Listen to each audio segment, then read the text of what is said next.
Hello, hello, hello, and good morning, everyone, or whatever time it is in your piece of the world. I return with some Pentiment. If you missed last stream, I wrapped up Act Two. I'm pretty sure I got the wrong candidate for murder executed, the innkeeper's wife, and Andreas is dead. And we are now playing as our friend's daughter, who is now all grown up after a time skip, and we are working on his behalf after he has been gravely injured and possibly only has a couple weeks to live. Um, a mural for the town that depicts its history. And I basically need to spend time learning more about the history, and I've got a couple of leads. I can try and find a copy of a book that possibly Martin Bauer stole when he was a kid, but I don't think the Martin that's in town now is an imposter. It's a fake. Um, and I can talk to Black Till's grandfather and Smokey. I think those are going to be more productive leads, but we're gonna see where it takes me. I am kind of glad that there's not a murder this time, at least not yet. I thought they were gonna kill off Dad. Um, this is a blind playthrough. If you're hanging out in chat and you know how this game goes, you know the solutions, please don't tell me outright, but feel free to guide me a little bit, give me nudges here and there. I consider myself a decently observant person, but I have a bad tendency to forget details or overlook small issues. But really, this time is the finale. I mean, last time was just the end of Act 2. Morning, HD. How you doing? We are now playing as girl. Um, okay, I wanted to, before I get, like, into the investigation, and quite possibly, some more hints get dropped. I'm doing fantastic. I've been up for, like, um, almost 3 hours at this point. Had an excellent breakfast. Got my day all planned out after stream. It's a beautiful morning out there that's like 47 degrees, so it's nice and cool everywhere. Um, Sorry for my foreign viewers. I don't know offhand what that is in Celsius. But yeah, I'm vibing today. I'm feeling good. I've had a nice, relaxing morning because I absolutely kicked ass and took names yesterday and got all my productive shit done. I guess I do kind of need to still do laundry, but that barely takes any effort on my part. I'm gonna bake some cookies later. Today's looking fine. But yes, before I get into the investigation, the through line for all these, it's actually for the video game challenge. So I'll be posting that in the Take the Shot Media Discord later, HD. Because they are from Final Fantasy XIV, the award-winning MMO with a free trial, with no restrictions on playtime. Um, the through line through all three acts has been the presence of the thread puller, someone who is educated enough to read and write. Um, I didn't post the recipe. I posted the link to the in-game crafted recipe for Final Fantasy XIV, but I have the Final Fantasy XIV cookbook, so that has a recipe in it. And I've made it before, and it was delicious. Uh, wants to cook a dessert for the challenge too. Nice. Um, where was I? Yes, the thread puller. It's someone who is educated enough to write in a very beautiful hand. Andreas already ruled out everyone at the Abbey that he worked with in the scriptorium, and they're no longer in the picture because the Abbey is destroyed. It could still be someone at the nunnery because that is still around, but all of the brothers are eliminated as suspects because our dad got a note and it looked to be in the same handwriting. So this is partially through process of elimination, but I'm thinking we're looking at the old priest. Father what's his name? The guy who has been useless all game. I think he has been secretly orchestrating events because he is a member of the clergy, so he would have an education and be able to read and write. He has access to the mystic sister Amelie, who like has visions of the future apparently. Um, and has a vested interest in like guiding the peasantry and the townfolk, even if that is through like darker means. We haven't seen much in the way of motive from him, so I'm mostly speculating. Um, So it could be that he was trying to orchestrate events without, like, people being driven to murder and he just fucked up a lot. That would be very much in his character. But I think he is my prime suspect for the thread puller, because I think that's going to be kind of the main question at the end of Act 3, after we get through this art business, but we'll see. Anyway, let me start investigating my leads. I'm going to start with, the son of, the... The son of the shepherd. The son of a shepherd! Oh hey, Endris is still around. You still unmarried. Hello, Magdalene. How is Klaus? Alive, and that's what matters. Did you discover who attacked him? No, whoever it was, they left no sign. Terrible crime. Terrible. May God look after you both. We've had enough tragedy in this town. Has Gertrude been by to see him? I'd trust her over that doctor. He's not reliable. I've noticed. Does he care about his work? I wonder. He used to talk about how he was too good for Tassing. Destined for greater things. Still here, though. Why is he on the council? Whatever his faults, he's still an educated man. That counts for something, I guess. Well, how is that fair? It is as the Lord has ordained, I hope. But I shouldn't gossip. If there's anything I can do for you, let me know. I will. Thank you for your kindness, Endris. It's nothing. I owe your father more than I can say. Take care, Magdalene. And I'm sorry if it's, like, off-putting that the main character just gets my natural timbre, but it is just my voice. She's going to be doing a lot of talking. If I talk just in my regular voice, I can put the most emotion and, like, nuance into it, because it is just my voice. So sorry if that's weird to hear this voice speaking for girl character. Oh yeah, you know me, just the laziest motherfucker alive. Oops, I didn't mean to talk to you. Neither of us is doing well. I'm having trouble coping with the stress. Dad's been hard to understand recently. Oh God, I will keep praying for you both.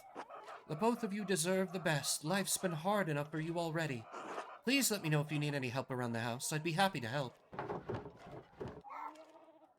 Oh, thank you, Clara. That's very kind of you. I've been so busy in the rat house. I've let the house go a bit. Not to worry, I'll come by and help.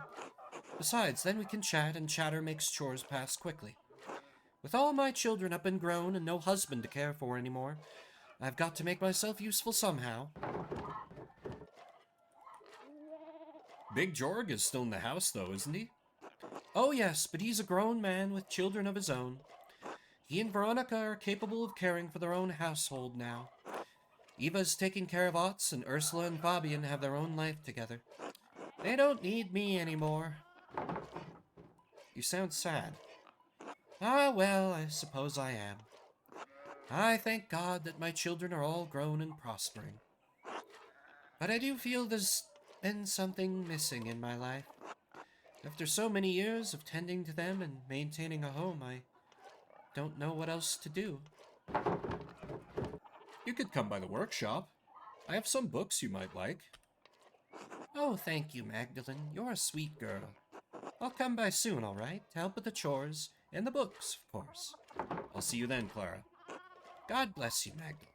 Okay, that was actually kind of a nice conversation. But the thing is, like, I'm trying to focus on stuff that's going to help me in the investigation. Otherwise, I'm going to get too distracted with, these moments that are nice. But, like, Anyway, this is not where I need to be. I need to find Black Till and Martin Bauer. And, of course, Smokey. I think Smokey's going to be the most helpful. Oh, yeah. Who's here after the old lady died?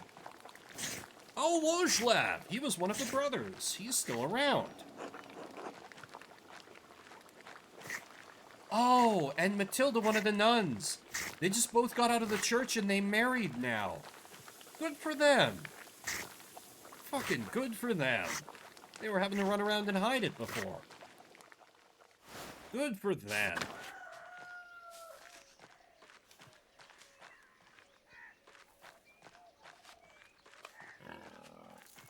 Hey, Martin, who's definitely not Martin's best friend, who he was a bandit with, and has assumed his identity.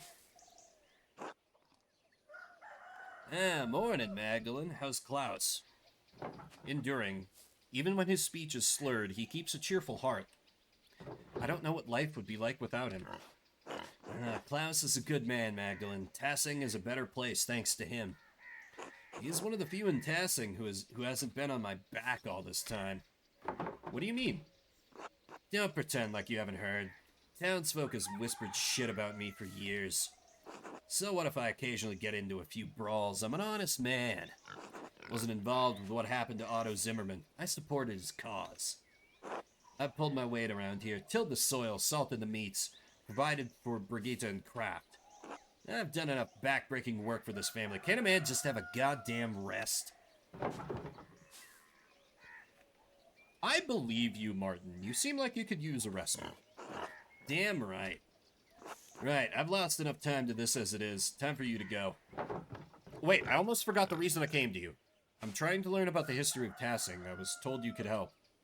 Me? What do I know about history?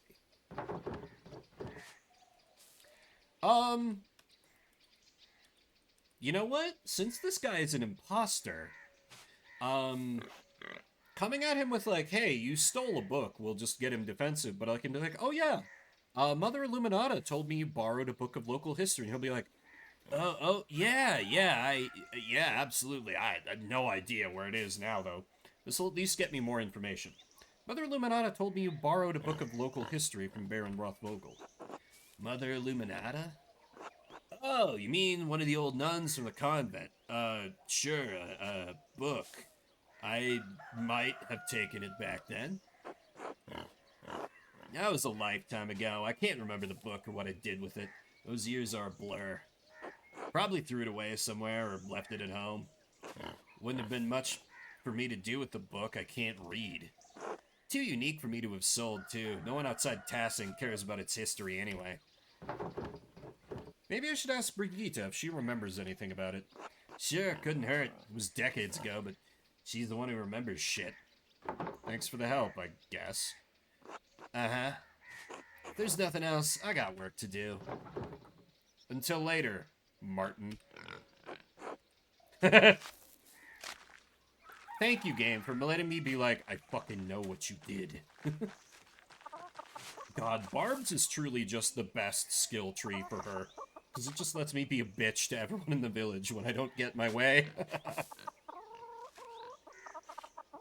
It will have nothing productive for me. But damn, it's gonna feel good to use every time. Magdalene, how are you keeping?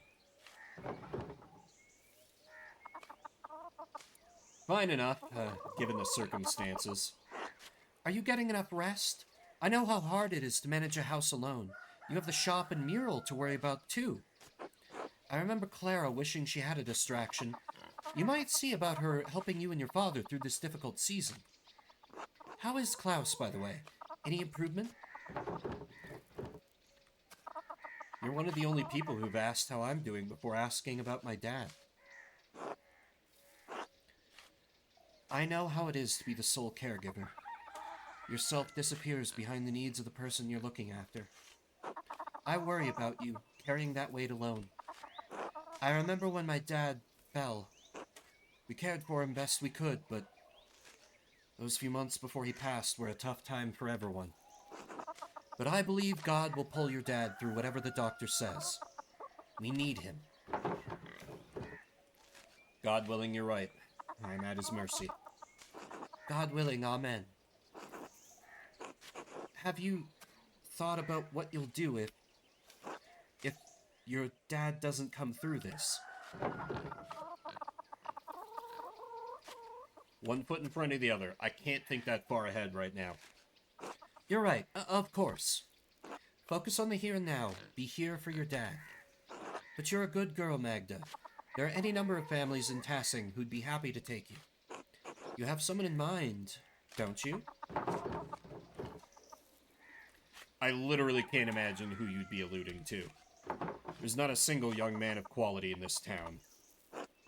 Not even young Otts? Heh, he's about as subtle as his father, God rest Otto's soul. Ah, I miss him.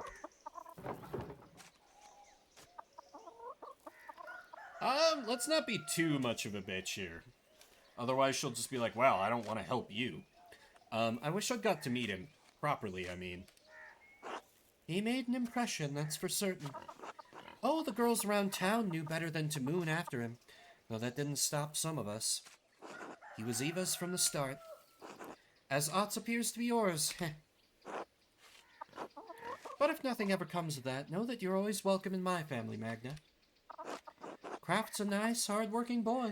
He's got a sharp mind. He can provide for a family. He's not bad-looking. He's one of Otts' cronies, though, which... no. Magdalene deserves better. I'm not sure we're a good match. Not every marriage starts off on solid footing, but if you pray and work and trust in the Lord, you can find it in time. Believe me. You're not making the prospect sound very enticing. Marriage is our natural state. It's in our homes that we're closest to the Lord. The Lord made us from Adam's rib because he meant us to be a part of men. You would be lonely to never know that fullness of purpose. That's no life for someone like you. Wow, this conversation has gone down a level of yikes, but hey, fair for the time, I guess. The time period, historical piece. I don't care about my life. I just want to take care of my dad. Please stop talking to me about who I'm going to marry. And finish this damned mural.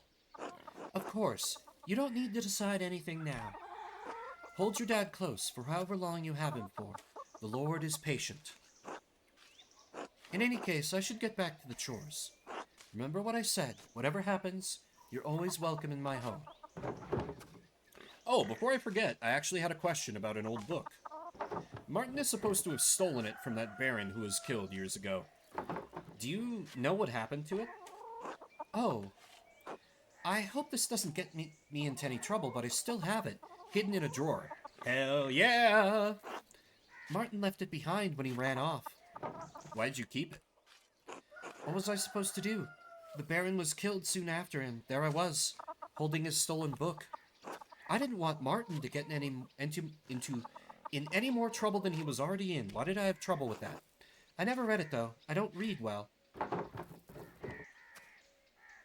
Did you ever want to read it? Oh, I don't know. Who has time to read? There's always something on the farm that needs tending. I need to rake out the chicken coops and bed them down for winter.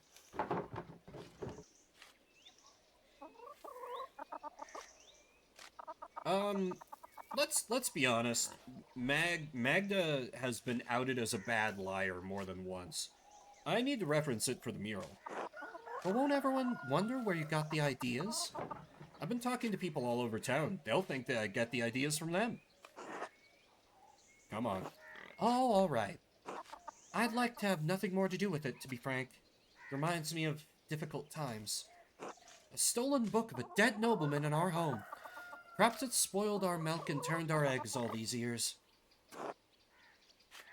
Here you are. Please, don't tell anyone I had this. Ah, Historia Tassiae. Oh, it's in Latin. I can understand a few words and phrases. I'll take a closer look in the evening. This is why I took the polyglot perk. Because I knew there was going to be some shit like this, where reading multiple languages was going to help. Thank you, Brigitte. You've been a big help. Of course, Magda. Be well now. God bless. You too, Brigitte. Until later. Hell yeah. Okay, now I need to... So, that gives me a history. Now I need to see if I can talk to the shepherd's son, to see if I can get, like, tales of real old history. Like back when this was pagan territory. Can't get all the tea unless you speak the languages. Exactly. Oh yeah, I also need to talk to old Smokey. Hey, what's up, Apollo? I don't think we've talked to you yet.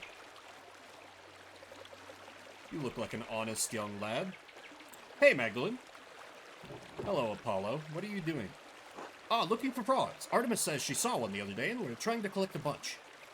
What do you need the frogs for? Like I'll tell you, you'll snitch. I won't. Yeah, right. Sorry, Mags, I'm not telling. You'll just have to wait and see. Or ask Artemis. Maybe she'll tell you. Which one is Artemis? Oh, she's cute. Fine, I'll go talk to your sister. But be careful, you've already had to go to confession this year. Oh, we know.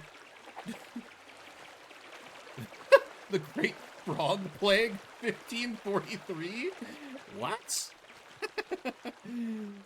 Well, first let me have a chat with Smokey. Ah, old Smokey. It's nice to see some green this time of year. Hoarhound is one of the few plants that grows year-round here. Ah, good day, Mr. Struckerin. I've told you, Smokey. Call me Magdalene. Old habits, I suppose. What brings you to my corner of the woods? More gossip? Yes, actually. But first I wanted to ask you about the old salt mines. Mines? Is this a new interest of yours, Magdalene? I don't see the town folk trek out there as much anymore. Last I saw were those two twins making trouble. Ain't no way in, but I'll be damned if I ever set foot close to the place. What are you so interested in over there? The mural in the rat house needs a section about the earliest days of Tassing. The mines are the oldest part of Tassing, and you keep a keen ear. I thought you might have heard something. I don't know about getting down into the mines, but I do know a fair few stories about them, and the other Roman ruins around here. The old stories my father used to tell me when he was the burner of Tassing. The one about Mars and Tassia the nymph was always my favorite, so I blame that on my youth. Tassia? Like Tassing? Mm-hmm. Folk named the town after a pagan god, a Roman one at that. I don't mind telling you the tale, Magdalene, but I warn you, it's a bit, bawdy. Oh? Count me curious. Ha! I won't be scandalizing you. Can't have your father hounding me for any coarseness. But I'll tell the decent parts of what I remember. Ugh, everyone excludes me from the fun. You'll have your fun in time, Magdalene. You just wait and see. All right. So, what's the story? Well, legend says that Mars was hunting in these woods and spied a fat boar for the taking. He just pulled back his spear when he heard a woman scream in terror. Of course, the creature ran off, and the god was angry at the loss of his quarry. So he tramped through the woods to see why a woman was in the forest, not in the local town. Why would a god be hunting in Tassing's forest? How should I know? Maybe he just wanted a brisk walk. Besides, why should anything the gods do make sense? These were the old days when spirits and ghosts prowled. What do you mean, prowled? Prowled, you know, like spirits and other evil things do. I can't say they walked through the woods like you or me, they prowled. All right, keep going. So, Mars found a nymph, Tassia, bathing in a spring with a fat, ugly satyr goading her from the shore. Enraged at seeing the trapped nymph, Mars transformed into a wolf and slew the satyr. And in return, well... Tassia bathed the god. Ah, I get it. They bathe. I did warn you, Magdalene. When Mars left the pool, he dripped onto the ground, and it blossomed with flowers and crops. They say that's why this valley is so fertile.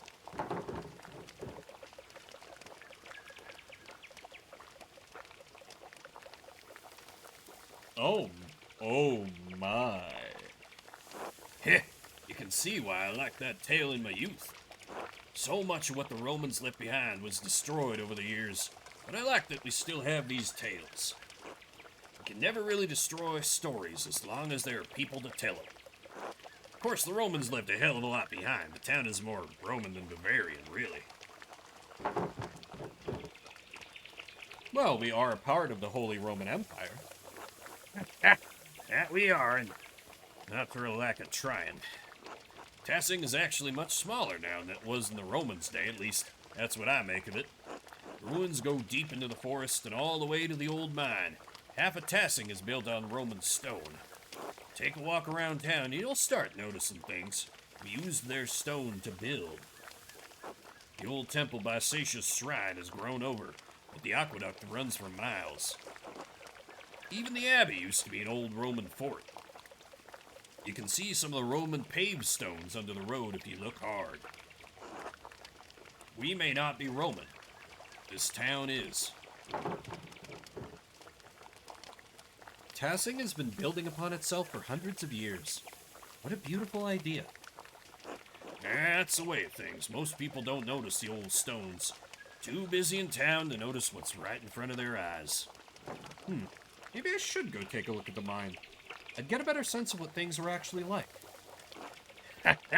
Nothing will stop you, I see. Well, I won't either. Just keep an eye for any wolves or satyrs you might see down there, eh? I'll let you know if I see any. Thanks for your help. Good luck, Magdalene. Be safe. God, I love Smokey. He's one of the best characters. Hello. Is there something I can do for you? Knives need sharpening? I'm Magdalene Druckerin. Are you a friend of Smokey's? I'd like to think so. I'm Václav. I'm a tinker. Travel around and help people out with sharpening knives. Little things like that. Druckerin. Are you a printer's daughter? My father and I are both printers. Do you sample the wares much? As often as I can. Václav, don't. You're gonna get in trouble again. What's he talking about? Nothing. Ignore him. Nothing. This one can't help but talk to people about all the strange things he believes. He reads all sorts of books, talks to odd folks, gets ideas brewing in his head. Now that doesn't bother old Smokey none. It bothers some other people a whole lot. Sounds like their problem, not his. Exactly. Sounds like there's nothing to worry about. Fine, you get run out of here again. Don't blame me. So, books? Strange ideas? Yes, the host, the Eucharist, the bread and wine, body and blood of Christ. Holy Communion. What about it? More and more people are writing about rejecting transubstantiation. That's a fucking $5 word for you. Damn. The idea that the bread and wine of the Eucharist literally becomes the body and blood of Christ. Ah, here we go. Yes? Well, there are two ways to look at it. The first is on the grounds that Wycliffe and Huss rejected it. Using our eyes, our senses, there is nothing perceptible that changes in the character of the bread and the wine. Must our senses necessarily encompass all of God's miracles for them to be real? I think he'd enjoy having a bit of a debate, a discussion, rather than me just being like, yeah, okay, I instantly agree with you. No, not at all. But for what reason would he place them outside of the compass of our understanding? As an act of faith. Blessed are those who believe but have not seen. But if that is the case, of what importance is the material composition of the host? Even if the bread and wine turn to Christ's body and blood, why is that necessary for spiritual communion? We are bound by flesh, attempting to reunite with the light of God through the Eucharist. The act, the observance, unites our will with that of Christ.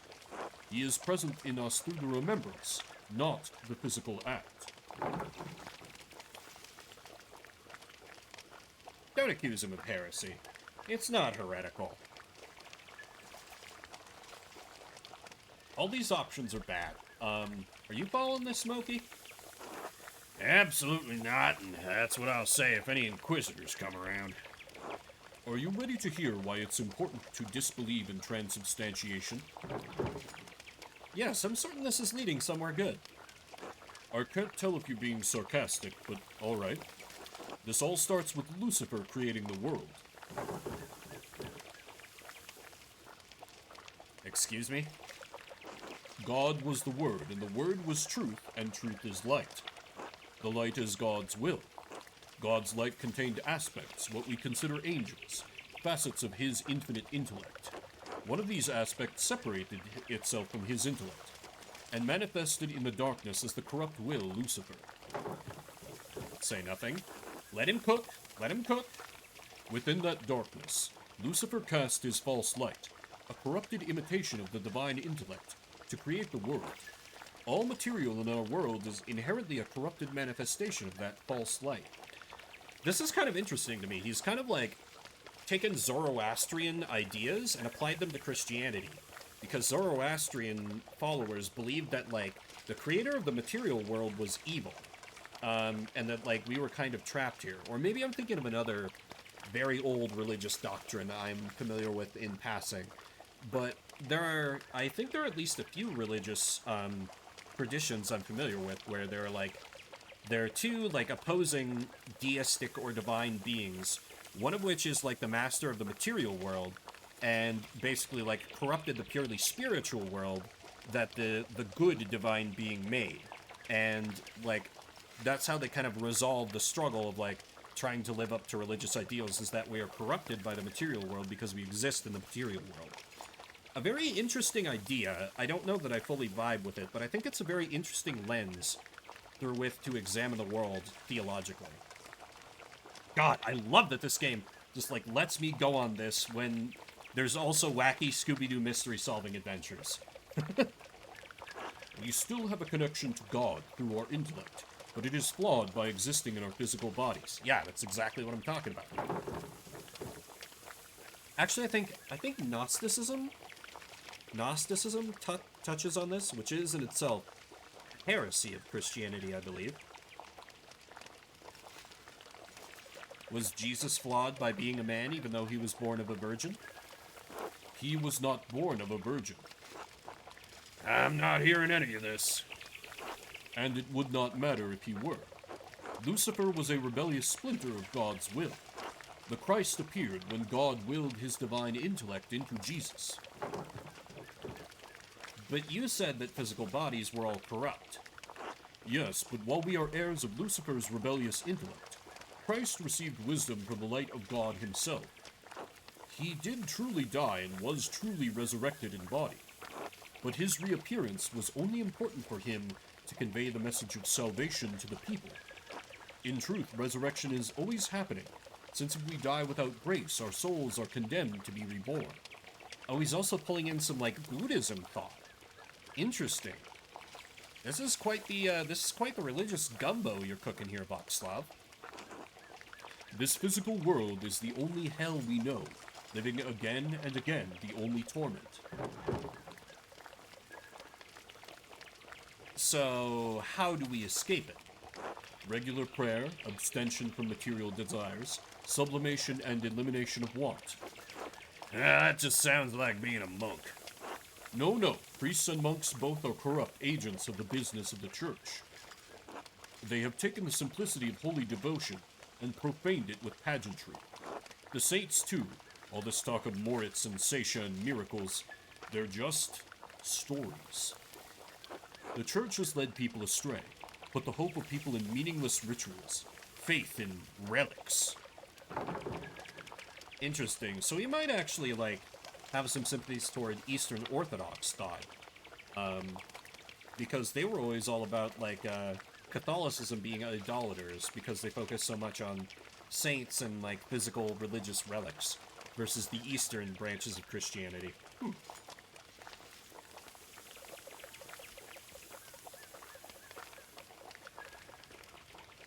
You have some interesting ideas, Voxslav.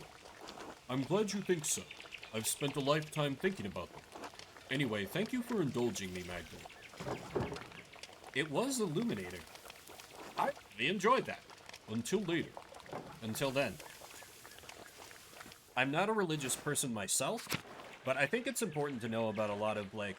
I think Voxlav and I vibe with that character a lot, because I'm not a religious person myself, but I think it's important to be, at least in passing, familiar with a lot of religious traditions, because they're just, at their core, just different ways of trying to explain aspects of the world that are unknowable, like, you know, what happens after we die, because we want there to be something else than just, like, boop, cessation of existence. Sacrilege on this fine Sunday morn. Pretty much. St. Satia's Shrine. Martha especially likes to leave offerings for. Alright, Artemis, what nonsense are you up to? Hey, Magdalene. Hey, Artemis. Apollo said you're catching frogs. Yeah, what about it? He told me to come ask you why. He wouldn't say anything. He didn't tell you? Christ, finally. He's learning to keep his mouth shut. Oh, come on, just tell me. No way, this is our biggest trick yet. We're not risking it to tell you. You'll just have to wait and see. Interesting. That's a move, though. Yep. Okay, let me see if I can examine anything about the mines, then. Am I okay to just walk by a pig out here? Must have broke out of its pen. I wonder who it belongs to. Okay, so it's not a wild boar. That's good.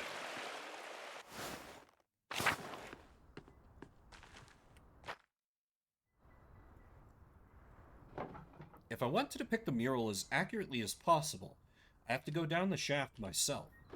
The entrance is so steep. No one's used it in years. There must be some way to get down there.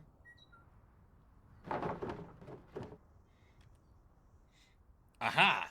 Tinker stats. If I rigged a rope to the top beams, I'd be able to get down more easily. I saw some rope in the workshop at home. I should be able to find everything I need there.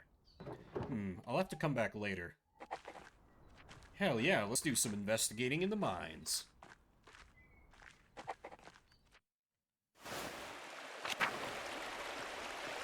That might take up a unit of time, though, so let me also see... Wait, ask Apollo and Artemis for help? Why would I ask them for help? Oh, because they're always going to the salt. You know what? Sure, it can't hurt to ask. Oh, hey, Magdalene. What's up? Can you show me how you and Artemis get into the salt mine? The mine? Why? It's all gross and creepy. I need to get down there and see what the pagans and Romans left behind. I need references for my mural. Oh, the mural? I would ask Artemis about that. She's pretty protective of mine. Alright, I'll go find her. Sorry, Magdalene. If she says yes, I'll show you later. See you later, then, Apollo. See you, Magdalene. Maybe I'll get into it. Bro, they're siblings. Oh, hey, Magdalene. Do you need something? I'm a little busy right now. I need you to show me how you and Apollo get in and out of the old salt mine. The mine? Damn, Magda, why do you need to get down there? I want to see what our forefathers and the Romans left behind. It's for the mural. The mural? You want to use our secret hideout for your mural? I want to see if they left anything down there. I could use it as a reference. You're really into that whole rat house project, aren't you? Why should I show you how to get in? Please, Artemis, I won't go in ever again. I just need your help this once. Just like you said you'd never ask to borrow my favorite scarf again, I need a guarantee, Magda. Look, I'll show you how to get into the mine on one condition. You help Apollo and me with our next prank, no telling, no snitching, no questions asked. No way, I'm not that stupid. Besides, I have Tinker stats. I can get in on my own. And good luck getting down there. I won't help you otherwise. I'll find another way in. Sure you will. Good luck, Magdalene. Okay, I do need to find the boy. The sheep herder man. He wasn't up by the mill. Maybe he's around the commons?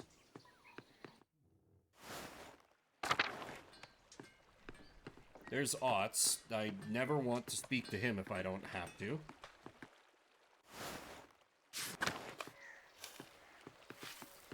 Hans, Simon, Teddy, Jutta. Nobody's super important. What about old ill Peter? Hello, Peter. Can I talk to you for a moment? Boy, he has seen better days. What's that? I was wondering if you can tell me some of the stories about Tassing. Oh, the old tales, huh?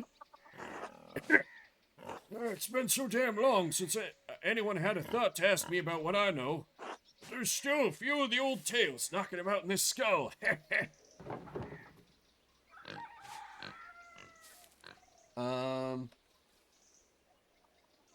Ooh, are there any myths from even before the Romans came to Tassing? He's probably the only one that can give me this info. Of course there are. The Romans weren't the first ones to live here, you know. There are spirits older than the saints that live in these woods, older than the Romans. They protected Tassing before St. Moritz ever set a blessed foot in town. What sort of spirits? The sort that I'm getting at. Didn't your father teach you patience, Magdalene? Sorry. It's Perchta and her wild hunt that scare them evil ones away. They've protected Tassing since its founding day. Long before those Romans, our ancestors roamed these mountains under a great chieftain called Raetus. Wait, isn't Raetus a Latin name? Eh?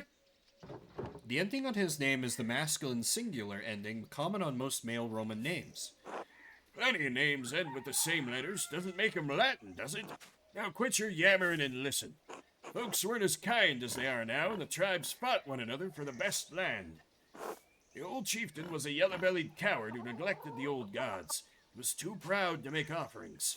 Because of him, the gods favored other tribes, and Raetus's people had no land to call their own. Instead, they wandered through these mountains and valleys, hunting and gathering what they could to survive. One day, when winter was approaching, Raetus went hunting, found a wounded wolf tangled in a trap. But instead of killing the beast, as most men would, he helped the beast and loosed it from its bounds. Was the wolf a spirit in disguise? Of course not. Wolves are wolves, girl. Spirits don't need the skins of animals for their power. Still, you got the sense of the thing. The old gods are keen to repay favors done, and Perchta is the goddess of the wild hunt. The wolves are her animals. She leads the wild hunt, and the wolves lead the hunts of the forest. Back in my day, folk knew it was bad luck to kill a wolf. Now I'm the only one who remembers these things. Perchta saw Raetus's action and took favor on him, told the wolf to lead the chief to her sacred spring. Raetus led his people to the spring and claimed it for his homeland, and we've been in this valley ever since. And those goddamn Romans came and destroyed everything, but you see, there were other gods protecting this place before St. Moritz. That's why a few of us still honor Perchta. She protects us against witches and fiends. Smokey told me a similar... Now, let's not get... Well, then again, he's old. I don't think he'll give a damn. Smokey told me a similar story with a wolf and a nymph, except his was about the Roman gods. Ha! The Romans tried to wipe out all the old ways, made everything about themselves. You think those wine-addled fools could stand to let us have our own custom? They may have built this town, but they didn't write its stories. God sent Perchta to protect these woods from those sun-brained bastards. Even if I'm the only one who can see her through the old customs. What about the Romans? Do you know any Roman legends of Tassing? Roman legends? Ha! I don't bother with stories from outsiders or tales of gods that aren't our own. The Romans did nothing but conquer our people and destroy this town. We've spent generation after generation building Tassing back up from those days. And still our traditions keep dying. With no one to carry them on. Only Ursula's giving a damn about them these days. That's why I want to know, Peter. These stories need to be on the mural. Mural, huh? Fine, fine, but I don't know any of the old Roman shit. All right, all right. I have a lot to think about. Thank you for sharing your stories with me, Peter. Heh, at least someone wants to listen to me.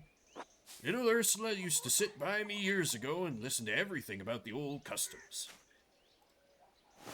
I should talk to Ursula then.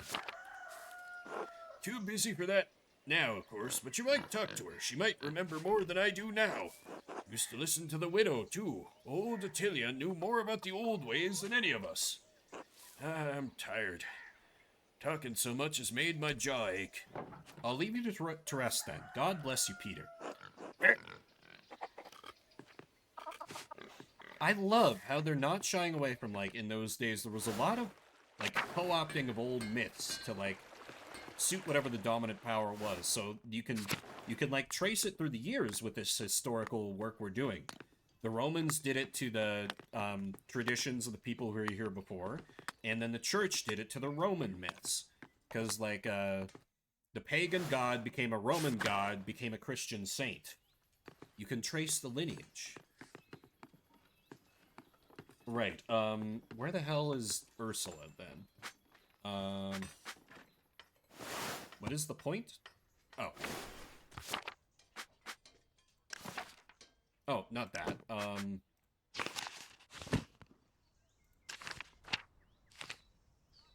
People.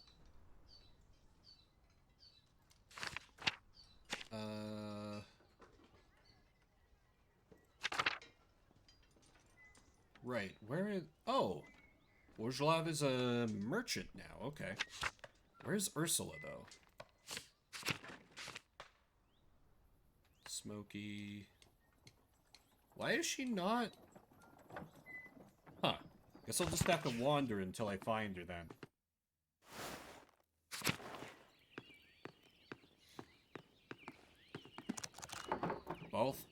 Baltus's workshop. I wonder if we can do another lesson soon.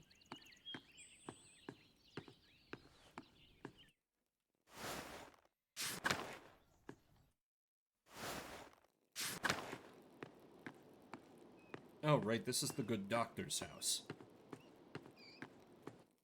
Which reminds me, there was an old, like, well, I guess I don't remember exactly how old, but an old, a novel about, like, the sailing ship days that I read about, and I mean, recent enough that it was, you know, when, there were American seafaring vessels using sail and all that. And, it included a fun little fact that on American ships, the cook was called the doctor. I don't know how accurate that was, but it's always stuck in my head. Almost more so than anything else out of that book. Right, I need to get rope from the house. I'd like it to be true, if nothing else. Let's check on Dad. Okay, he's slowly dying.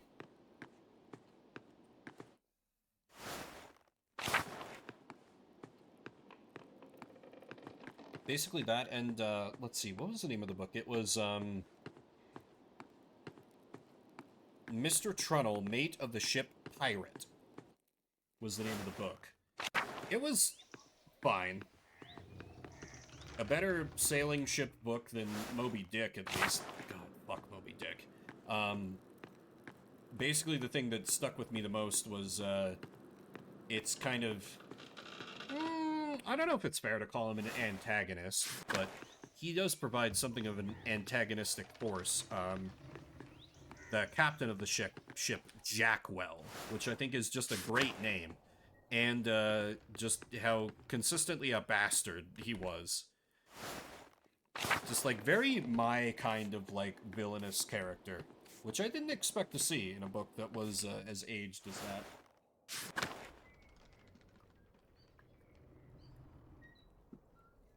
I wish I could remember when the book was written. It was old, for sure.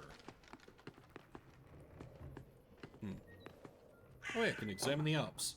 Snow is creeping down the mountains. Winter will be here soon. Winter is coming. Hey, just like now. I don't remember. How do I get to the Roman ruins from here? Wait, I have multiple objectives around town? Charcoal burner. Yeah, mill to Roman ruins. Yeah, there should be an exit from here, right?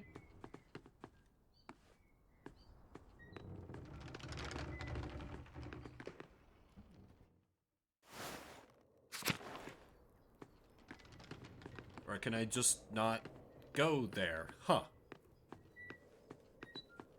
Alright, fine then.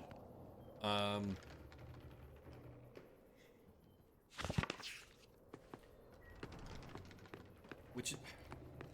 It did say, like, I should grab rope from home, right?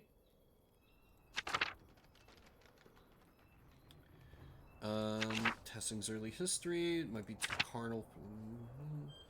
I bet Baltus. I just need to head home to you. Okay, so I need to borrow stuff from Baltus, and then I can use the workshop at the house. Okay. Let me do that, because I've heard some stories in secondhand accounts, which are useful, but I should really do some in-person investigation. You know, get as close to primary sources as I can.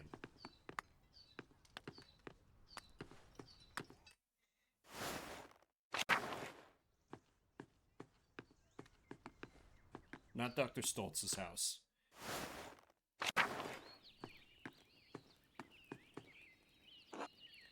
Magdalene! Magdalene! Yes? The cinnamon just arrived for the beer. You're making beer?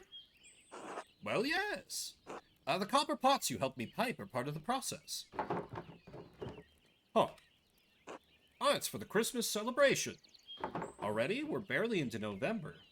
The wheel of time stops for no man. But it's going to be wonderful. Cinnamon, coffee from Ethiopia,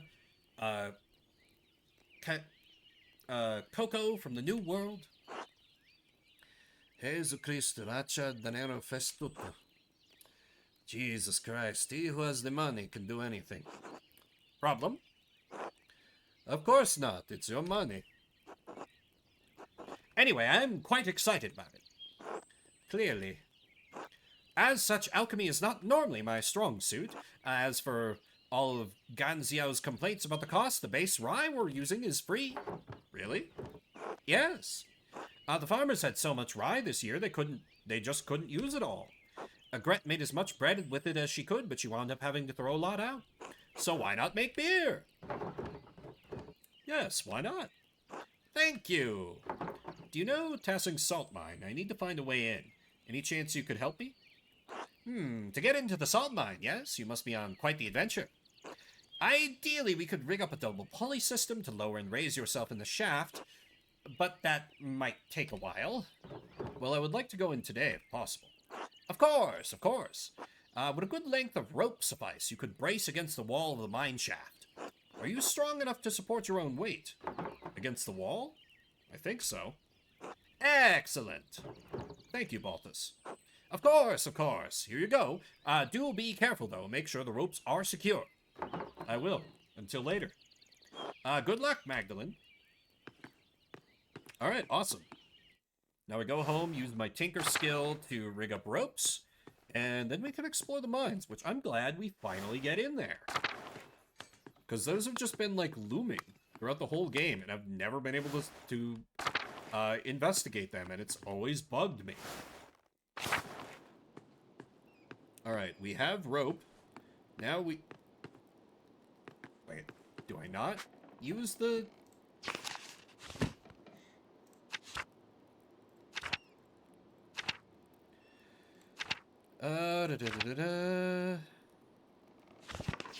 Maybe I can, I guess... Oh, the rope is on my belt. I'm fucking blind. Don't mind me. Alright, let's go spelunking.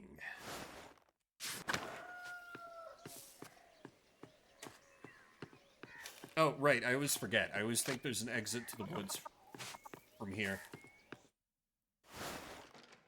I do wonder where Ursula is. I haven't seen her anywhere. Oh, wait. Is she in Northtown? Because I'm going to assume exploring the mines is going to, like, use up a chunk of time for the day. So let me see if I can find Ursula up north. Or like at the outer farms? Fuck, how do I get to the outer farms again? Alvin Bakery, Midwife. Group? Oh. That! I hadn't checked the map of the Abbey before. That's interesting. How it's all just, like, scratched out with the... Man. Man, I feel bad that the Abbey got totally burned. Maybe Ursula's hanging out in here. That could be a thing, right? Nope. Oh well.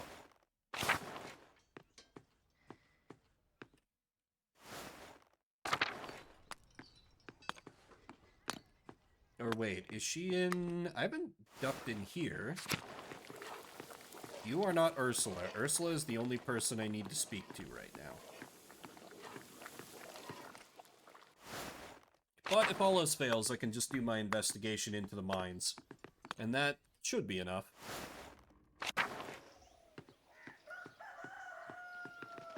Because Ursula was a little scamp who was, like, always thieving and such. Be neat to talk to her now that she's all grown up in it as an adult after the time skip. Oh yeah, and someone lost a pig. But, meh. That's their problem. I have important historical work to do. Baltus gave me this rope to climb down, but it might take a while. Should I go now? Let's go!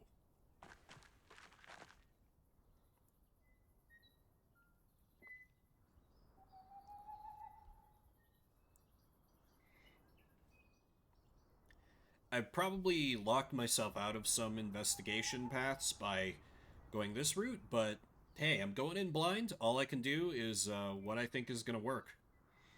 And I think this is going to be an excellent avenue of historical investigation. Because barely anyone uses these ruins except for the twins, so this should work pretty well, I think.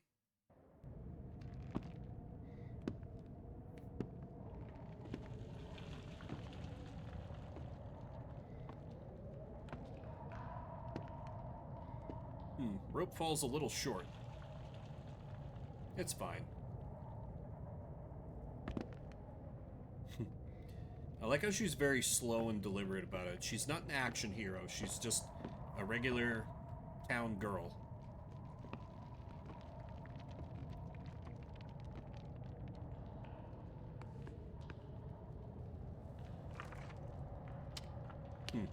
Probably left by the twins. They would need a way to see. I broke into your hideout anyway. Achievement unlocked. Get assistance climbing down the mine shaft. There are a lot of different coins down here. How odd. It's not like this is a saint's well. Doesn't need to be any kind of well. There's just a human desire to just, like, flick coins into water or down wells. It's just what we do. Oh, a tablet. There's still writing on it. These tablets were usually used to keep track of accounts. They're easy to scrape clean and maintain. This wax looks beyond use, though. Oh, it's a poem. I think it's a love note. I would have chucked this shit down a mine shaft, too. Oh, this looks like a larger version of some of Baltus's contraptions. This winch must have been attached to some sort of hauling and pulley system. Fascinating. The Romans had some mechanics figured out. Oh, bones. They're far too big to be human.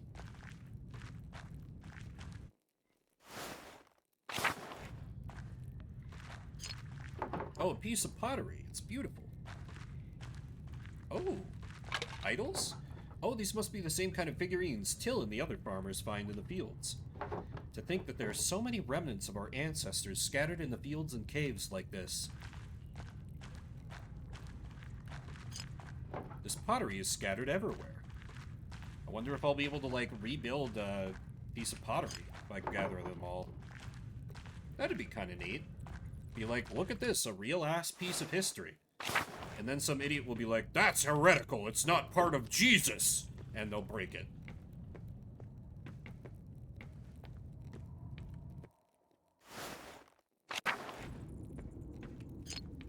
Another piece. I wonder if they're all the same pot.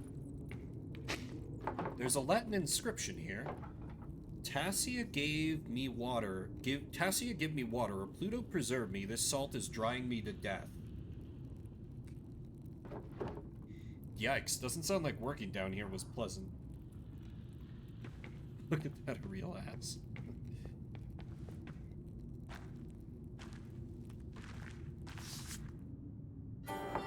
Oh, this looks like a Roman map of Tassi. I wonder what's changed. Let's see if I can map everything out. There's the aqueduct and the spring. The abbey was an old fort up on the hill, and there's the rest of town. Wait, what's this building? I don't recognize it. The Mithraeum. I don't recognize that word from any of my books. I can't quite tell what it's meant to label on the map. Maybe some sort of temple?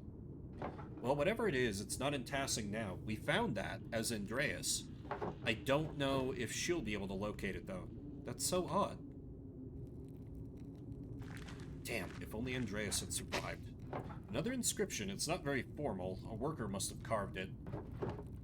Laetus's soul ascended in the Mithraeum. My soul will descend in this damned hall of salt. Christ, that's rough. There's that word again, Mithraeum. Must have been important to the Romans. A temple seems like a reasonable assumption. Ooh, another piece. This almost looks like an altar, but what would an altar be doing in a salt mine? It's even carved out of salt. Maybe it was like some sort of guardian deity of salt workers? I don't know. Yet another pottery piece. More Latin writing. Saltar. If we cannot enter the Mithraeum, we will make our own altar to the gods. Sounds like the Mithraeum was some kind of temple. Huh. I've never heard the word before. Okay, so yeah, they literally just built their own altar. I don't know who that's supposed to be. Like, maybe like Mars or Jupiter because it's holding a dagger?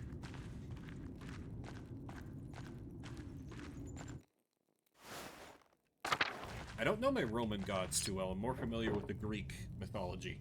Hey, this piece looks like it matches the other piece I found. Here's another piece. I have a lot of these pottery pieces. I should find out if they're all from the same pot. Oh, no. Oh, God. Oh, Christ.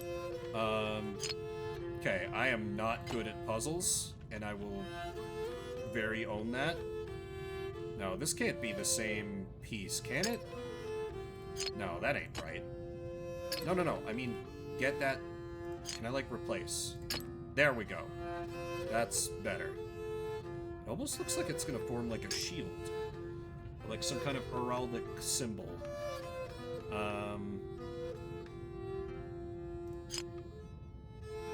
No, that doesn't look right.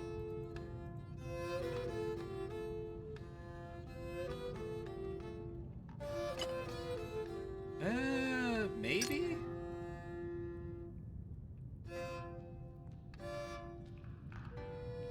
And what would... No, that doesn't seem quite right either. This must go on, like, the other side somewhere. Maybe like this. It's probably more likely down here, based on what the curve looks like. Here? No, that's wrong.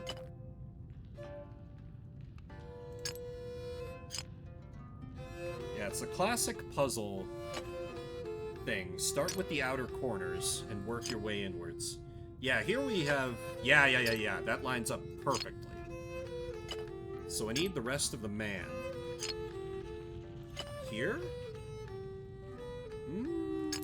Yeah, that sort of looks right. Then this would maybe go here? Yeah, okay. I'm getting it.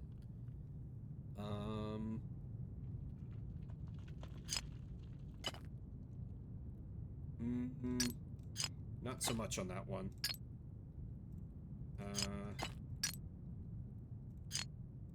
Here? No, that's too small. This one?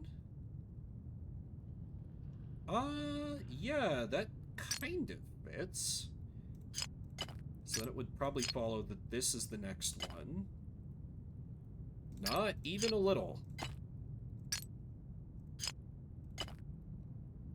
Nope, that's obviously towards the top. Wait, what's the next one up then? Oh! Oh! Okay. Sure, and then this, yes. And then probably this, and then this finishes out the edge. This obviously fits in here. This, because it's got the lower body of the man.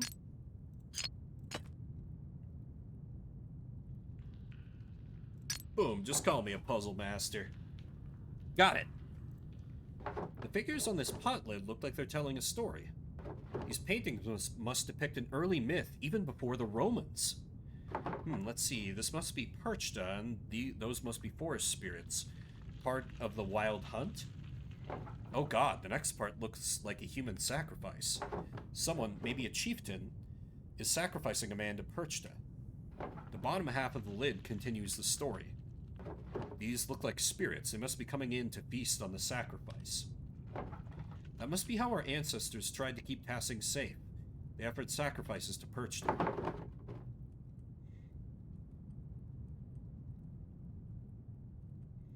To think that our ancestors made this and I'm holding it now. Maybe this is what I could paint in the mural. I'm going to piss everyone off with this mural by depicting a bunch of pagan shit, and I don't care. I'll have to think more about it before I decide for certain. Alright, I'd better keep going before I run out of oil in my lamp. Oh, a cave-in. The wood here looks newer than the first part of the mine. Was this collapse recent? I won't be able to go any further with all this rubble. I suppose this is as far as I can go. Oh, no! No, that probably...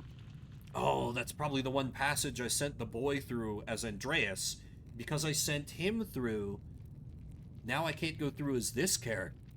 Wow, this game is sneaky. Gonna get this character burned too. Hopefully not. Hopefully not. God, this game's sneaky. I wonder if I can find out where the Mithraeum was, or what it is. And putting the pottery shard back together showed one of the earliest stories of passing. I think I've seen everything I can down here and my oil is running out. Time to climb back out.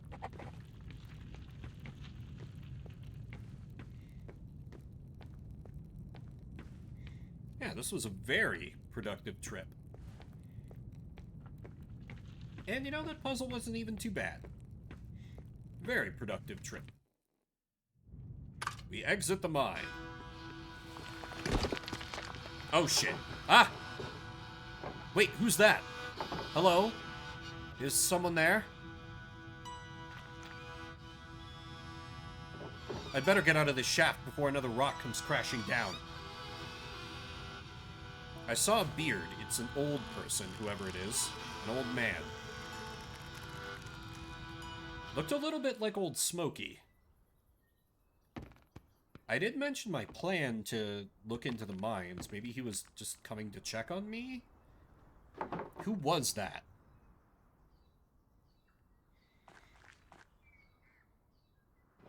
Even Apollon and Artemis would have helped me out of here. Well, now that I have more information, I can make some decisions on the first section of the mural. Wow, that took up a lot of time. I also need to read that book on the histories.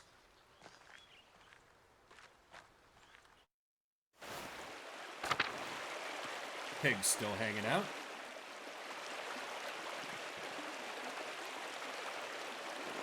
You! Yes? I'm Holler Brant, the Lord's gamekeeper. Why are you grazing pigs in the woods? I'm the printer's daughter, Magdalene Drucker. No, I could just be like, I'm not. That's not my pig. I've been walking around this forest for hours. Other than the charcoal burner and the tinker, you're the only other person I've seen. The pig doesn't belong to you. What are you doing here?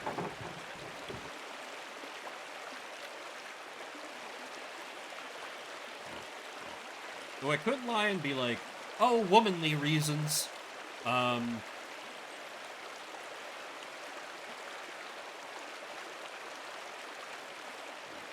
let's be honest. I was in the salt mine. And be like, hey, I still have a rope tied there, too. I was in the salt mine? Doing what? Wait, I don't care. Just tell me whose pig this is. I don't know. The pig was in the woods when I came in here. Ah, a mysterious lost pig. Who apparently belongs to no one. Whoa! Okay, dude. If I find any more pigs in these woods, I'll kill them on the spot. And those who brought them here. Do you understand? Yes. Good. Remind your neighbors what happens when you break the Lord's laws. I knew the Lord's men patrolled these woods, but I've never seen one before. I didn't realize they were so strict. I suppose I should consider myself lucky. Anyway, time to get out of these woods and back to work at the rat house. It was just like so sudden, he just gunned the pig down. Hey, Apollo, you and your sister be careful. Okay, I guess I don't get to warn them. Very well, then. Also, how did he not see those two? When he saw Actually, yeah, let me check in with Old Smoky. See, like, was that you? And... because it did sort of look like him. Magdalene, still wandering around in the forest. I'd get back to town quickly if I were you. Why, seen a ghost, Smoky? Now's not the time to be making jokes, Mistress Magdalene. The Lord's warden has been stalking around the woods. He came by shortly after you did, asking about pigs and laws. He looked rather determined to start trouble. I was worried I might have sent you his way. But it seems you've come back all right. I ran into him on my way back from the mine. He shot one of the town's pigs for grazing in the forest. Said it was a warning for breaking the Lord's law. Christ, is that what that crack was? I thought a tree had fallen. The Lord's men haven't come through Tassing too often. Wonder what brought this one. I expect he wants full range of his forest. God forbid anyone gather what he doesn't use. Heh, habits or lords, it doesn't matter. Even the townsfolk. Those in power will just keep what's theirs away from folk who need it just because they can. Listen, Magdalene, that warden won't bother me, but you should get back home, alright? Don't come out into the forest for a while. Let the bastard move on to other towns. Alright. Thanks, Smokey. See you, Mistress Magdalene. Makes sense. Yeah, that warden was not messing around. Also, I want to have a conversation with the priest, because I suspect him of being the mastermind. Father Thomas, that's right.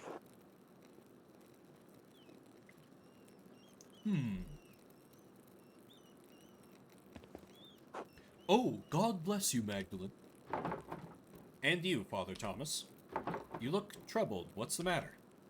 I seem to have lost the key to the tabernacle. Without it, we'll have to go without the Eucharist on Sunday. I'm sure I could find a way to get the tabernacle open. The lock shouldn't be that complex. Absolutely not. I won't have you picking your way into the tabernacle. Even for a righteous purpose, I don't like the prospect of it. And why on earth do you know how to pick locks, Magdalene? Baltus taught me. Sometimes the mechanisms in his inventions get stuck. I have to fix them. I suppose that makes sense. Use that talent wisely, Mr. Struckerin. Regardless, I won't have you forcing your way into the tabernacle. I'll find that key eventually. I won't leave Tassing's sanctification at risk. Wait, what do you mean I think I know where your missing key went? No, I don't. Well, I wish you the best of luck, Father. Thank you, Magdalene. Please, let me know if you have any ideas as to where it might be. God bless you. Oh, wait. Is that what the twins are planning?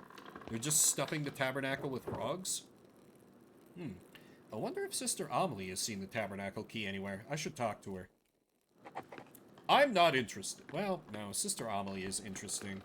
I'll always take a chance to talk with her. Oh, this poor woman is still alive. She spent 18 years just walled and bricked up in that cell, digging her own grave. God bless you, Magdalene. God bless you, Sister Amelie. What brings you to the church this time of day? Lighting another votive candle for your father? I was hoping to speak with you, sister. Have you seen Father Thomas's tabernacle key anywhere? He's misplaced it. I'm afraid I have not. Everything in the church has been as it should be. Though I did hear the 2 Gertner children come in last evening. I did not rise, but I heard their whispering for a moment. They left as suddenly as they came. I wonder if the missing key has anything to do with the frogs they're collecting. A curious practice, especially at this time of year. Those 2 have no calendar for troublemaking. It seems not. Their intentions last night may have been pure. If not, however, it would be Christian to remind them that theft is against the Lord's commandments. Ah, of course, I might go have a chat with them.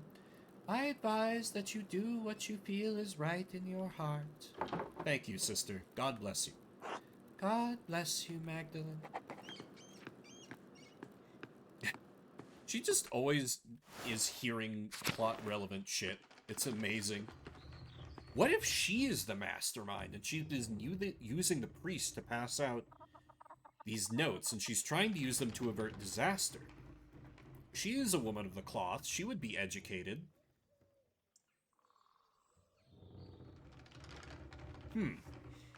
That's an interesting possibility I hadn't considered.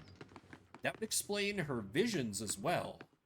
Like, either her visions are legit and she's trying to avert them, or she's using her visions to, like, make the killing seem like just, like, random acts of God or the devil or whatever you want to attribute it to.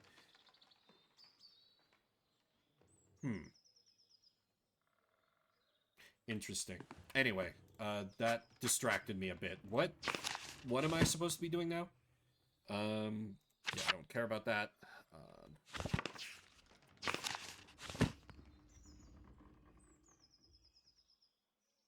The Kreutzer house is where I need to go. I'm never going to talk to Otz of my own free will. Oh yeah, Black Till. You're the guy. Yeah. You're the kid of the old shepherd. God bless you, Magdalene. God bless you, Till. Do you have a moment? Of course. What do you need? Otz says you've been obsessed with your painting. Otz is just jealous that I spend more time with the mural than I do with him. He is fond of you. You can't blame the boy. Anyway, what was it you wanted to know?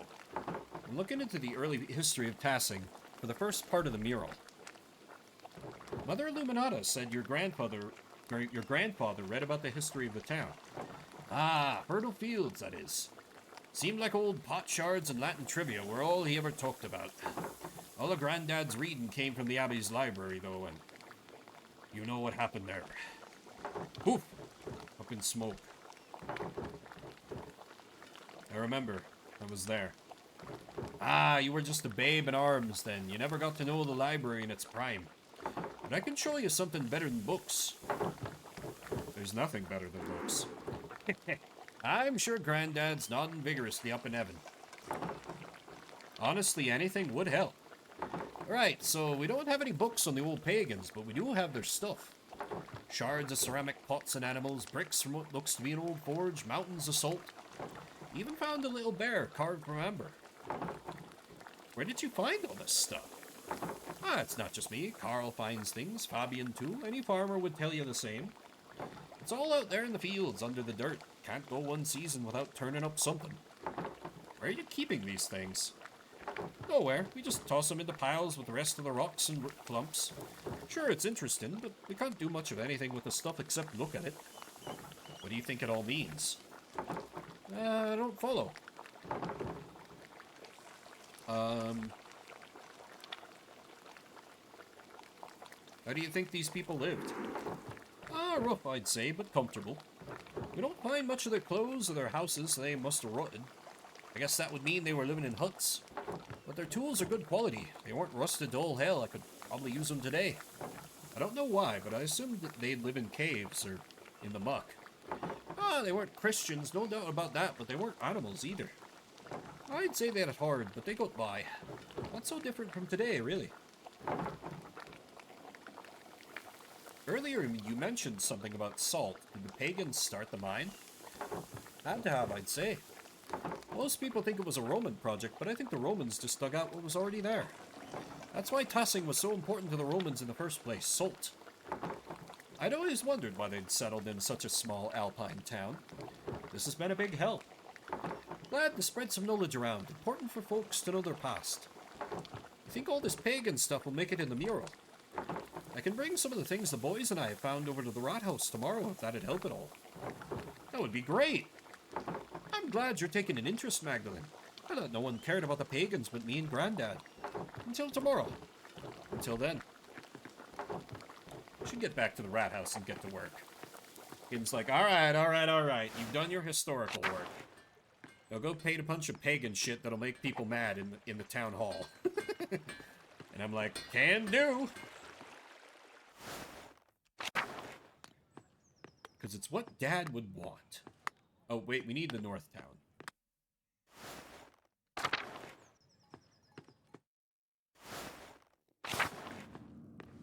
Time to get to work.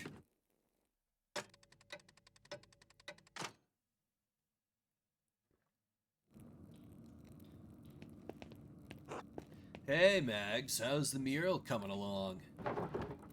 Magdalene. Can't you let it go? Mags is so much easier. No, Otto Zimmerman, I can't. Ugh, don't call me. Fine. Anyway, Magdalene, how's the mural going? It doesn't look like much yet. Neither do you, but the town has learned to accept it over the last 18 years. Anyway, I only just finished priming the wall, and now I have to decide what to depict. I'm just going to continually dunk on this kid, because he sucks. It's hard to piece together the history of tassing when it happened so long ago. Since the Abbey Library burned, I can only rely on stories from people around tassing. Even what I could find about the Romans and pagans was obscure. I had to go into the old salt mine to find anything. At least now I know what to paint for the first part of the mural. So, what is it?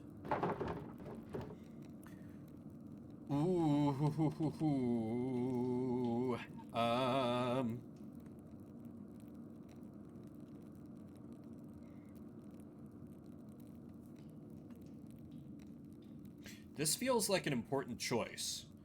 And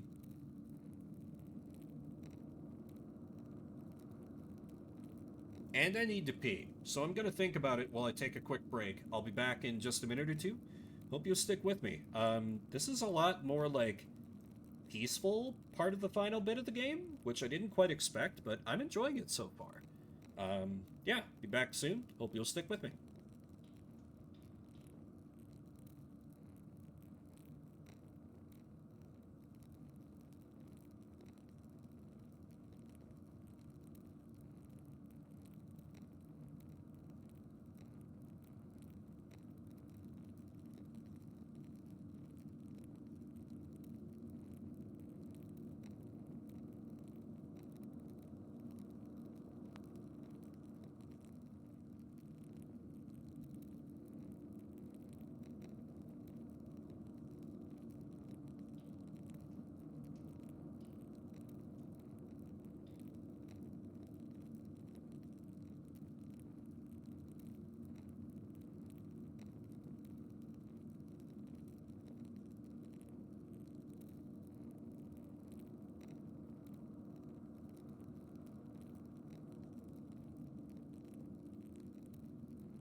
Okay, I return.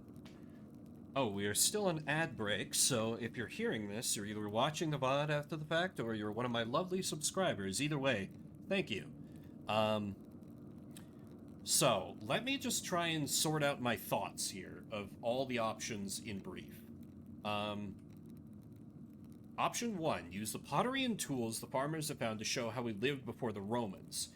That's going to be very approachable for the common man, but it's not that interesting because it just kind of sounds like life was basically just kind of the same. Agricultural, salt mining, that stuff. Um, Smokey's legend about the Romans is interesting, but it seems like it was a Roman corruption of the legend that we got from Il Peter. So to me, option 2 is not an option at all. Option 3 is the one I'm like kind of keen on because that's like it's relevant to the founding of the town. It puts us back in the age of like myth. And it's more accurate than Smokey's story, I think, because it seems to come from further back. Option 4 is just going to piss off everyone, and no one will be happy. And I'm already going to be drawing a lot of pagan shit. So I think option 3 is a good balance of like being true to the history of the area and like the mythological and spiritual roots of the town, while not like annoying everyone's sensibilities by being like, oh yeah, we used to get up to human sacrifice. So I'm going with option 3. Il Peter remembered a legend about a chieftain, Ratus, who healed a wolf that led him to our spring. Huh, really? Is that how we all got here?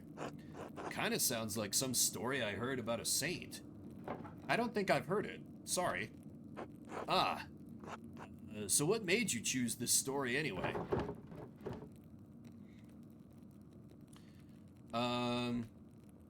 Yeah, it's a story about our pagan past that isn't overly supernatural. It won't offend sensibilities, but it still acknowledges the past in like a tasteful manner. I guess if it's just a wolf and a man and a spring, that makes sense. Hopefully that will keep Father Thomas from hassling you. Thanks for explaining it.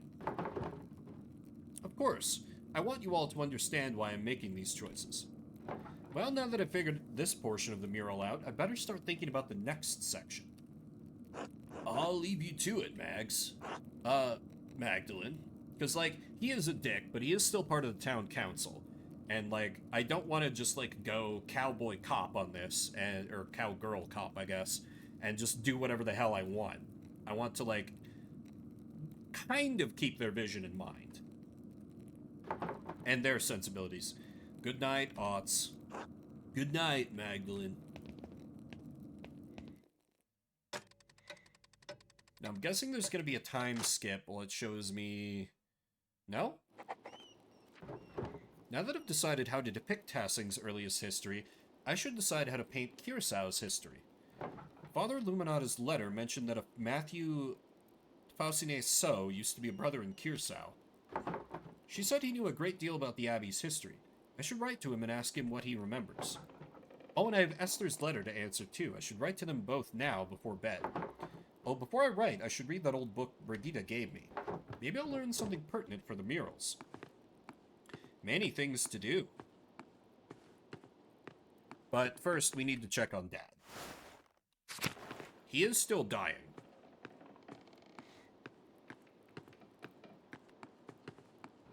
Hello, Magdalene.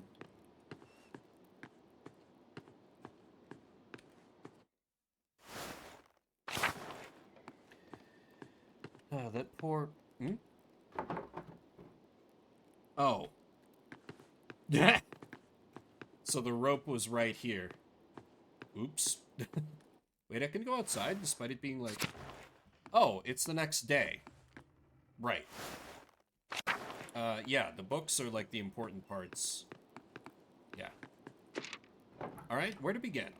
Right, the old book. It was the Baron's before Martin stole it. When the Romans, having conquered the town, built up the walls around it, they established many temples there. This is harder to read than I thought. The book isn't in great shape either, since it's been sitting in a farmer's house for so long. Still, it matches the type of bookbinding I've seen from other German printers. It's not that old. Let's see. Oh, here's a section about the various dedications erected in the town. That might be easier to read. Ergo simulacrum in agre ut Mars nostrum operum conspiciat. I raise a vision in a field so that Mars may behold our work. Huh. Oh, that must be the statue that's mostly collapsed in the meadow that everyone thinks is of St. Moritz. Sedit Diana loco sagutrum ipsa. Diana sat in a place with water oozing up from herself. What does that mean? Oh, that must mean the shrine in the woods. Orenus ut defendat oppidum. Let us pray so that he or she may defend the town. None of this really makes any sense. Maybe someone with better Latin than me could help me read it. The book is so big, though, it would be a lot of work. I could ask Sister Gertrude or Baltus for help. Werner, too. He's much better at Latin than anyone else in town. Maybe even Father Thomas, even though Dad warned me not to bother him with secular books. Chances are slim they could help, but it might be worth asking about. I should finish writing my letters first. Mother Luminata told me that Matthew knew some of the Abbey's early history. He's the Archdeacon of Sion now. I should write to him before the snows come. I'll write to Esther, too. I think the good doctor is the best person to ask for help with the book. Address him with his current title. Get off to a good start, because we never spoke to this guy. Most revered Matthew Faustin, Archdeacon of Sion. My name is Magdalene Drucker. I'm the daughter of Tassing's town printer, Klaus. My father and I are creating a mural for Tassing's rat house. We want to show the history of the town and the abbey.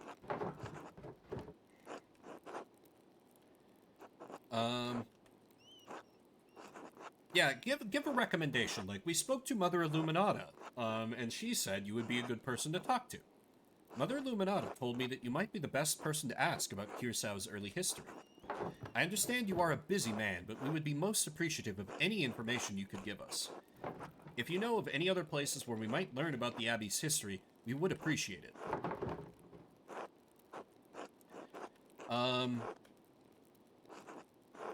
Let's not bring up the revolt, at all. Just be like, thank you for your help and consideration.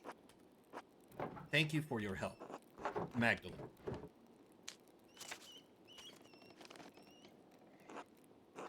Esther, please forgive me for not writing sooner.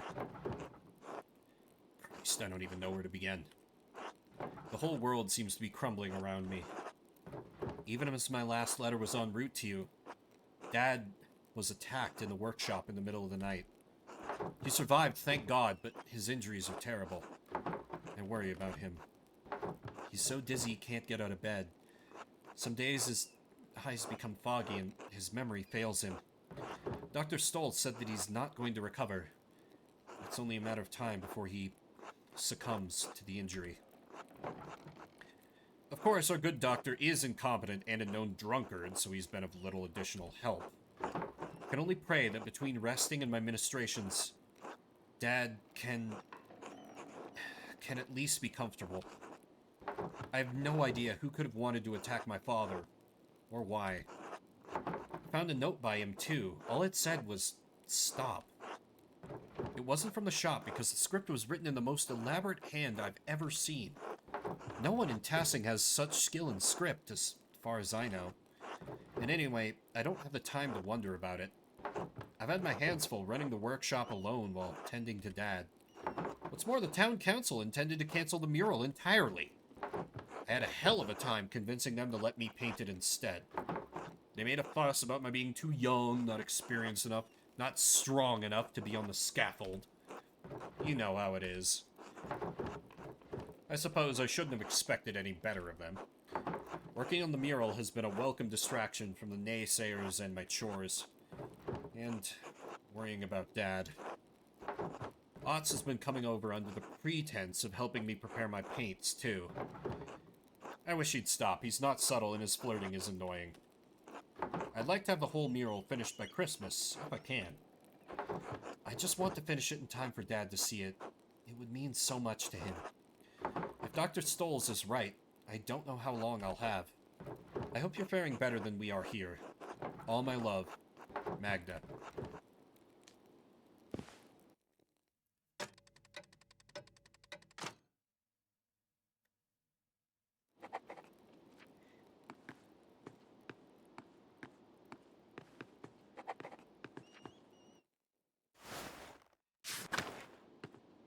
Always check on Dad, just in case.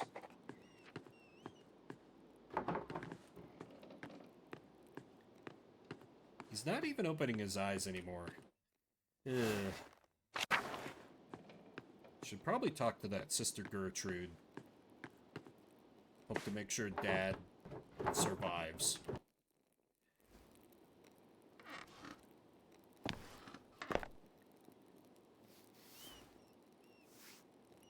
At least long enough to see that the mural's finished.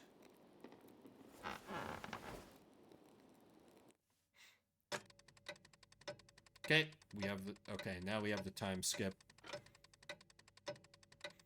And hey, I'll be able to see how the first part of the mural looks.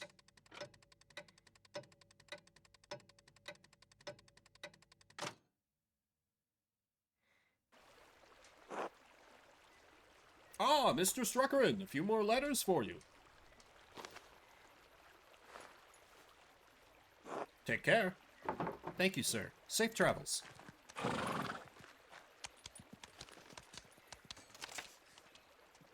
The first letter is from Reverend Matthew. Oh, he's still with his gay lover. Good. Mr. Struckerin, I was not acquainted with your family during my years at Kirsau. Even so, I remember your father was one of the townsfolk who prevented the peasantry from burning us alive. I'm not overly inclined to assist the people of Tassing in their endeavors to catalog the origins of the abbey they destroyed. However, it was a long time ago. In the interest of posterity and Christian charity, I will tell you what I recall. Some time after the Romans left, Christians settled in the region and built Kirsau Abbey on the ruins of a fortress. The abbey was founded by a noblewoman of the Kirsau family. She was both its patron and its first abbess. Perhaps 2 centuries ago, Kirsau changed to being run by an abbot. I do not know the reason, but many other double monasteries did likewise around the same time.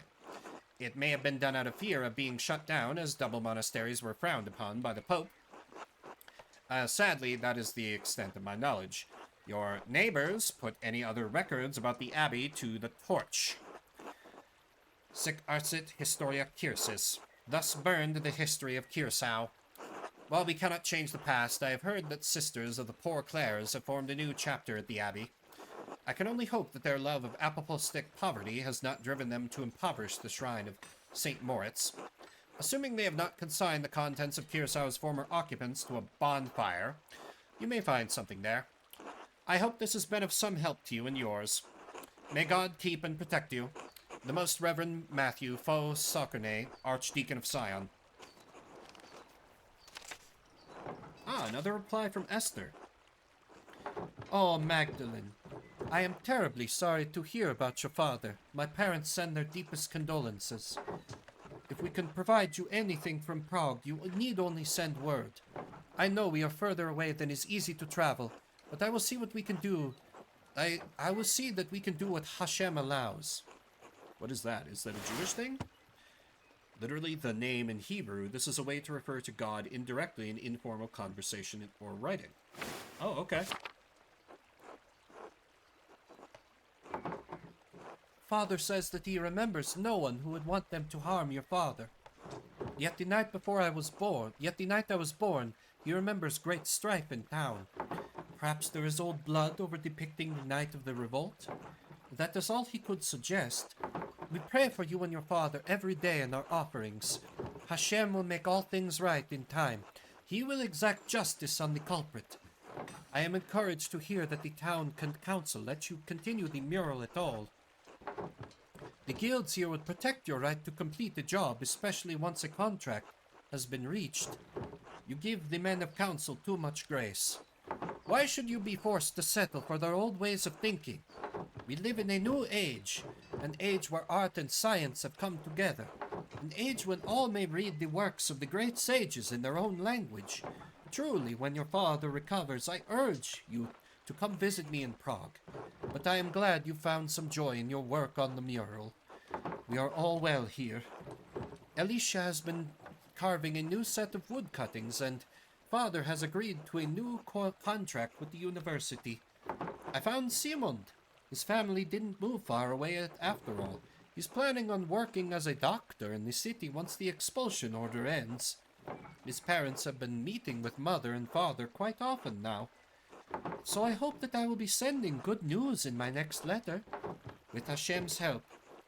Please inform us of your father's condition in your next letter. Be well, Esther. They could become roommates. Maybe. That's all the letters I have for now. I should head home and check on Dad. Werner was supposed to come check on Dad today. I wonder where he is. Maybe I should try to find him later. Good morning, Magdalene. Good morning, Dad. Feeling any better? Your fever broke at dawn this morning. A little stronger, all things in time. Do you want anything to eat before I leave for the day? I'm working on the next section of the mural today. I'm not so hungry right now. I'll be all right. Your letter from the Archdeacon. Yes, that's right. What did you learn from him? Well, I'm pretty sure he still hates everyone in Tassing. He did say the abbey was founded by a noblewoman after the Romans left. Everything else burned in the fire. How unfortunate. I know the brothers kept careful records of the monastery. So much lost in one night. The Archdeacon did suggest the poor Clares might have held on to some of the records from the convent. I should be able to learn more about Tassing's Christian history there. An excellent place to start, Magdalene. Sister Gertrude doesn't come out of the convent much, but I think it's worth asking her. Maybe Father Thomas knows something too. I should talk to him. If I recall correctly, the miller's wife has a long family history in Tassing. She may know something of the local history that the others have forgotten. Elsa? I thought she moved here when she married. She doesn't have any relatives in town. Not anymore. Age, illness, and marriage took the rest of her family. But the Cavizels used to live all up and down this valley. Go talk to her, huh? I will. Thanks, Dad.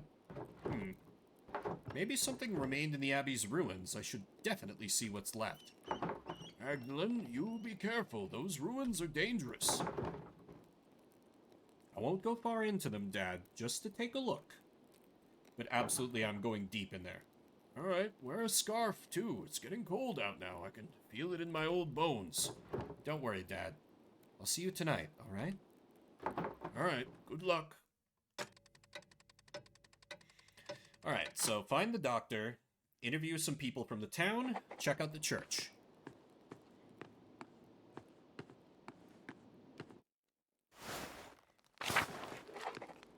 Oh, Clara's here to help take care of Dad. Good. Magdalene, dear. Hello, Clara. Thank you again for helping me look after the house. Can't tell you how much more time this gives me to work on the mural. Oh, it's no trouble. You have your hands full as it is. I know Dad really enjoys the company while I'm working, too. Ah, yes, he sleeps most of the day, but he's been in good spirits whenever I drop in on him. You two keep a clean house, too. Well, aside from the workshop, I can't blame you for that. I've left that to you to take care of. I don't want to damage any of your supplies. Thank you, Clara, truly. You've been such a blessing to us both. Oh, you're such a dear, Magdalene. God bless you. All right, check with the doctor to make sure he checks on Dad and make sure he's not just... Oh, no, I was going to say make sure he's not just in a drunken stupor, but we're off to a bad start here. Kraft? Hey, Magdalene, come to admire a well-chiseled craftsman at his best? Oh, where? I can't see one. Ouch! Suppose I stepped into that one. He took that joke and good. He rolled with that punch I threw at him. You know what? I might like this boy. Have you come to see the repairs I've been doing then? To tell the truth, it's not going as well as I'd hoped. What seems to be the issue? I'd assumed I'd hit a snag either when it came to the stone or the tools or my lack of artistic skill. But it's more than that. It's like in my head, I can't see the right way. Oh, does he maybe have what is that? Aphantasia? It's like a condition is not the right. I think I've heard some people refer to it as a condition, but it's just how some people's brains work. Like you literally you try to make a mental image in your head and there's just darkness. You can't literally picture things in your mind. Besides, my dad wants me to help out on the farm more. I want to be there, but Grandpa taught me everything about the craft. He really wanted me to succeed and do enjoy the work. It's as if I can talk to the stone, not literally, but I can see how lines of tension flow through the rock. I understand how to form one thing from the other, how to create, make something that lasts. Grandma even offered to sponsor an apprenticeship under a master stonemason. Dad will support me either way, but I still feel like I'm pulled both directions at once, Agnes is offering Kraft a once-in-a-lifetime opportunity. With the right master, he could really make something of himself. He should go. His family will be alright without him, right? You can support your family and it makes you happy, it's the right choice. It sounds like he has a real talent for it, too. When you say it, it sounds the most reasonable way, doesn't it? But I still can't get away from the doubts. No one can fully escape their doubts, but don't let that stop you, missing period. God, I wish I had your confidence and fortitude. Did you learn all that from Klaus? Christ, this is hard. Ugh, I don't know what to do. I think you should take the apprenticeship. Better than staying at Tassing, right? Oh. I don't know. I like it here, and I have enough experience from Grandpa to keep going. Besides, if I'm gone, there will be no one to look after the town's stone. Church's foundation is in serious condition, and who's to say there won't be another flood come spring? No, I think I should stay. I'll have to tell Grandma I've made up my mind soon. Well, thanks for listening to me, Magdalene. That's what friends are for, right? You know what? I could be a little chummy with this guy. The fact that he just rolled with the punches when I spit out a barb at him, I appreciate that in a man. Well, work beckons. Father Thomas asked me to reinforce the walls of the church. To be honest, I'd like to reuse stones from the ruins of the abbey, but Father Thomas forbids it. Says it's unseemly. It's just quality stone going to waste. I don't get it. He's being meek, as he always is. I don't understand Father Thomas sometimes. Alright, stay well. Until later, Magdalene. Till then, Kraft. Yeah, screw Otts. I want to get with this boy. Hey, Flair, how goes? Just up to some... Oh, boy. Yep, Werner is in a drunken stupor, 110%. Fire Emblem is mean to me. Fire Emblem was being mean to me, too. I played the first part of Genealogy on Friday, and it kind of kicked my ass a little bit. I forget, which FE are you on now? Right, you're playing that ROM hack. Is the difficulty kicking up? Oh, God, 2% crit. Yeah, that's rough, buddy. That's no mercy. I'm seeing that.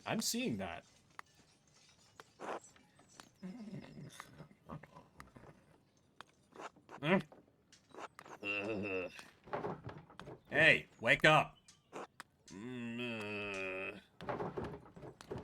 Prod him with your foot. You were supposed to come check on Dad today. Had to do not finish 2 and 3 and just count the... Oh, nice. I know you had intended to play Genealogy, but it wasn't where you'd started it. Nice. Maybe we can compare notes as we get our asses kicked up and down and sideways. I'm not that far in yet.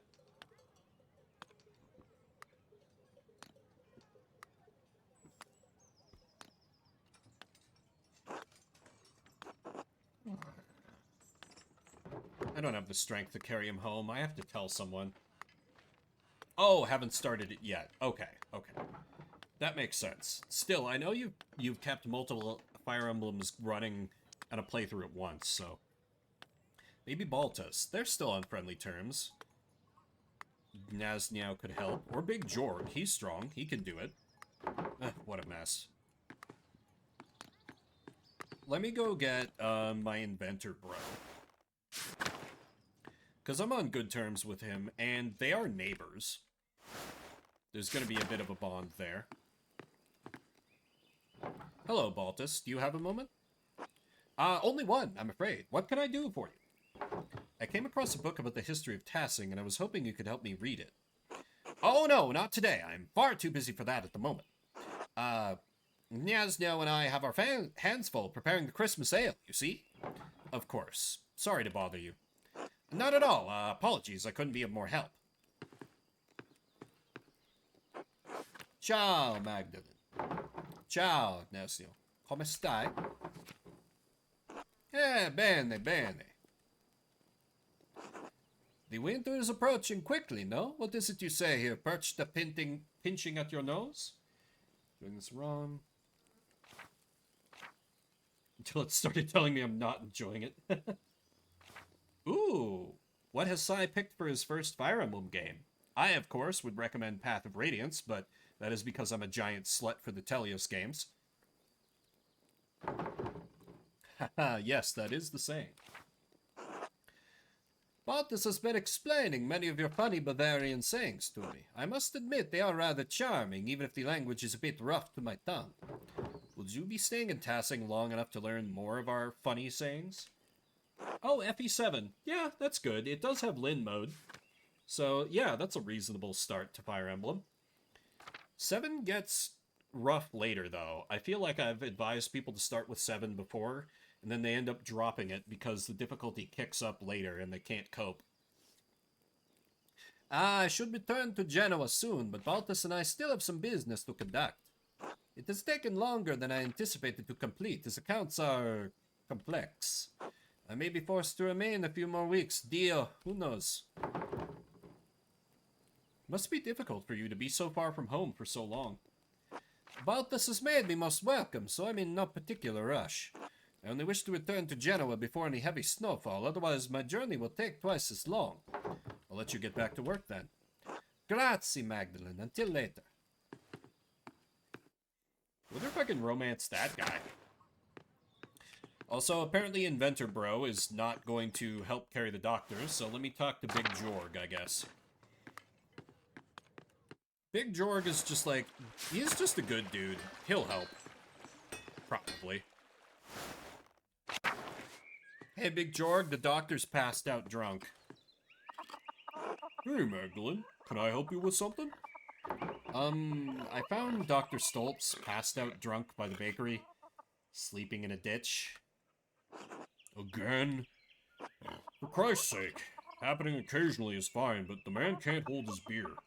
Also, I'm gonna give the chat tracker a preemptive kick, because it usually crashes around now. Yep, it had already crashed, and I hadn't noticed. It's mine and Czar's first game, so we figured it was fair. And 7, 8, and then 9, so we both want to be where there when he plays. Yeah, that's fair. 7, 8, and 9 is a pretty good progression. 7 is a strong start, 8 introduces a little more mechanical complexity, and then 9 eases off a bit while introducing some of the things that become key to more modern Fire Emblem, like skills. I mean, I guess technically 8 introduces skills, but 9 you start to get a look at skills as a little more as they exist later on.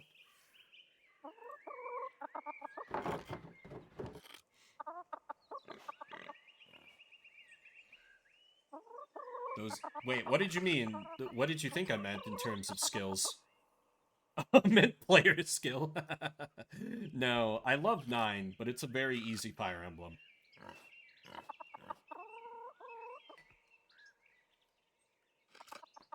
If you say so, can you help it?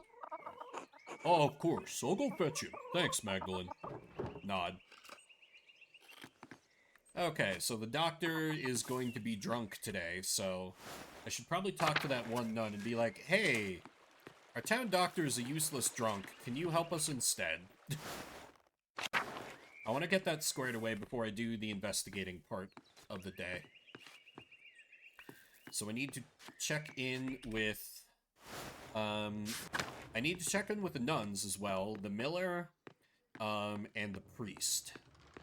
Because I'm talking about Curacao, so this is mostly going to be, like, the Christian history. I don't know that I'll be able to get much about the Romans, since... Martha and Carl, what are you up to? This old statue of St. Moritz has seen better days.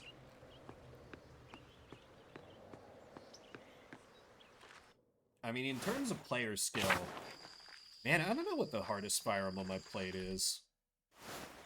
I suppose Radiant Dawn? We'll see where, like, MV6 has its rough moments, but Radiant Dawn absolutely just, like, kidney punches you repeatedly if you aren't totally wise to its tricks. Even sometimes if you are. We'll have to see where genealogy ranks on that once I get further into it. I should talk to Sister Gertrude, since she was a Benedictine nun at Curacao before the poor Clares arrived. She would be able to tell me all about the convent's history for the mural.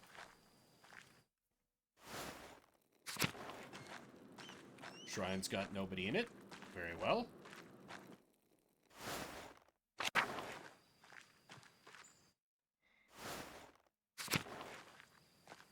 Hey, Sister Gertrude.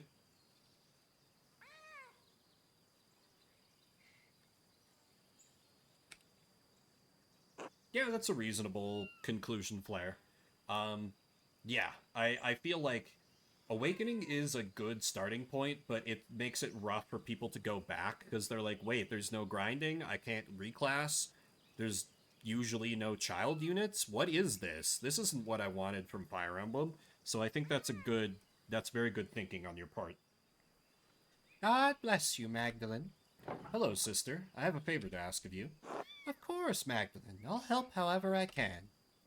I have a book, the Historia Taciae, and I can't read it very well. Can you help me translate it? Oh, I'm afraid my Latin isn't good enough to translate something like that. Its grammar structures are far too complex. I'm sorry, Magdalene. That's all right, sister. I'll have to find another way. There was one more thing, if you don't mind. It's about the Rat House mural.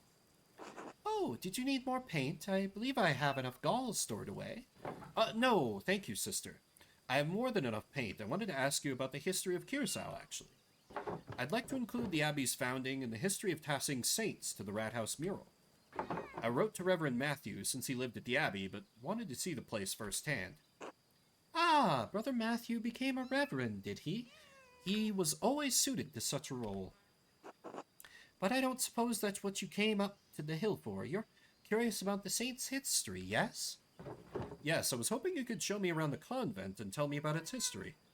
The poor Clares don't allow outsiders within the convent, even other women. Mother Francisca wouldn't like anyone coming in for such a worldly concern.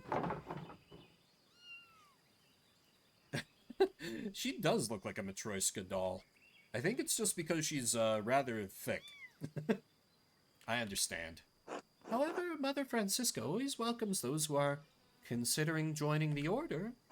If a young woman sincerely considered joining the convent, she may be allowed to enter and observe the sisters.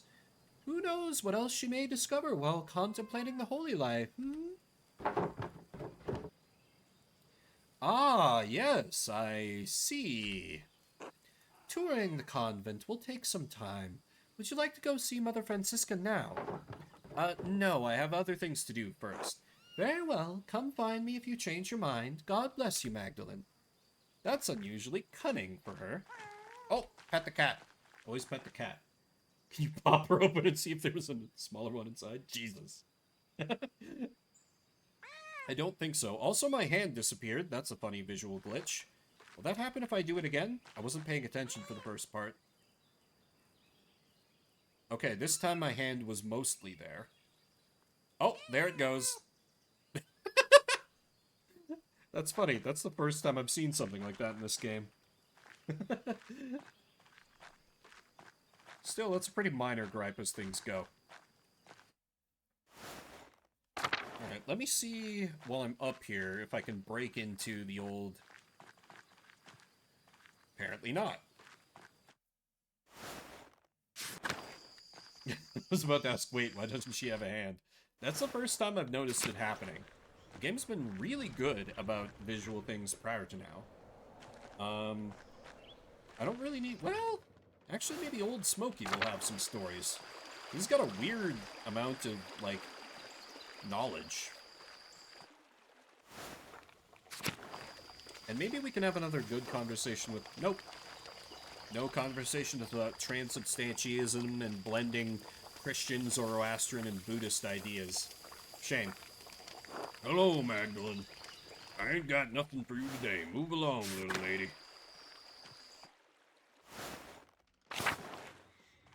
Fine. Let me just move down the line and ask the mill, then I'll hit up the priest, and then see if I can bullshit my way into taking a tour of the convent. Good morning, Magdalene. How's the mural coming along? I'm making good progress. I've started working on the history of the saints today. Good, good. Tassing is a pilgrimage town, after all. I trust you'll take the council's opinions on the matter into account. Of course, Paul. The mural is for the entire town, not just me and my father.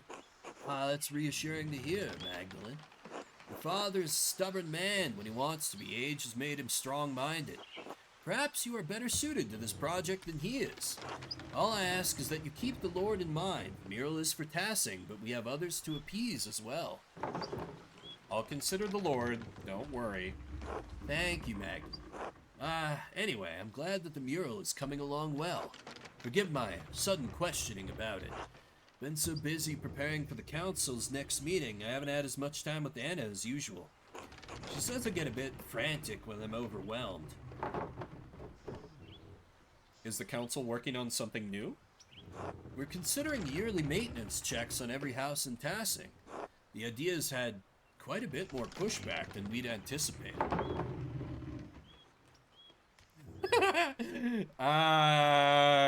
Let's not be a bitch. This guy's nice.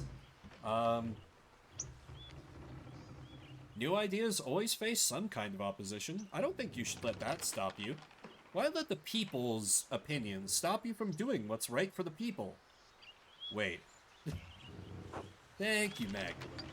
I understand the hesitation. Folk like to look after their own homes, their own land. But this would help protect those in Tassing who don't have the skill to fix things themselves. Widows like Agnes or Gret. In any case, the matter is far from resolved. I imagine spring will come before anything is actually done. I had better get back to work. Thank you for letting me interrupt your day, Magdalene. God bless you. Until later, Paul. God, it is so cute that he named his son Andreas. I love that so much. That's such a sweet gesture. That alone, like... That and I can just snow this guy that, like, oh yes, I'm going to be perfectly respectful. And then I paint a bunch of pagan shit on the mural. And be like, haha, what are you gonna do now? It's already done, fucker! But, you know, I can pay lip service to being all nice and respect. Really? Nothing from these two? They used to be in the... Oh, okay, here we go. God bless you, Magdalene. Hello, Matilda. Hello, Wojlav. How are you two? Very well. The Lord has blessed us more than we deserve. And how are you, Magdalene? Was worried with you keeping the house and the workshop all on your own. Let me bring by some soup for you and your father. Dad would love that. I've hardly had a moment to cook a hot meal. Between your father, the shop, and the mural, I'm surprised you're not dead on your feet. He's very lucky to have such a devoted daughter. And before you worry about imposing, you're not. Taking care of our neighbors is how Tilda and I serve Tassing. Our vocation may have changed, but our gratitude to God and the town has not. You've always been so dedicated to the town. Your neighbors took care of us in difficult times. Sometimes those days feel like another lifetime. A harder time, to be sure. Were the Benedictines anything like the Poor Clares? We lived simple lives of devotion, but... Not that simple. I'm given to understand they don't make art in the convent now. Such a shame in that beautiful workshop. In any case, a nun's vows include dedication to a simple life, with all the challenges that entails. But I struggled with my vows, my discipline. Couldn't live as my sisters did. I broke my vows, as did Wojlav. Oh, don't be mean. These two are alright. You fell in love. Ah, we did. Well, I seduced her. You certainly did not. Are you telling young Magda here that you seduced me, then? Wojlav, please. So you left the Abbey. Well, we were found out, but our secret was kept. Still, the matter ate at my heart. That and being falsely accused of murdering the old Baron terrified you, and rightly so. We all must account for our sins, Magdalene. Was afraid it would account for mine sooner than I thought. Those were the hardest years of my life.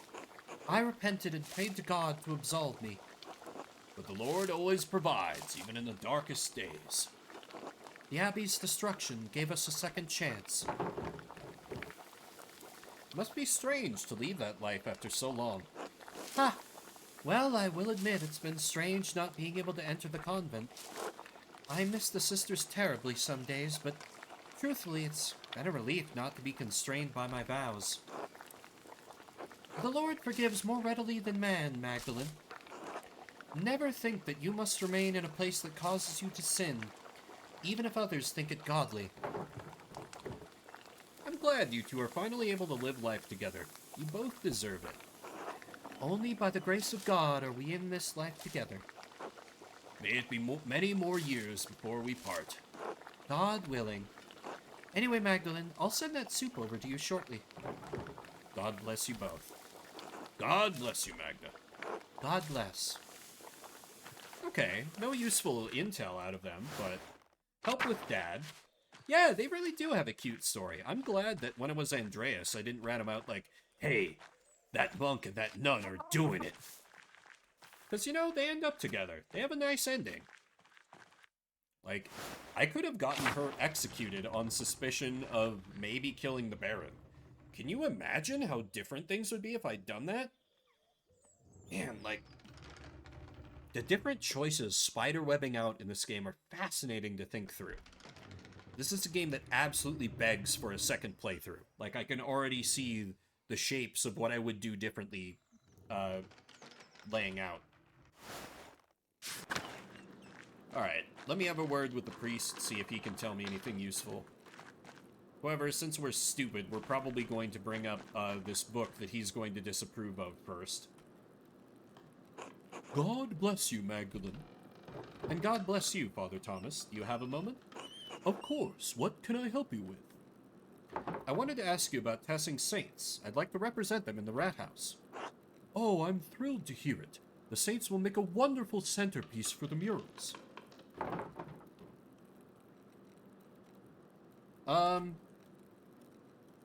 Ooh, I can't bullshit him and say, like, yes, they'll absolutely be the centerpiece. Let's not say I may incorporate them, but I'll be like, I'll be including the Saints.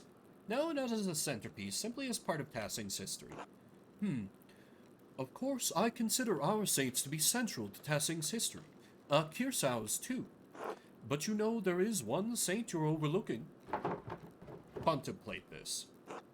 Why, the Blessed Virgin, of course, Mary. Many people forget that Mary is the greatest saint. And she visited one of the peasants here in Tassing centuries ago. The Virgin Mary appeared in Tassing? Why? Yes, she appeared to give a message. Centuries ago, a farmer in the fields behind us had 3 visions of Mary. In the first, she told him that she wanted him to tell the Bishop of Freising that she had appeared. The peasant traveled down to Freising, but the bishop would not see nor hear him. That's not a short trip. It certainly is not, but the peasant had received a holy vision. What else could one do in the face of a divine revelation? No, don't be mean. Just shrug. Let him keep going. The peasant returned to Tassing and had another vision in the field. After all, this part of the mural is about the Christian history of the town and the abbey, so we need to humor people like Father Thomas a bit, more than I normally would. The Virgin showed him a pattern, a labyrinth. She told him to draw it on a sheet of birch bark and bring the drawing to the Bishop of Freezing. Keep listening. The bishop attempted to turn the peasant away, but he could see the drawing of the labyrinth in his hands. It was the same image that the bishop had seen in a dream 3 nights earlier. He met with the peasant, who told him of the 2 apparitions he had seen here in Tassing. The bishop was moved by the peasant's story and came here to Tassing. And when the bishop came, Mary appeared to both of them. She told the farmer that the town needed to build this church. She told the bishop to support the town. I had no idea that's where all of this came from. It's not a story I tell much anymore. I suppose people here think of Moritz and Seisha, their connection to this place. Mary is such a core part of their prayers that they forget about our particular Mary. But in any case, Our Lady's demands were clear, so the bishop helped fund the creation of this church.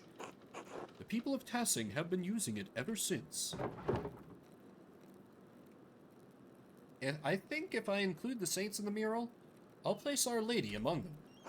I think that is a most excellent idea, Magdalene. It will help reinforce Our Lady's presence in the minds of the faithful. A worthy addition to the story and the devotion of our people. Thank you for the story, Father Thomas. Have I convinced you to include the saints prominently in the mural? I'm still considering it. I pick the dirty centrist option so that when I go to make the decision, I'll be like, yeah, I told Father Thomas, and yep, let's make this super Christian, and you get no further input on the idea, player. Well, if deliberation fails you, perhaps you will find that prayer gives you greater clarity. God bless you and your work, Magdalene. God bless you, Father Thomas. Okay, that was weirdly helpful. And I was wondering why the hell this painting was in the church. Now it all makes sense. Mary, Mother of Jesus. Her painting has been here as long as I can remember.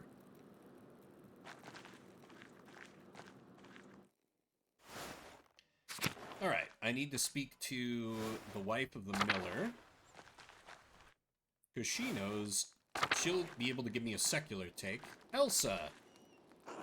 Magdalene, dear, what brings you up the hill?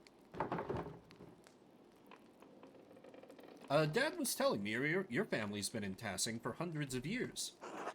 Oh, is this for the mural? I'm not sure I want to get mixed up in that. I won't depict your family specifically, if that helps. You're one of the few people who know anything about the town after the Romans left. Oh, the Mullers have been a pillar of Tassing for generations, yes. Though I'm afraid I know only a little bit about them. And much of that I've heard from others. Lenhart didn't care to talk about the past. I meant your family, the one you were born to. Your family name was, Caviezel, wasn't it? Oh. Not a soul in town has asked me about my family in years. I was beginning to think my neighbors had forgotten us. I am not surprised your father remembers the Caviezels. He was sweet on my sister before he met your mother. I am the last of us left now. Caviezel doesn't sound like a local name. Why wouldn't it be? I am Bavarian is my name, so it is a Bavarian name. No one else in town has a name like that. And shouldn't you be Caviezelin? I have always been called Caviezel, as were my sisters and mother, and her mother before her. My grandfather told me that the Caviezels have lived in this area for hundreds of years. Perhaps even 1,000, though it seems impossible to imagine a time so long ago. Don't come out and be like, they were pagans? She's already hesitant to talk about her family history. Be like, Were they Romans? No, no, the Caviezel's were part of the Old People, the original Bavarian people. They helped to resettle Tassing after the Romans left. Built their new home right on the spot where they had been living when the Romans arrived. Interesting. Doesn't that seem unlikely to you? Oh, who can say? Why does a story need to be true? However true it may or may not be doesn't matter, Magda. It matters that I believe it, that it connects me to my ancestors. When I think of the ancient Cavazels driven from their land only to find it again and become Christians, they feel nearer to me. Do you understand? I think so. It's like when my dad tells me stories about courting my mom, or like... My dad's side of the family has a few people who are very passionate about keeping our family history alive, and it's always fascinating to me to hear stories about, like, my ancestors. Like, it's a shame to me that my mom's side of the family has really no one like that, and so my family history from that side of the family is just kind of a mystery to me. I know the general parts of the world where that part of the family came from, and, you know, that they were farmers in the same part of the country, but outside of that, I have no real idea what was going on, or, like, what their deal was. And, you know, it may not be a grand story, but it's still a story that's, like, it's part of my heritage, and I feel like it's been lost. It's a damn shame. Anyway, I don't remember her face, but when he tells me about her smile, I can almost recall it. Yes, it doesn't matter whether you really remember. When I sing my sister's favorite songs to Ulrich, I may not know the words anymore, but that's all right. Just as I may not know exactly how the Cavazels, why is that throwing me so much, resettled Tassing. What matters is that I feel close to her and them, even though they are so far from me now. That is what stories are for, Magda. Now go on, you've got a mural to complete. Thank you, Elsa. You've given me much to consider. God bless you, Magdalene dear. Okay, that was fairly useless.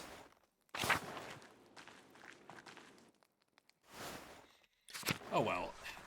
Let me see if I can get a tour of the convent. If I can't break into the church itself, that would really be my first thing I'd want to do. Or the abbey, rather, not the church. I should be specific. Maybe I need a, like, point of entry. Maybe if I had that, like, Snoop background, then I could bust into the abbey, but, like, it doesn't seem to be really giving me the option. And that's a shame. Still, if the original founder of this place was an abbess, and it was originally a nunnery before becoming a nunnery and a monastery, it could be good to get the sisters' side of things, at least. God bless you, Magdalene. I had been hoping to speak with you. Do you perhaps have a moment? Of course, Mother. How can I help? I had heard that you had taken up the mural in the rat house after your father's terrible attack. Yes, I'm excited to paint the town's history. Your enthusiasm and insistence is most troubling to some people in town. I know the council was hesitant at first, but they all agreed I could do it. The council's view is limited in this matter, I'm afraid. I understand how you must have struggled with your mother passing while you were so young. Without a maternal figure to guide you, it is no wonder your spirit has wandered and wavered from its nature.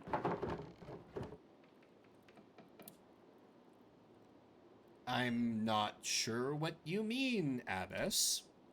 The pursuit of such trades is not for women, but men. As Paul writes, God calls women to work at home, not in trades. While supporting your father is laudable, taking on his work is imprudent.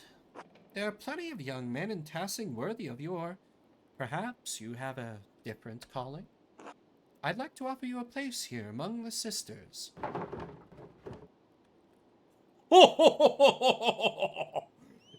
is an excellent burn.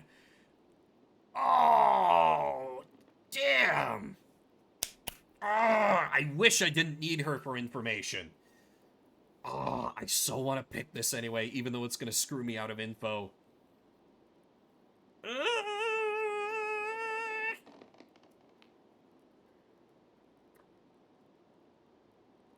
You know what? You already don't like me. You probably weren't letting me into the Abbey anyway. You may be an ordained mother, but you're certainly not mine. Magdalene Druckerin. On the contrary, your utter disregard for authority and decency shows that you would benefit from convent life. Such impetuousness is precisely why I offer you a place here. I think it would do you a great deal of good. Think on my offer, Magdalene. God bless you. Wow, that actually kind of helped me. Okay. Hey, Sister Gertrude. After talking with the good Reverend Mother, maybe I would like to become one of the sisters. I'm sure thinking about it. Could I maybe see more of the convent? Wink, wink, nudge, nudge. My co-conspirator.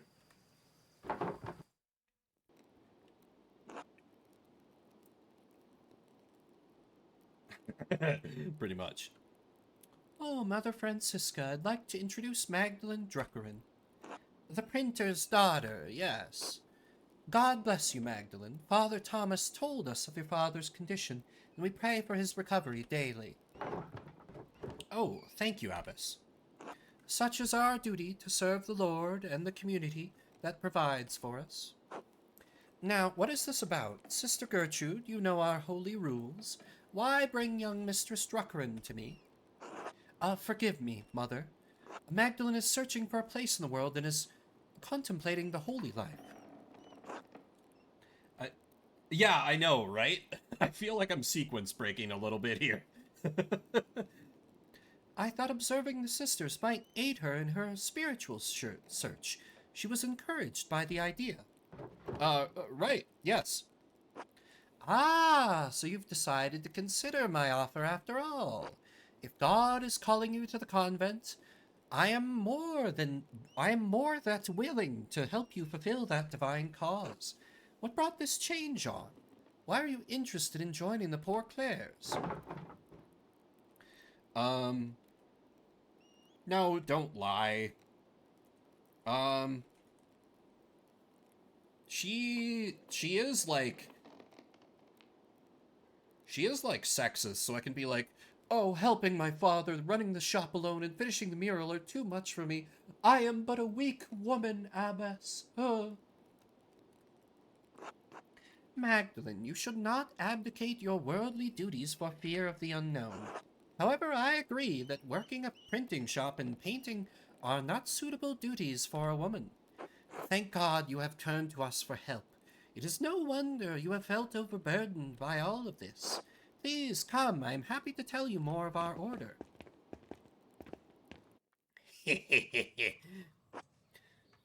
Our small convent used to be part of the larger Kearsau Double Monastery, as I'm sure you've been told by Sister Gertrude.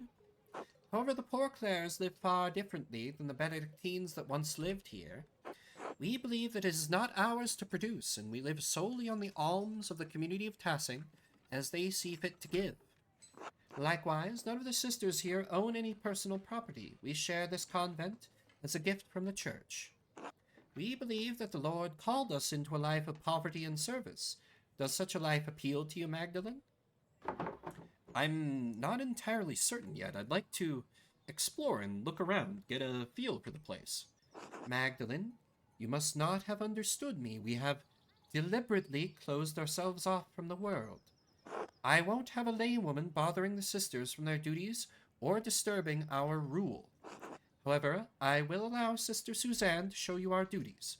Please take your time. When you have finished, please come find me, and we will discuss your decision to join. Okay, that's better than nothing.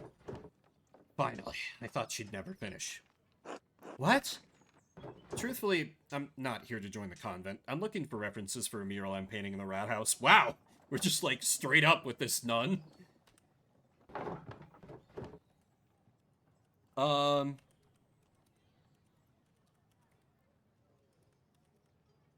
Like, I don't know this woman, right? Why am I just like, hey, here's my entire plan. I hate that old bitch. um, let's give her a chance to have an out. Be like, are you coming? She'd be like, oh, well, maybe I lost track of you at some point. Wink, wink, nudge, nudge. Now that the lecture is over, I can get on with what I came here for. Are you coming? But Mother Francisca said... She said that as long as I'm with you, it's fine to look around.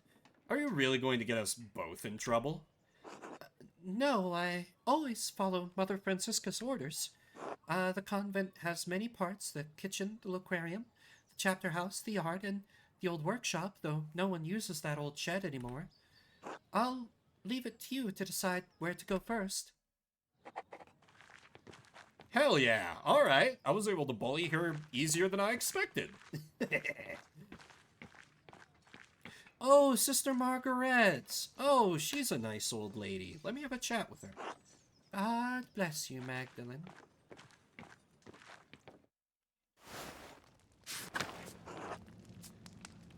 This is the kitchen. There's not anything that interesting here.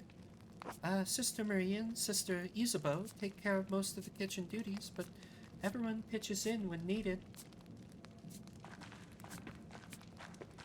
There's the grate I saw that connects to the old aqueduct.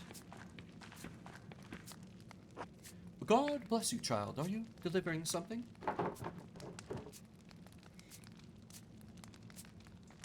Oh, I'm considering joining the convent, so Mother Francisca graciously allowed me to visit with you. Alleluia! Great glory and praise be to God. You've brought such joy to me this day, child. I haven't actually joined yet, sister. Do you have a strong stomach? Perhaps you can help Sister Isabeau and me in the kitchen. I enjoy preparing meals for the sisters that nourish us, but I can never bring myself to butcher the animals. Sister Isabeau has graciously taken on that task for me. We need sustenance, but I feel butchering any animals wrong, according to the rule of St. Francis. To cause suffering to any living creature is unnecessary and evil, even if God granted Adam and Eve dominion over the animals. The kitchen seems fairly simple. Is there anything here from the convent's founding days? No more than the structure itself, I'm afraid. Cookware needs replacing over the years. Though some nights a ghost appears to me by the cook fire, a lost spirit trapped between heaven and hell. Sister Marie, not this again. Not to Magdalene, please. Could it have been a ghost of one of the sisters from the founding of the convent? Maybe even St. Tassia? If it was, she has never said a word to me, though I fell prostrate in prayer before her. The spirit, whoever it is, rose up through the ground at vigils. Dawn and dusk are the hours when the boundaries between this world and the spiritual world are weakest.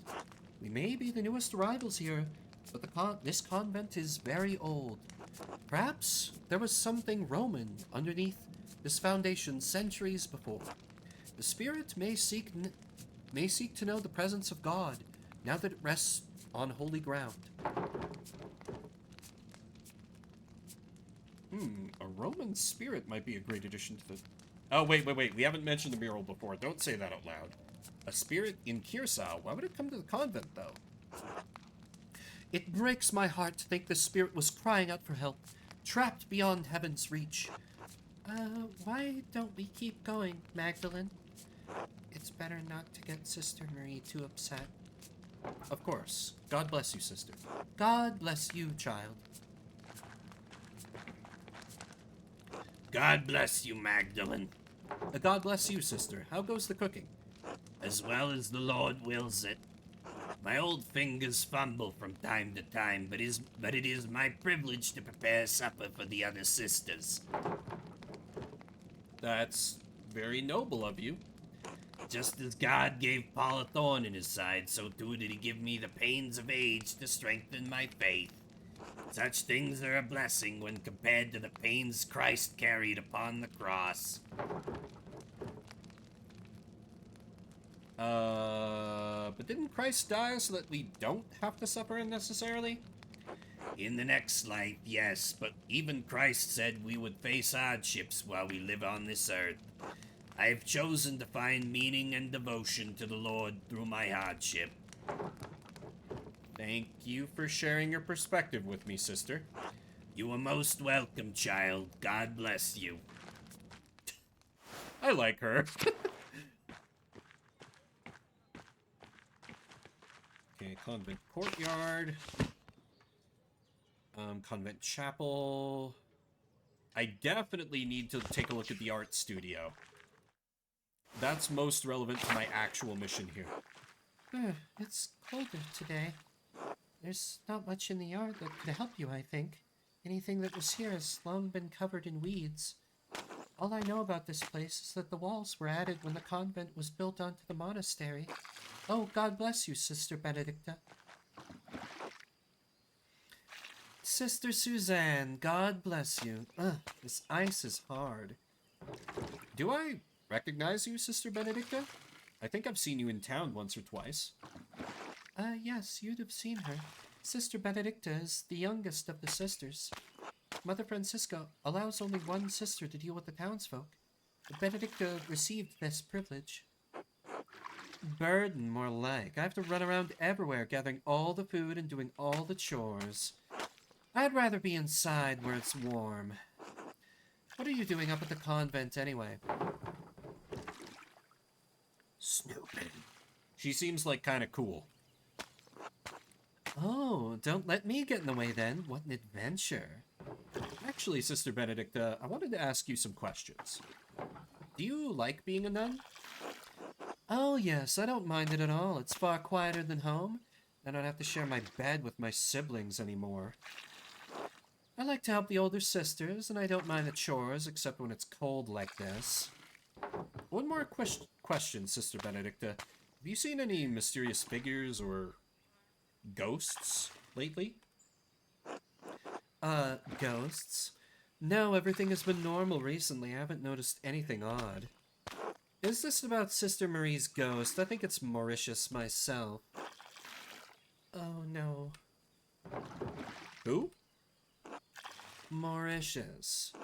Don't tell Mother Francisca this, but I found an old book about Christian legends hidden in the workshop.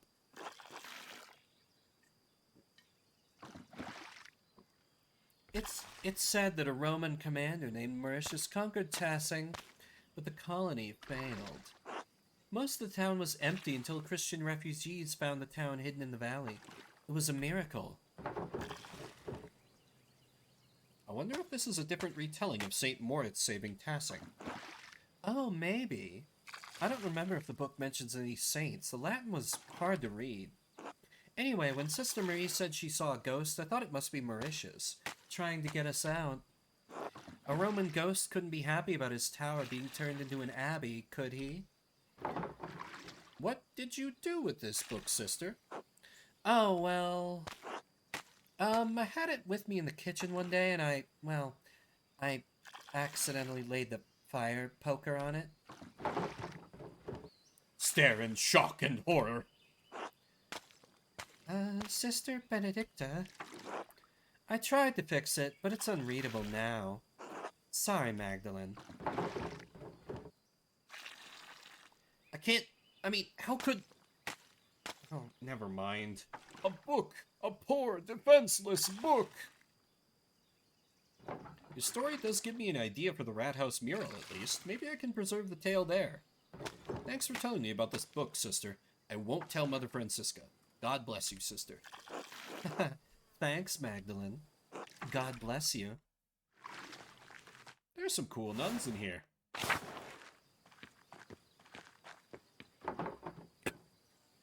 The workshop is covered in dust. Yes, this was the Benedictine sisters' workshop. They used to make badges and art for pilgrims coming to see the hand of St. Moritz. It looks like everything was just left here after the fire. Nothing's been used in years. We can't subsist on painting, and the poor Clares don't produce goods for sale, so we have no reason to be in here. But art allows us to find beauty in life. Even Christ said the Father clothed the lilies of the field in beauty. I agree, but that's not the rule of the Poor Clares. Mother Francisca considers art a temptation into hedonism. Mother Francisca doesn't let us come in here unless to put something in storage. I've come in a few times and noticed some of the brushes have gone missing. Paint pots, too. Oh, I know who's behind that. It's Sister Matryoshka. You think it's the ghost Sister Marie was talking about? Haha. Whatever Sister Marie thinks, I don't think spirits can enter holy ground. Besides, what would a ghost need with dried up paints and brushes? Good point. It's probably something else. In any case, I think it's sad the workshop is left like this.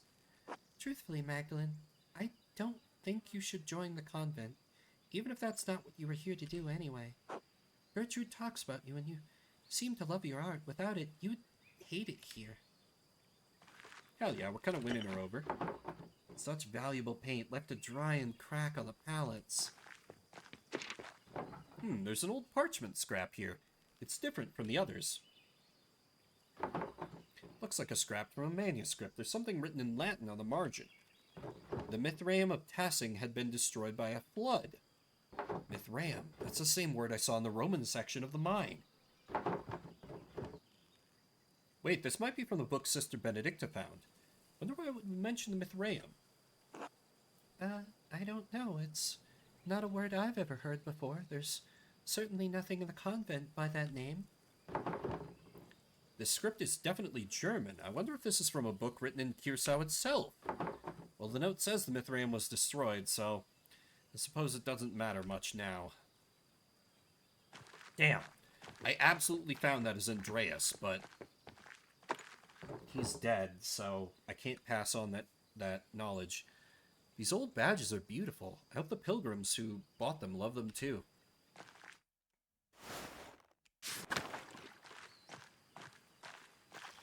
Okay, apparently not allowed to go in there. That's fine.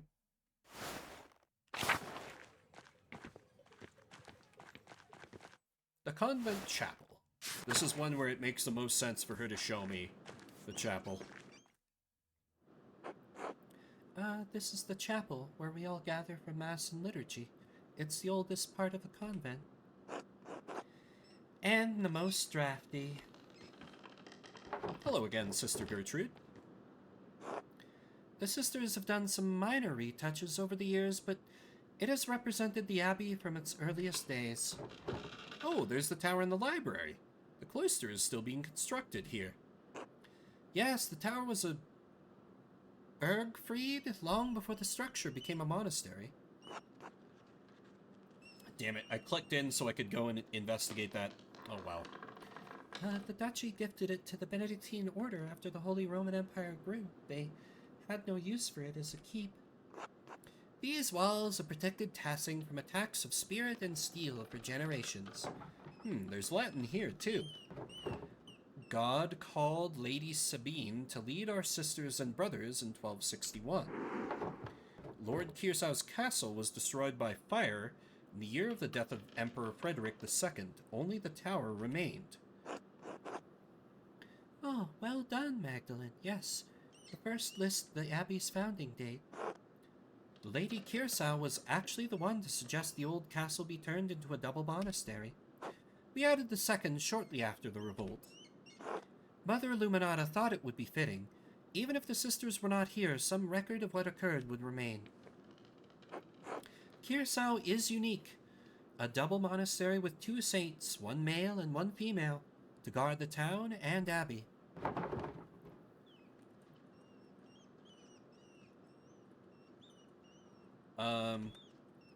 Fascinating to think that even before the Duke gifted it to the church, the fortification was founded by St. Moritz.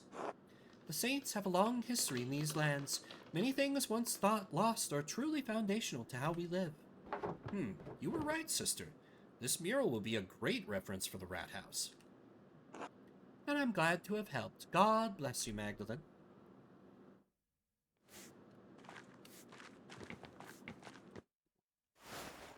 Sister Gertrude is a homie.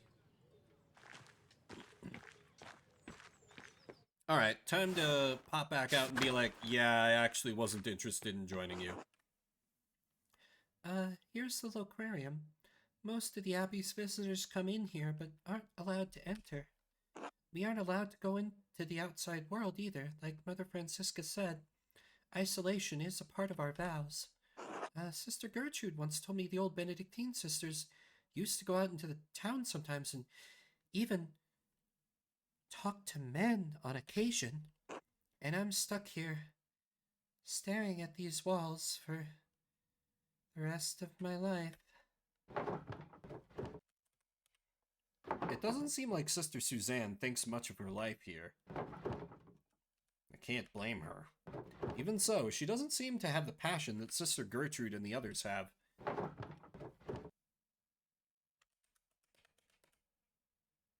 Ooh. Encourage her to leave the order, maybe. Better to leave while she has a future ahead of her. After all, there are plenty of young men in Bavaria who would make good husbands. Still, there may be some reason she chose to stay. I don't want to overstep my bounds. Are you unhappy here, Sister Suzanne? I don't know. My father promised me to the church as a baby, some oath he swore when my mother struggled in her pregnancy. So there I was, dropped into the Poor Clares the summer I turned 17.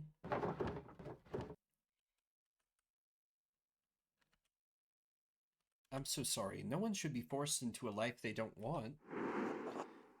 We daughters are born to bear a family's legacy. Between our legs or on our backs, it doesn't matter.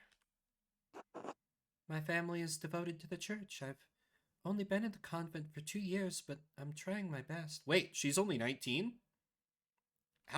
Wait, how young was that other sister we talked to then?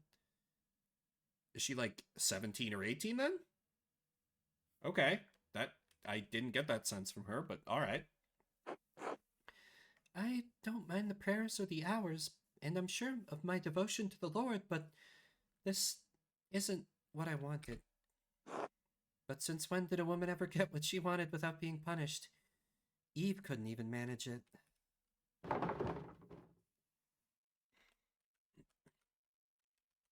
We can only do the best we can. I pray that one day it'll be different. Maybe, but we certainly won't ever live to see it. Sometimes I get jealous of Sister Gertrude and even Sister Margaret. At least they got to see something of the outside world before they were 20.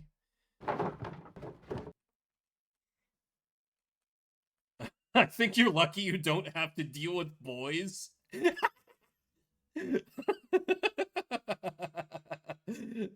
Okay, that's actually kind of great. I think you're lucky. You don't have to deal with boys. I get to deal with Mother Francisca instead. Thanks for listening, Magdalene. Anyway, let me show you the rest of the cloister. Lead on. Well, you've seen the entire convent. There's not much here. What do you think of it?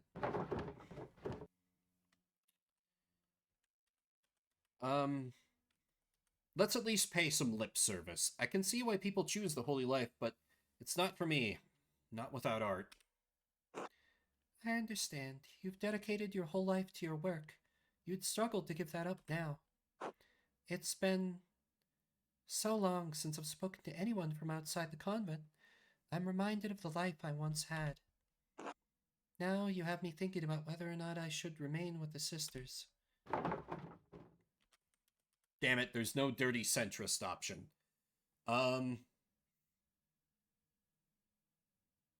Honestly, just drawing on my historical knowledge, like, women in the church had a lot more freedom than most other women of the time. So, even if it's not a perfect fit for her, the life outside probably wouldn't be, like, great. You know, her best bet would be hope to find herself a good man and then just live the family life. Here she can, like, I don't know. There are privileges here that she wouldn't be able to enjoy outside. And since she spent her whole adult life in the church, like, and she was promised to them as a baby, like, she might struggle to adjust to the outside life.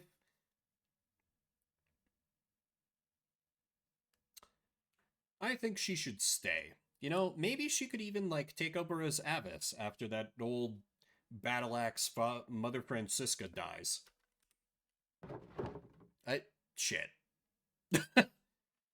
I know you don't like it here, but there must be some reason to stay, right? Huh. Like what? Sister Marie's cooking? I don't know anymore, Magdalene.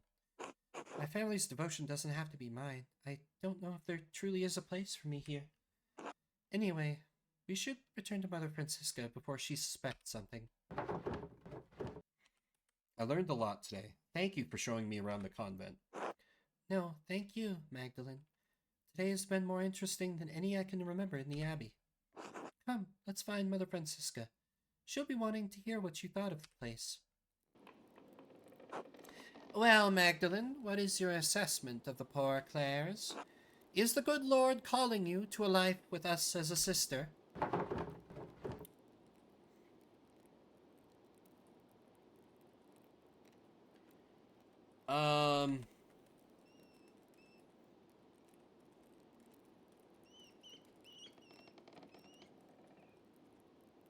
I'm gonna piss her off bad enough that I basically inspired one of her sisters to peace out from the Abbey, and I got a good jab in at her earlier. So let's be like, well, you know, my duty to provide children to a husband. Can't give that up. Nope. Gotta bang and have kids. Motherhood is a divine blessing, Magdalene. Be careful with your sarcasm. I don't know what you're talking about. I think you do, young lady. Our community is quite modest compared to the splendor of an old Benedictine house operating under the rule of a powerful abbot. I see why fewer women are drawn to the order these days. I will pray that you find your way, Magdalene. God bless you.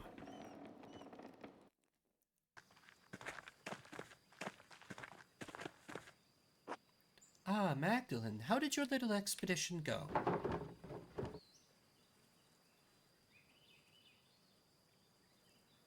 Well, I learned about the Poor Clares, but not as much about the history of the Abbey as I wanted. But sister, there's something I don't understand. The Abbey was so prosperous. Why didn't the monks rebuild it after the fire? Ah, what a task that would be. The chapel was beautiful. The stained glass always caught my eye in the mornings. There was a great deal of anger and sadness in Tassing that night. The abbot felt the brothers and sisters were no longer welcome in Tassing and moved on. In truth, the abbey's dissolution was inevitable. Curacao was running out of money and patrons. The riot and fire were simply a particularly awful and painful way to end the monastery. Did anything survive the fire? Some of the buildings are intact, but all are terribly overgrown. I haven't dared forage in the rubble. I doubt you'd find anything of help for your mural inside other than charred wood and parchment. It might still be worth taking a look if I'm careful. I worry after you sometimes, Magdalene, I really do. Thank you for all your help, Sister Gertrude. You are most welcome, Magdalene. God bless you. Yeah, if I could explore the old abbey, I bet I'd find something there.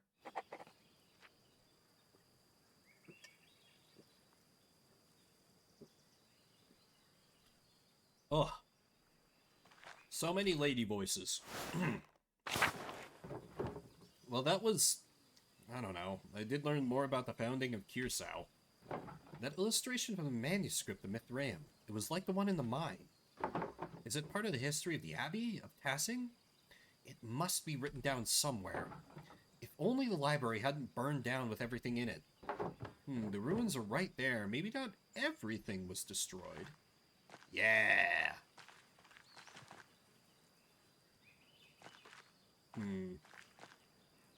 Let me...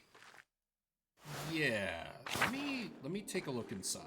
See what I can find, if anything. My god, this is amazing. I wonder what it must have looked like before the fire. Everything collapsed in the fire. I'll have to be careful climbing over this rubble to get past.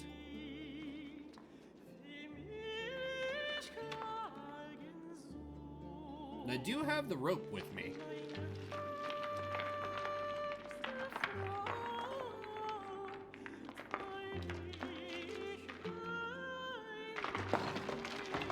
Uh-oh. Oh, oh shit.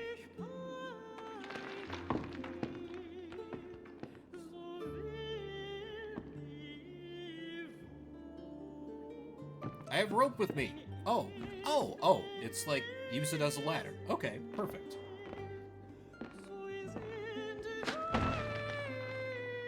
Well. Oh no, I can't get back up there. If I climb, it might collapse further. It's fine, I brought rope. I'll have to find another way out.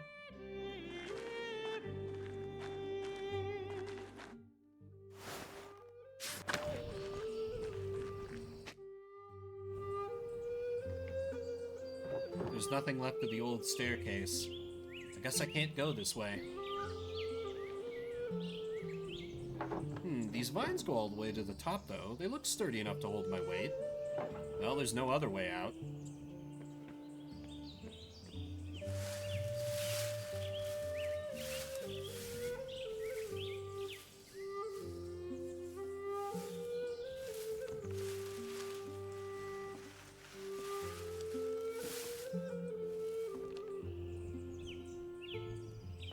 I can see all of Tassing from here.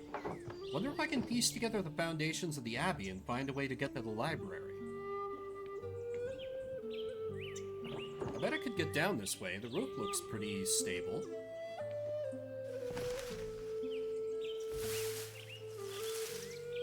Yeah, you know, maybe there's something left in the old ruins. Or, you know, maybe I fall to my death and then it's just game over. And the game just abruptly ends. I could see this game doing that.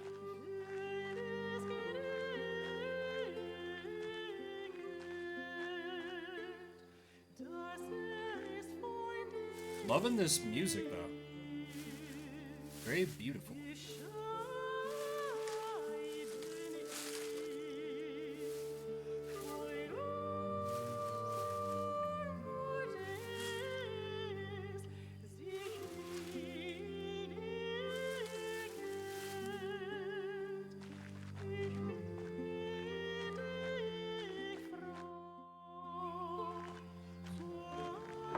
Oh, God. I remember when the library burned down. Dad told me I was just a baby, but I remember the flames coming out of the windows. So many people were screaming and running around. I cried myself to sleep that night. I haven't seen this place since then. Doesn't look like there's anything left inside. I suppose it was too much to hope for. Well, Magdalene, how are you going to get out of here?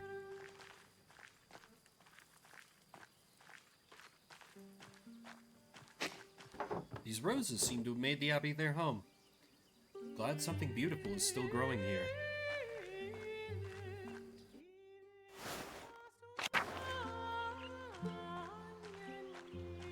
Oh yeah, some of the gravestones might be... Yeah, particularly the one of the founding abbess.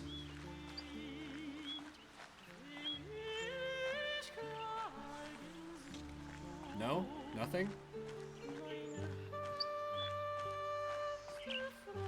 Fine.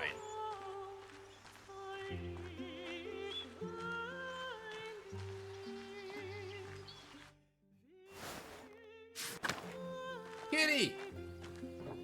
Wonder if there were always this many cats at the Abbey. Perhaps I can ask Wojlav what he remembers during his time here. Pet the kitty. Oh, good cat though. And disappeared again. This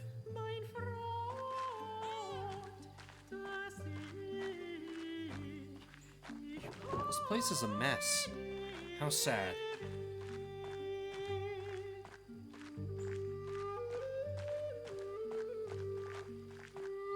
The door is stuck. I can't get through this way.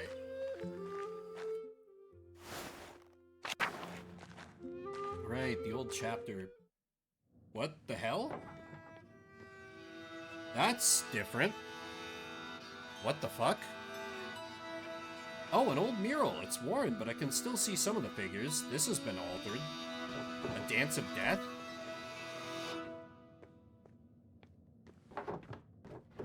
What? These figures look new. paint can't be more than a few years old. Someone's been adding to this. Yeah. Yeah, the prior who we... Someone's been painting the recent history here. This feels wrong. Who would add new figures to the Dance of Death, and why? These look like people from the town, from here. People who died. That must be the Baron, and that's Otto. Wait, is that... Someone's here. Hello? Who are you?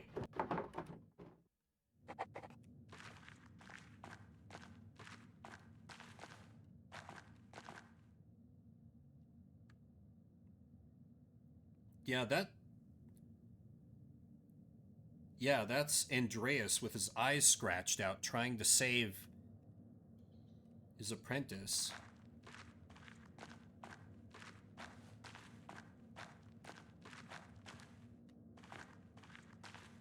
Interesting. The door. Whoever was watching me must have opened it. I don't like this. I think I've seen everything left at the Abbey. I want to get out of here. And yet...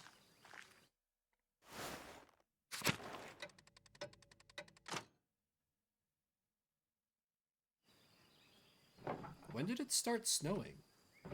I should get back to the rat house and get to work. Well, that was a very ominous trip to the Abbey.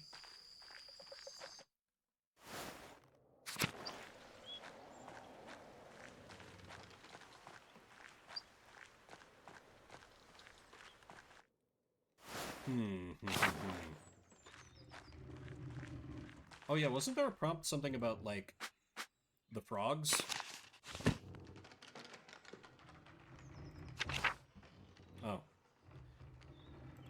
Oh. Sister Gertrude, Baltus, Dr. Stoltz, and even Father Thomas. Yeah, I inquired with everyone, and nobody was really able to help. To the outer farms. Hi, Magda. Need something? Maybe. I'm looking into the history of tassing. Your grandpa said he told you a lot of things about the old ways. Can you recall anything? Yes, of course. I'm fortunate that both my grandfather and Attilia taught me what they knew. Her mind was still so sharp, even up to the end. Sharp tongue, too, as I recall. Is that where you learned it? No, but I think the boys in this town would turn any girl's wine to vinegar. Oh, they're not that bad. Anyway, I'm grateful I got to spend time with her before she passed. What do you remember from them? Grandpa told me all sorts of charms and things to do to protect against evil. But I imagine you're not interested in that. He said that it was Perchta who protected the forest from witches, not St. John. God and his saints have dominion over the town and the abbey, but Perchta still watches over all of our wild places. I see. And Attilia knew all these old chants in another language. She told me what they meant, but she couldn't, translate them, I suppose. They had to do with Perchta, but also God and St. Moritz. So where did they come from? She didn't know, but I think I figured it out after she passed. There were some people coming through town, and I heard them speaking their language. It didn't quite sound like the words Attilia used, but close. They said that St. Moritz was the patron of their home, too. Really? Where were they from? Graubünden. They were Swiss. They said that there was a holy spring in their town that had been blessed by St. Moritz. Oh, were they speaking Romansh? Oh, I don't know. I only ever heard it that one time, other than from Attilia, I mean. She said we all used to know the chants, the language, generations ago. I don't know. Maybe we weren't always the people here. What do you mean? Maybe we came from somewhere else, our families, I mean. But people have been in Tassing since before the Romans came. That's what I've heard. People say the mine has been here forever. But, oh, I don't know. I'm just trying to make sense of things. Maybe there's no sense to be made of it. I don't know if any of that is useful to you. Even if it isn't useful, no, I still have to decide what to paint, so it might be. Ugh, not everyone appreciates hearing about these things. I know. You should be careful, Ursula. Why? Not everyone is as open-minded as I am. I just don't want you to get in trouble. Alright, I appreciate the concern. Thank you for your help. Anytime, I'll see you later. Until then. Aw, the baby.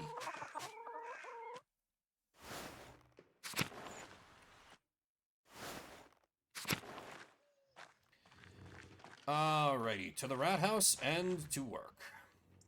And along the way, let me see if the good doctor is back home and sobered up at this point.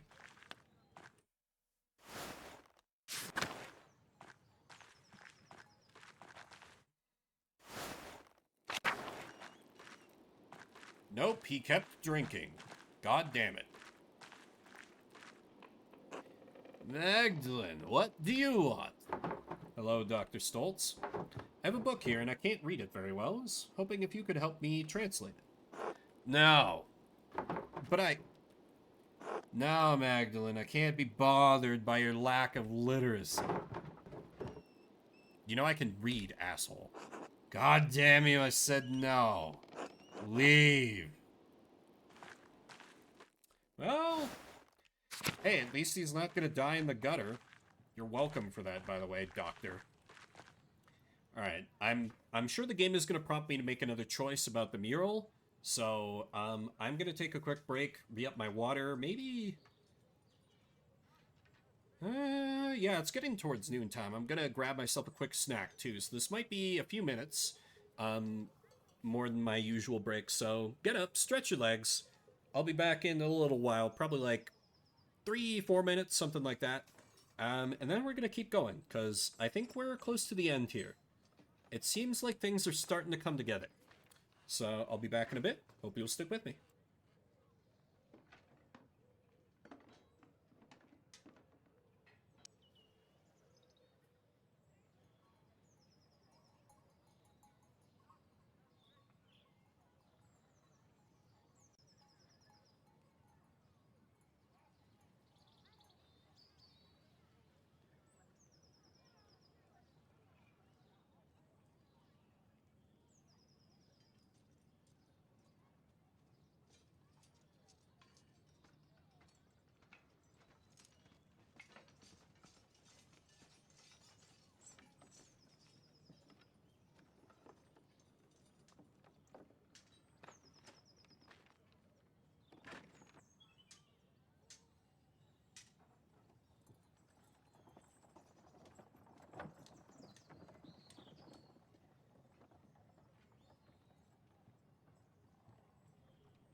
Alrighty, I return.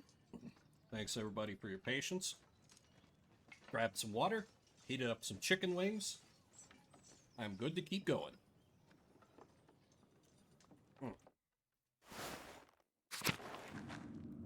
Alright, time to work on art. Oh, I don't get to see what's been completed so far? That's a little disappointing, actually. But oh well.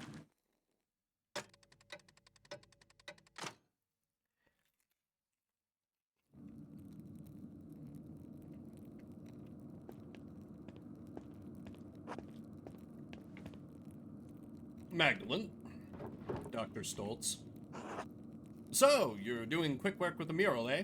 Hope that doesn't make you sloppy.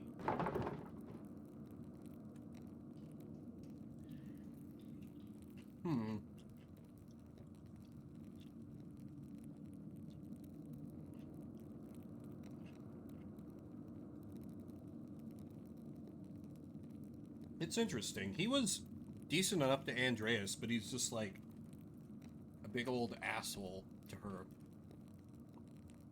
Well, I've rigged the scaffolding sheet so that air can flow through. That way the layers dry quickly. Ah, yes, how very clever of you. In any case, the council wants to hear what you're doing. I've been researching the early Christian history of Tassing after the Romans left. Learning how people settled in the ruins, how the abbey was founded, why our saints are so important to us. It was a lot to take in, but I've settled on my subject. And, Christian settlers.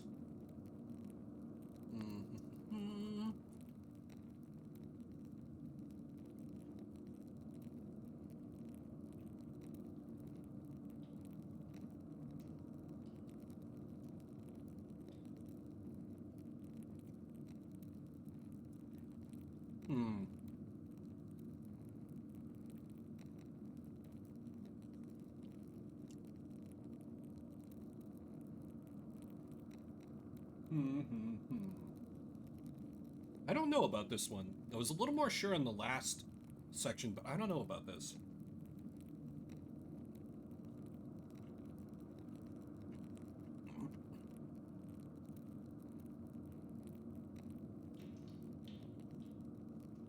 I like 3 and 4, because it keeps the focus on the town.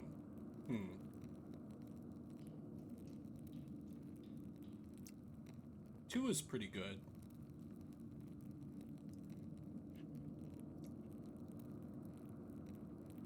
One is laying it on a little thick, I think.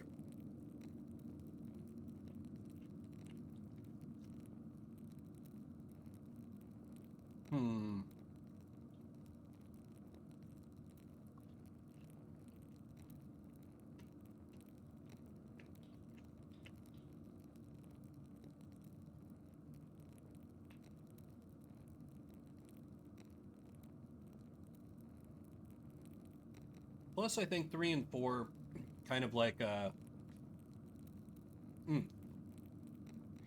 of keep the flow. Because the first section was all painted about, like, the early pagan myths focused on the settling of the town. And we keep the focus on that to show the resettling when Christians took over from the Romans.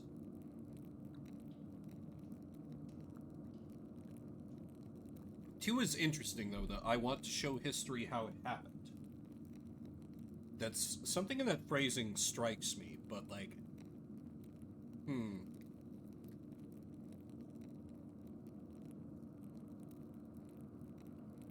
Sorry, thinking and eating at the same time here.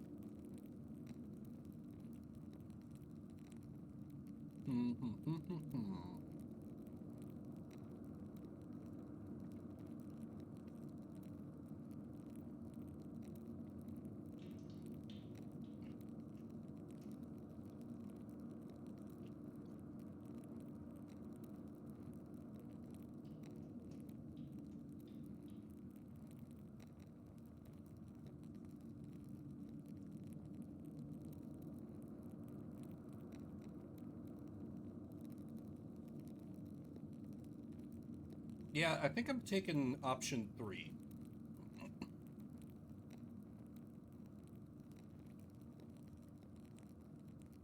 They really are. and they're like pretty nuanced this time. Like 3 and 4 are very, very similar, but like 4, I feel like I don't have enough evidence to really support that. I have the holes I poked in Elsa's family story, and that's kind of it.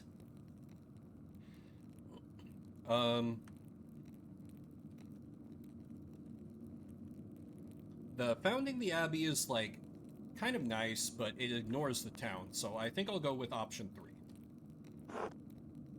3. You may find that ignoring the Saint... Ooh, okay, little spice to those wings.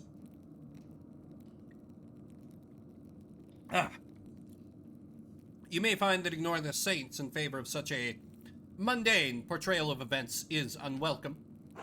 Even so, I suppose it is an important step in the history of Tassing. Remember, the mural isn't for your benefit, but to make Tassing look good. I remember. Very well. After this section, there's still so much work to do. I haven't even figured out how I'm going to portray the revolt. Ah, yes. I imagine it poses difficulties that the other murals do not. It's a strange thing to tell a story that still lives in the hearts of so many people here.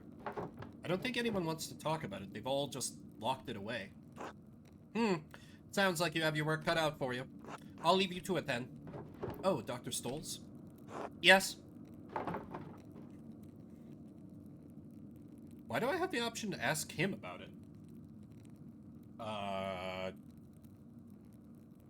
Sure, why not? Have you ever seen anyone lurking around the Abbey? Or heard about it? I haven't been up to the Abbey in years, and no, I haven't heard of anything like that. Why? I've seen someone following me a few times. No, I don't know anything about it. Now, if there's nothing else. No, good night, Dr. Stolz. Good night, Magdalene. Because he's not, like, a bad dude. He's just kind of brusque with people that haven't, like, earned his trust as fellow intellectuals. And I think Homie might be a little bit sexist, too. Because he opened up to Andreas, but here he's just like, he responded to, like, an intellectual thing with, like, yes, how clever. Anyway, don't make us look bad. Now I only have the final part of the mural to finish. How should I paint the revolt? Dad always talked about how the Archdeacon was the only one seeking justice in those days. But what was his name? The only name I can remember is the name of the Archdeacon who came to Tassing when that Baron was killed. Jacob Estler. Maybe he wrote an account of the revolt as an Archdeacon. I'll write to him and ask. And of course, I need to write back to Esther too. I'll write to them tonight before bed. Yeah, this game is so interesting. I think it's really good if you have, like, if you had any background with, like, being raised in any kind of even vaguely religious Christian tradition. There's a lot of interesting stuff at play here. Dad is not even opening his eyes anymore. That's probably fine. Fuck. Because, like, as a mystery game, it's just kind of okay. But there's a lot of other interesting... I got a note. They're gonna tell me to stop whatever I'm doing. How did this get here? Stop. This is just like the note Dad found. Are they trying to scare me? And if I don't stop, are they going to try to kill me next? I need to ask Dad about this. It can't be a coincidence. But he's been so weak, I don't want to upset him. I just need to wait for the right time. I hope there is a right time. Alright, where to begin? I'll write to the Archdeacon, Jacob Estler, and see if he can tell me about the revolt. I'll write a letter to Esther, too. I hope the courier can make it through the passes before winter. Jacob Estler, formerly Archdeacon of Friesing. My name is Magdalene Druckerin. I am an artist in the town of Tassing in Upper Bavaria. I believe you passed through our community when you investigated Baron Rathvogel's murder at Kirsau Abbey in 1518. Do you remember anything about that case that the people in Tassing might not remember?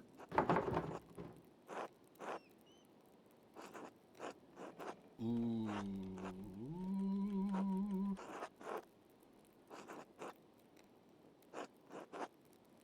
damn it.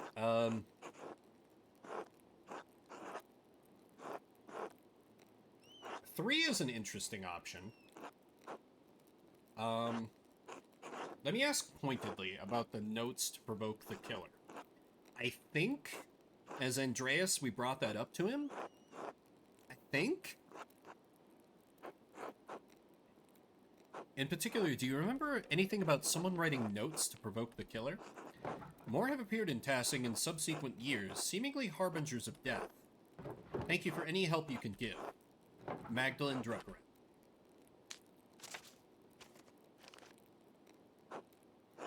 Dearest Esther, I hope you are well. You must know how tremendously happy I am for you and Simon. And Alicia too, of course, and your parents. It warms my heart to know that your family is doing so well. By the time this letter reaches you, I expect winter will have enfolded Tassing.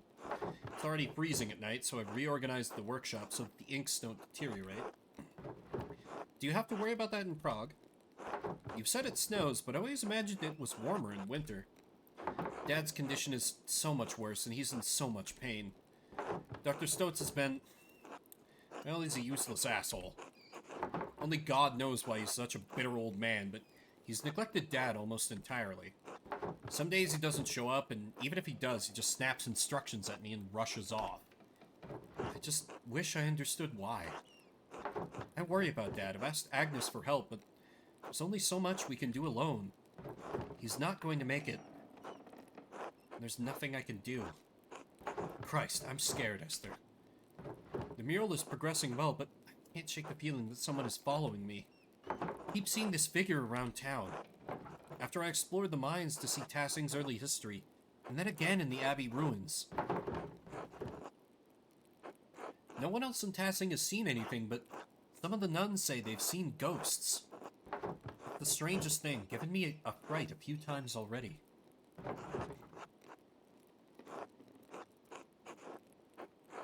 That's just gonna worry her. But I don't mean to worry you. Nothing's happened to me yet, so I think I'll be safe. The only good news I can share at the moment is that the mural is almost finished. I should have it complete by Christmas, or soon after. Or the New Year, at least. And perhaps at long last, she'll be able to visit you, and meet this Simon. Anyway, I fear this will be my last letter of the year. The Reich post has already been late, and reported worsening snows through the passes. We seem to be stepping into a harsh winter. Stay warm, and give my regards to your family and Simon. Yours always, Magda. What if the doctor is the mastermind? That could be true.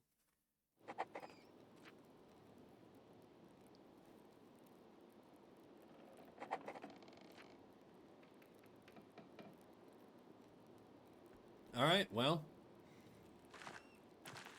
Que sera, sera, I guess.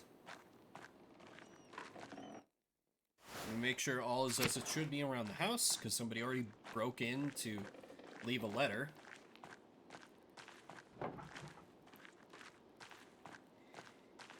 And go to bed for the night, I guess.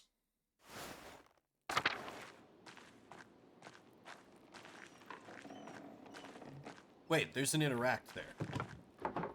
I'll clean it up later. The mural is more important. Okay. I can also go outside in the middle of the night. Intriguing. Why are you still awake? Hey, Mags. Got your way with the mural, huh? I didn't expect you to convince the council like that. I didn't expect the town to pick a halfwit like you for the council, so I guess we're all disappointed. Jesus, Mags, I meant it as a compliment. The rest of the council has been arguing over the matter for so long, even I couldn't get a word in. Then you come in and shut them up in a few minutes. We could use more women like you in the town. There are plenty of opinionated women in town. Want to let us join the council? Heh, well, you'd have to take that up with the Lord. Besides, I don't think any of them are as hard-headed as you. You're the exception, Magdalene. You always are. You really think so? Well, yeah, I wouldn't tell you that otherwise. You're an admirable woman. Anyway, standing up to the council like that was great. I know I'm on the council, but sometimes it doesn't seem like I have any influence. Otz actually seems insecure about his place on the council. He's always poking fun at me, too. Maybe I should remind him that he's not that important after all. It'll be fine. I'm only poking back, right?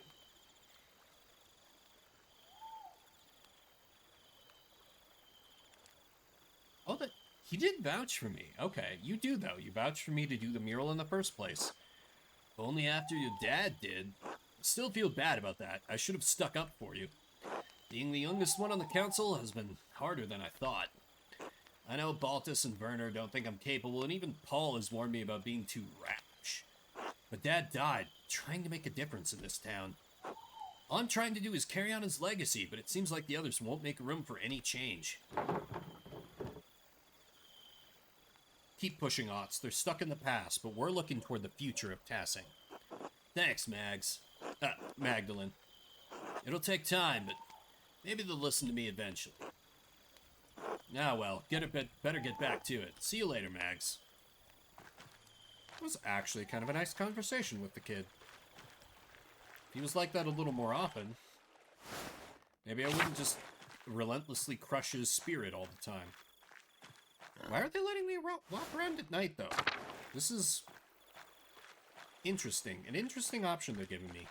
Maybe I can snoop around like the forest or something, try and catch this alleged ghost as it creeps about.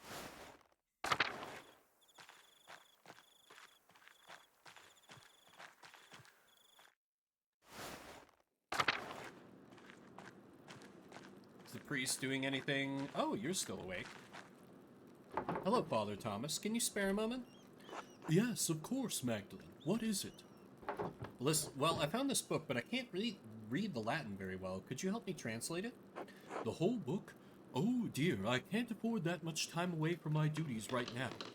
The Christmas sermon is coming up and I've already fallen behind on Advent preparations. Could the matter wait, perhaps? I'd be happy to look it over after the festivities. I suppose. Good, good. Yep. You're as useless as I expected. Thanks for nothing.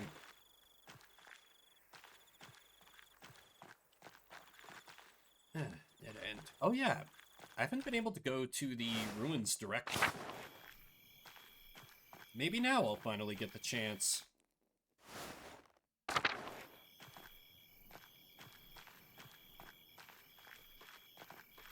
Nope. Okay, great. There's gotta be a reason why they're stopping me from going to the ruins, right? Like, that must be endgame of Act 3 or something. Like, I discover Andreas is still alive, and he's been, like, hiding in the ruins the whole time or something.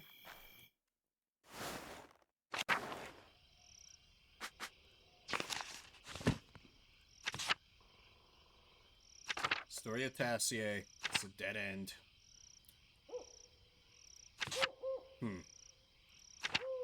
Maybe if the church was still, like, standing. Yeah. Let's just take the hint and go to sleep. Maybe there's something else to find, but if I can't find it, for a quick stroll through the woods. The fact that there's a lantern lit is weird.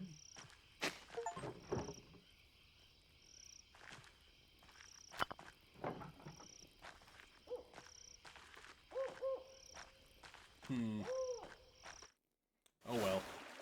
Or maybe something at the waterfall or salt mine?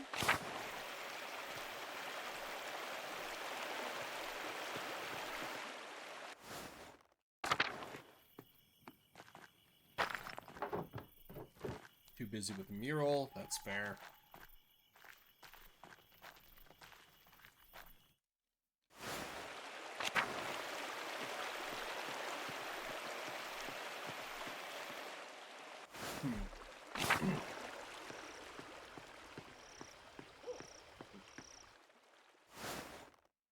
Act 3 is weird.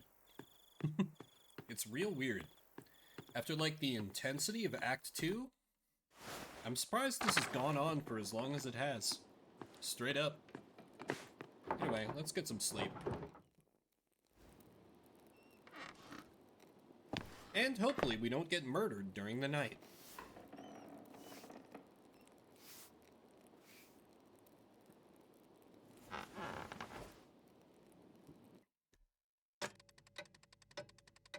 As time passes.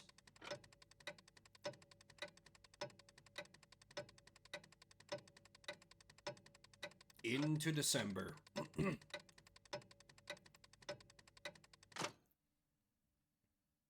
December 4th, alright.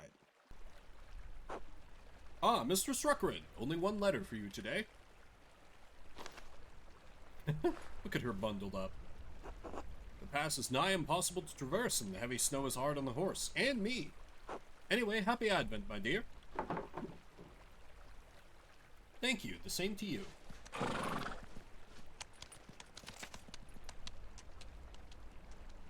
Ah, a reply from Jacob Estler.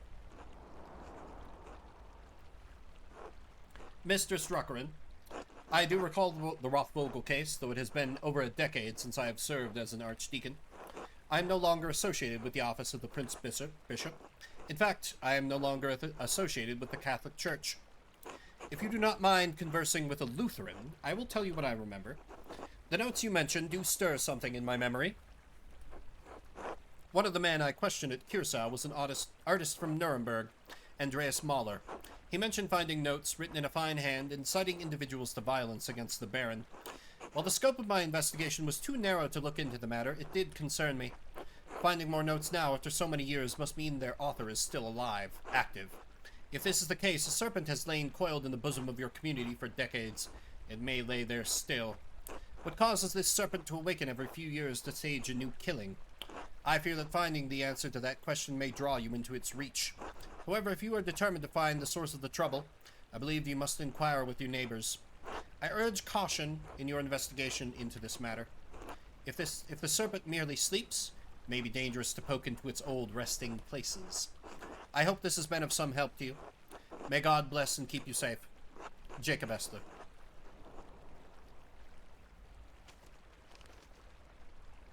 No reply from Esther this time. It must have been delayed due to the heavy snow. The postman said I won't receive any more letters until spring. Better get to the rat house then. Still more work to be done.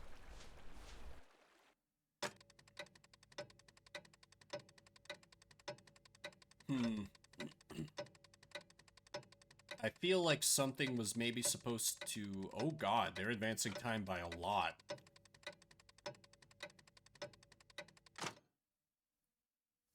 To Christmas Eve. Good morning, Dad. I finally caught up in the mural, and now I can start final part today. I promise, I'll get it done. Magdalene, I'm proud of you. Thanks, Dad. I'm sorry, Dr. Stoltzen, you can't come to the festivities tonight. I know how much you love the Perchenmauer. There's always next year. Right. How are you feeling? Dr. Stolz said he would come by again today. Fine. I'm fine. Are you sure? Do you need anything? No, go on. I'm alright. In fact, my spirits are lifted today. It's Christmas Eve, after all. Of course. What's wrong? Dad, I found a note back in November. A note? What do you mean? Living on spirits time, absolutely. It was like a note I found in your plans for the murals. Just a scrap of parchment. It looked like it came out of an old manuscript. The writing was elaborate, probably from a Bavarian scriptorium in the last century.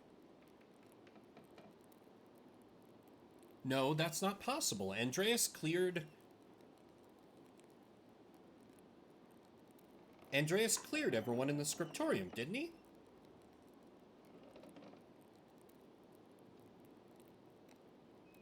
Unless that former monk is the mastermind. and the ink was a rare purple. I've only seen it in a few other books. It just said, stop. Do you know where they came from? Who wrote them?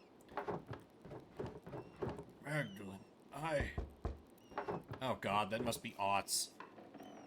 Said he'd drop by with more firewood. If you know something, I'd like you to tell me, alright? I know. I will. We talk about it later? Nod. I'll be back later. Brother Guy was a dickhead, it's true, but he is not around anymore, and we got a new note. So, it seems very unlikely it would be Brother Guy. Good. Take care of yourself out there.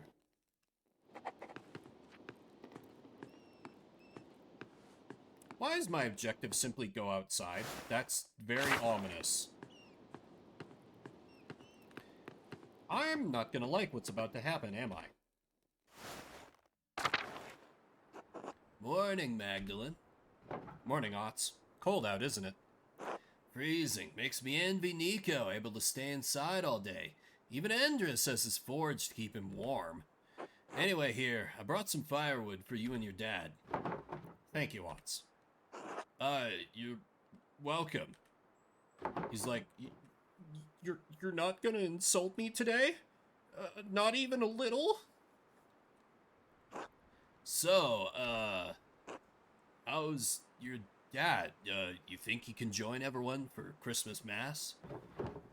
I think he'll stay in bed tonight. I'll do my best to be there. I need to keep working on the mural, though. I'm working on the final section.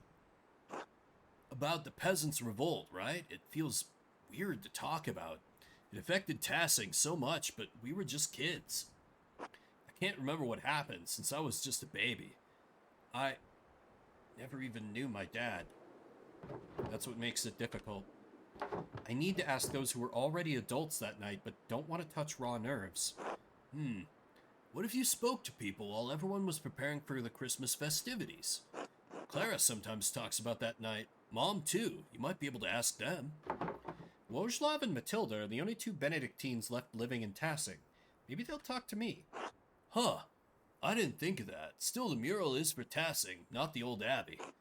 Agnes has always been in Tassing, right? I'd go to her if I were you. Dad said she helped bury everyone who died that night. I wonder if she'd talk about it. It's your project, Magdalene. Might be worth a try.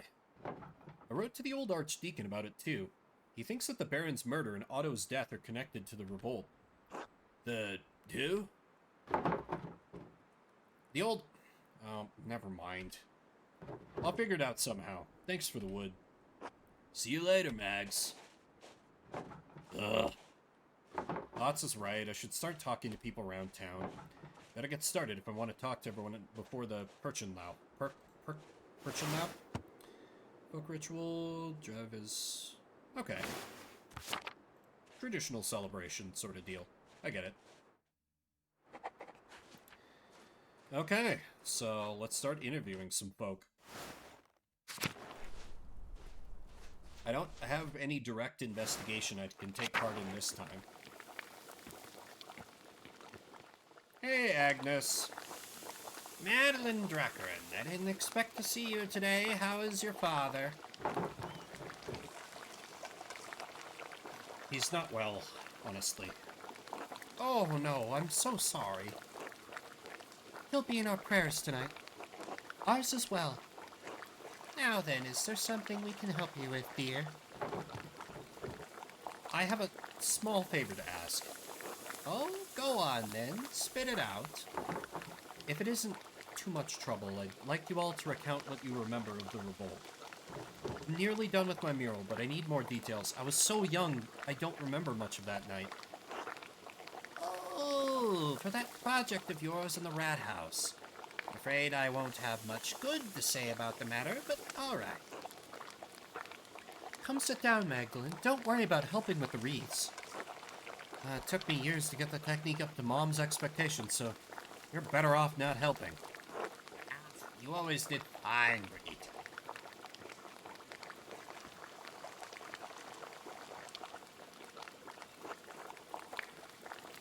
So, Magdalene, what do you need to know to finish the mural? I was hoping to ask you more about the revolt. All I can remember was the flames when the abbey burned. What part of the revolt? The abbot starving us out of house and home? Otto's murder? I doubt that would be a good painting. I thought there was an attempt to talk to the abbot. There was, until Otto was killed. After that, the monks shut themselves up in the abbey library. Meanwhile, that bastard abbot only ever cared for how many pfennigs he could get from us. Brigida, don't forget to twist the ends in. Can't have it looking like a Christmas hedgehog. I'm getting there, Mom. I've looked after Martin and Kraft well enough, haven't I? I can manage this. Yes, well, after your father died, I've got no one left to nag besides you and that husband of yours. Thank God I have the both of you, as a matter of fact. Let an old woman have her vices. The Gertner house was a bit sad. Jorg always gets quiet this time of year. Whatever for? I reckon because that family's been hard-pressed since Peter died. Passing's lost a good number of folk over the years, and feast days and celebrations make it harder to bear. You mean the revolt, right? The revolt, the murders, that fool Andreas had to meddle in everything. Didn't do too much good, if you ask me. Dad said that Master Mahler made some mistakes, but that he was seeking justice for everyone in town. And I think your father is right in that, and yet... he'd already meddled in enough in Tassing after the Baron's murder that he held more sway than he knew. I could understand it the first time. He wanted to save that old monk. I dare say he saw him as a father. It was proven the prior was a witch, so I suppose he did some good for Tassing then. I think Wojlav might be the only person left in Tassing who even remembers the old prior. Heh, that's when the trouble started, I say. The townsfolk saw a monk killed, and the abbot was incensed. Then came the revolt, and Andreas Mahler happened to show up nearly the day of Otto's murder.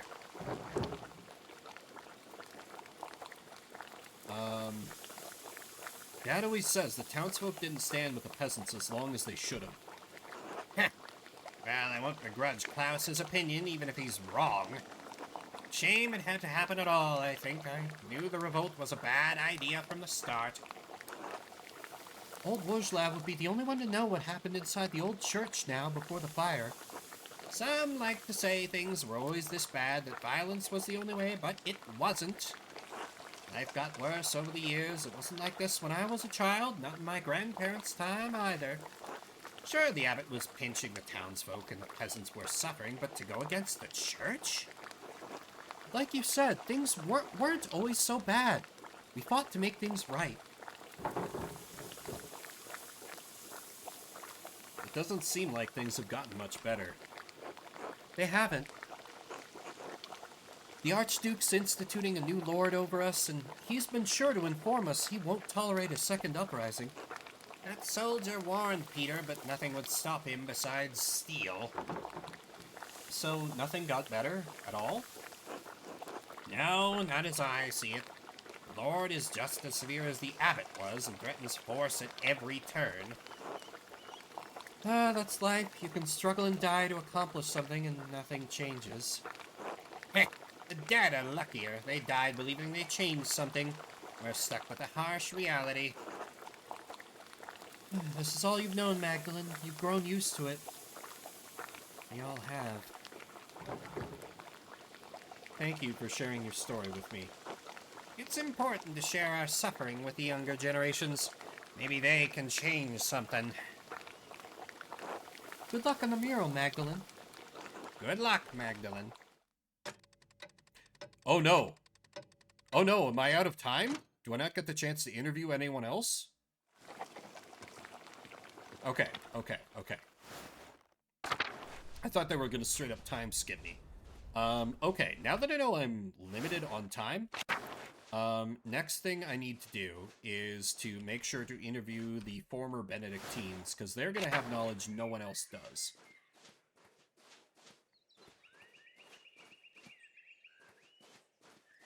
Besides, I have meta knowledge for the rest, because I played as Andreas. I don't know how much they'll let me bring in, but where are they?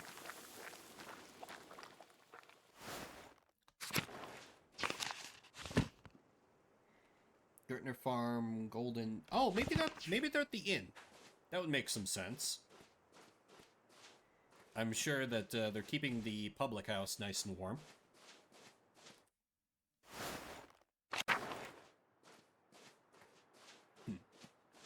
Always gotta have a church and a bar in every town.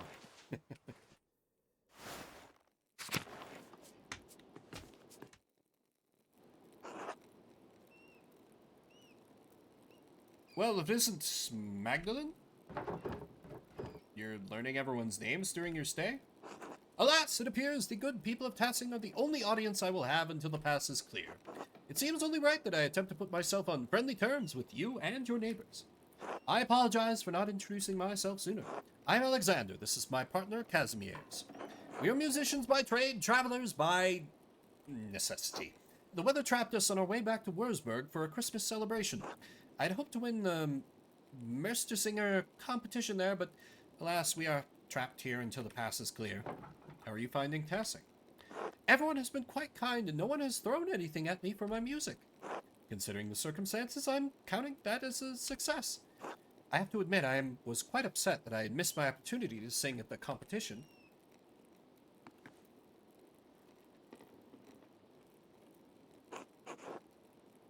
He practiced so much for it. Yes, it's hard not to view the last year as a waste. You can try again next Christmas, can't you? Of course. Though the older I get, the less comfort I take in the possibilities of the future. Missed opportunities sting more with each passing year. Well, you have an audience here, the people of Tassing. And perform for them I will. I love performing for people wherever I go. When I sing for people, I want to move them. I want to see it on their faces. It's only in that moment that I can connect with them, and that's the only truth I know. Mercier judges will rate me as they will, but that's not why I want to perform for them. I want to move the masters the way they moved me. Does that make sense? I suppose. I make art for my own satisfaction. But certainly if travelers didn't enjoy the art your father prints, they wouldn't buy it. I suppose that's true. Consciously or unconsciously, we're all shaped by those who came before and those who surround us. I'm sorry, just feeling a bit melancholy, I suppose. Cheer up, Christmas is here. Of course, in our darkest hours, the birth of our Savior reminds us that dawn will follow. Perhaps the Christmas feast will lift my spirits. Will I see you there? Absolutely. Almost everyone in town should be there. Then I look forward to it. Until then.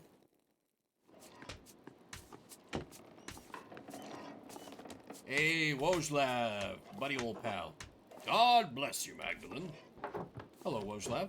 I have an odd question for you. Oh? When I was exploring the Abbey for the mural background, I stumbled upon some stray cats. Were there a lot of cats during your time? Ah! Yes, as a matter of fact, there were. There were always cats around the Abbey, but one summer they started begging for food. Persistent little creatures. Brother Lucas swears he never fed them, but I have my doubts. This is because we fed that one cat as Andreas. They spread the word to the other cats. Hey, yo, the humans up here will give you food. That's great. Well, they seem to have made the Abbey their home now. Ah, good for them. At least someone is making use of that old structure. Thank you for telling me, Magdalene. Be well, Wojlav. God bless you and your father, Magdalene. A faithful sausage. Learn the mystery of the cats. that's a that's a great achievement.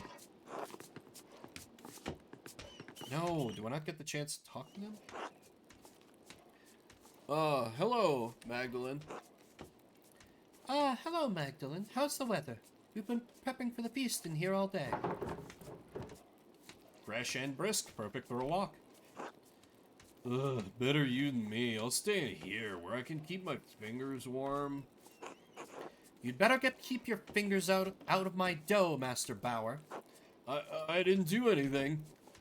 You have stuck your little fingers into my cookie dough 3 times today. Do it again and I'll wrap your knuckles with the back of my spoon. Don't anger Mistress Matilda, Simon.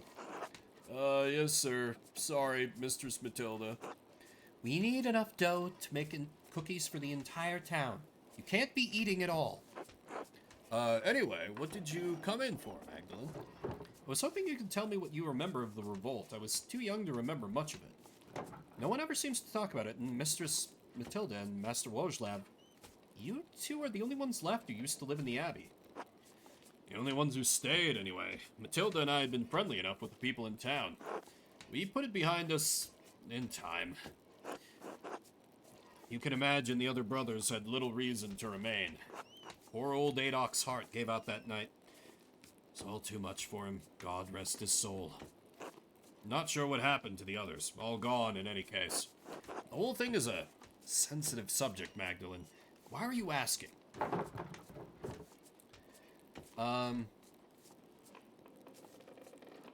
Let's keep it very neutral. Dirty centrist options are my bread and butter here. I talked to some others in town, but all the stories seem to conflict. I want to hear your perspective so I can paint the mural. Well, there was so much going on that night, so no wonder everyone remembers it differently. Wait, Magdalene, here. Come cut out the cookies with me first. That way we don't fall behind while we chat. We'd be grateful for the help. Alright, Magdalene, cut out cookies from the dough and set them aside so Simon can put them on a tray. We'll need a good number in a variety of shapes, so don't hesitate to change which cutter you use. You have to have enough for the whole town, after all.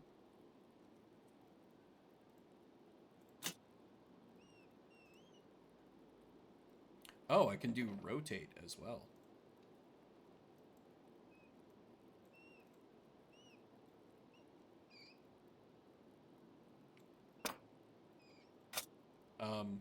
Press, cut, press. Yeah, there probably is an ideal pattern. Why is it not? Let me try the keyboard controls. Press, cut. Do I have to, like, hold? Release?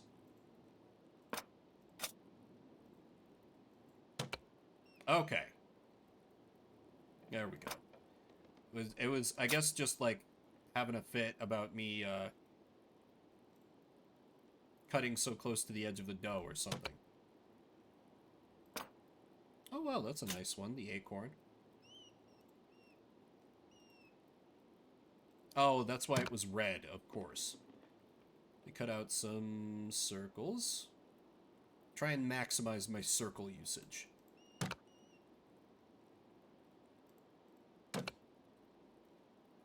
And then over here, I can probably fit in a diamond. Yep.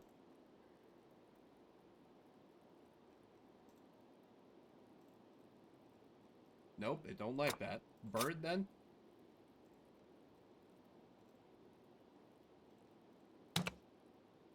There we go. I don't have any hearts yet. Let me cut out some of them.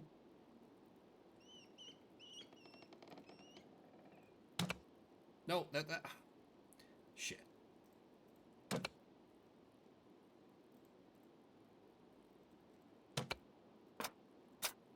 diamond should be able to get in over here. I don't have many birds. Let's cut out some birds for them coffee cans.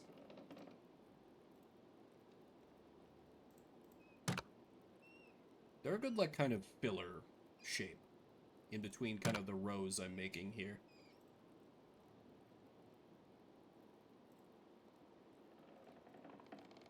Come on. I'm probably caring about this way more than I need to. Let me just cut stuff. Okay, I don't have many circles. Let's get some circles in here.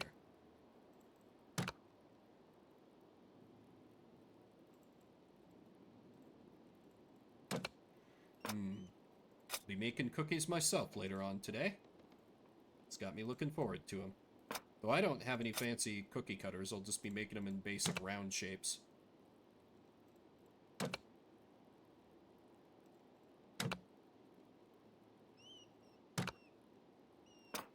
Okay, and maybe... maybe like a few birds in here. Oh, yeah?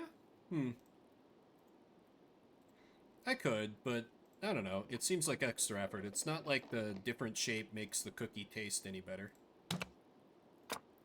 Though, that's probably one of my big weaknesses as a home cook. I don't care that much about the presentation of my food.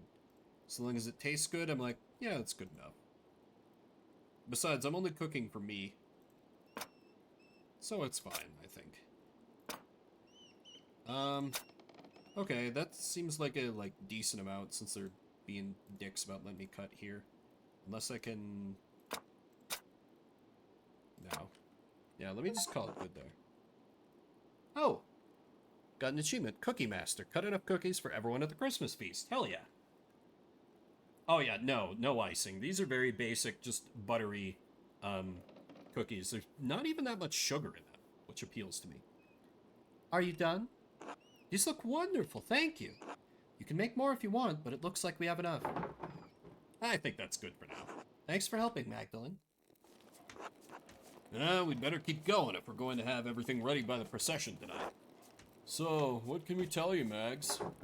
I heard the Landsknechts came into town before the revolt and warned everyone to leave the abbey alone.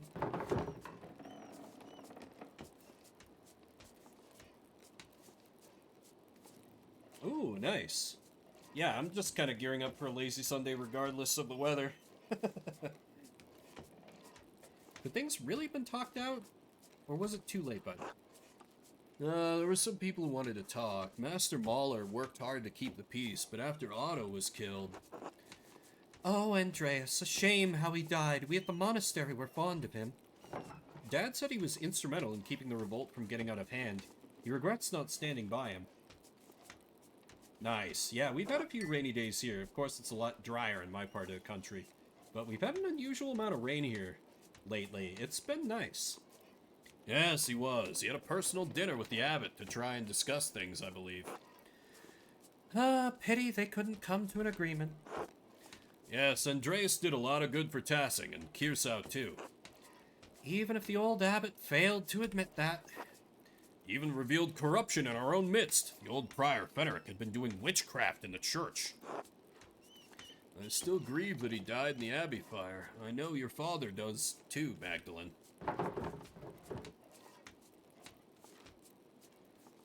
But wasn't the revolt in general justified?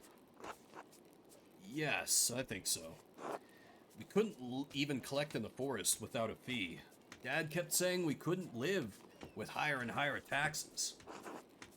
The night Otto died, the abbot was trying to excommunicate everyone for celebrating St. John's Eve. A lot of people thought the abbot killed him in revenge. Turns out it was Hannah, the innkeeper's wife. I still say she was pressured into it by the miller. Still, after Otto and Ulrich, that was too much. We burned the mill with both bastards inside. The abbot promised to help if Andreas found the person who killed Otto. All we wanted was to talk. You mean no one was supposed to burn the abbey down? Why would anyone want that? We sought justice, not murder. It was too much for Peter. Lenhart was one thing. He just killed Ulrich, but to burn the abbey. But when the Landsknechts saw the fire, they thought they had another revolt on their hands. Even Father Gernot couldn't stop them. We all fled. Brother Florian saved as many as he could, but... Peter was wrong to burn the abbey, but what the soldiers did, that was awful. Dad died protecting me, stabbed in the chest. I don't even remember what he was wearing, but I remember how dark the blood was when we found him. Almost black and sticky like treacle. Dad sucked one of the soldiers in the face, but another was right there and... Magdalene, can we stop talking about this? Yeah, of course. I'm sorry. I didn't mean to upset anyone. Thanks, Magdalene. It's hard to discuss sometimes, you know? Good luck. We'll see you at the procession later. Until then. That was some good info. I think that's useful. Revolt of 1525, the cookie cutter.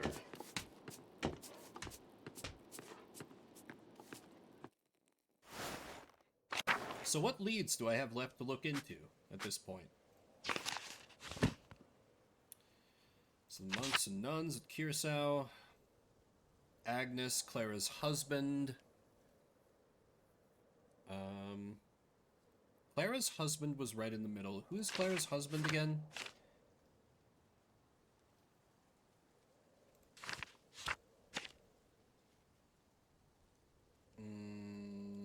Clara. Oh, right.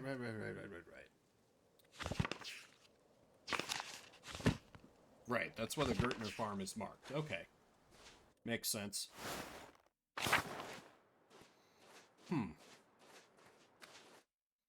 Dang, glad I prepared a snack. I thought it was, like, right at the cusp of finishing the game, but at the same time, I feel like I have to be getting close to the end, right? Like, the mural being completed seems like it should be the end of the game, right? Maybe?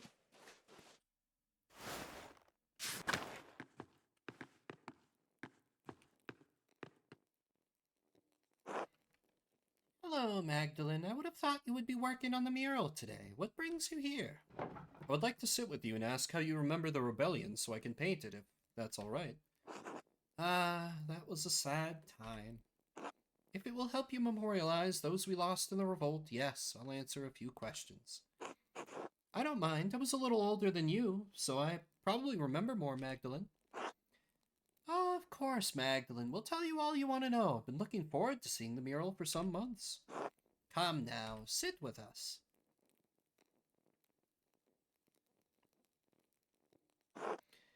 Now that you're all settled, what did you want to know? Did the revolt have anything to do with the other murder that happened in Tassing? Oh, the murder of the Baron, you mean? No, not really. I only remember that Andreas attempted to be a peacekeeper in both situations. Yeah, exactly. Unless they throw another twist at me, but it seems like we're too deep into the act for them to throw a big twist at me, unless there's like a whole final deduction section where you try and figure out who the true mastermind was, which is possible, but like, I feel like there's nothing left to investigate, nothing left to look into. I suppose that's when things started going poorly. Yes, after Prior Fenric was discovered as a witch, people weren't as willing to trust the Abbey anymore. Then the abbot became more severe. He didn't like that the prior's death rattled his control of Tassing. It all started back in Act 1. I still think that the old prior cursed the town. That's when crops started failing. I don't know about any of that, but his taxes and restrictions and his attitude toward us became harsher after that. It was all we could do to live by him, but it eventually became too much. Even with all the restrictions, was the revolt really justified? I keep hearing conflicting stories about how it began.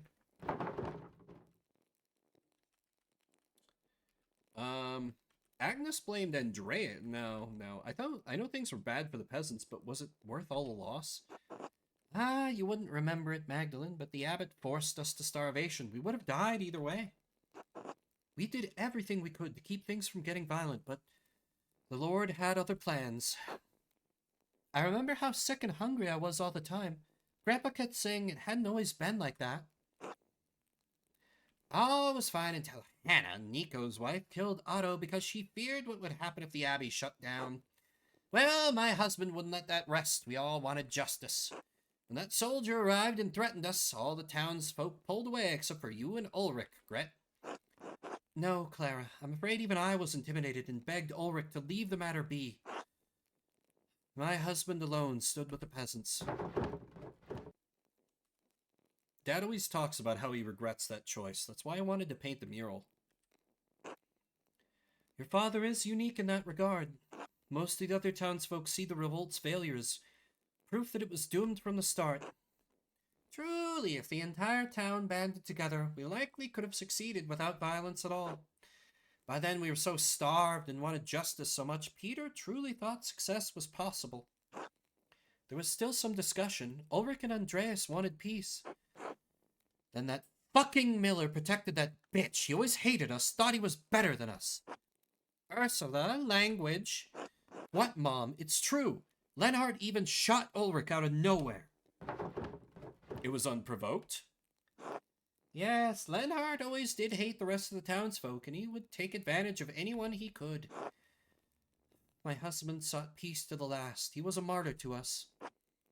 I think the Miller shot Ulrich to retaliate, but after that, Peter couldn't be stopped. pushing the peace option as possible. Yeah. Like, we tried as Andreas. Everyone was like, nope, nope, no peace. No peace, no justice, no peace. We'd lost too much. The burning of the abbey was a grim night, and the soldiers coming in. Our men fought to protect us and to protect Tassing, and many died in that fight. We got rid of the abbot and all the monks at least. Yes, and that is some comfort, if only a little. Are there any heroes of Tassing I should memorialize?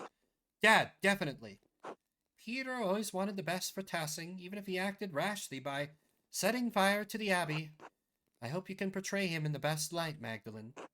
I'd rather not talk about that night anymore. I hope we provided enough insight for your work. You did, thank you. I'll let you get back to work. Thank you, Magdalene. I'm certain the mural will be beautiful. In many ways, Peter was kind of the villain there. Because he was the one that, like, was like, well, the killer's been brought to justice, but I'm gonna set fire to the church anyway.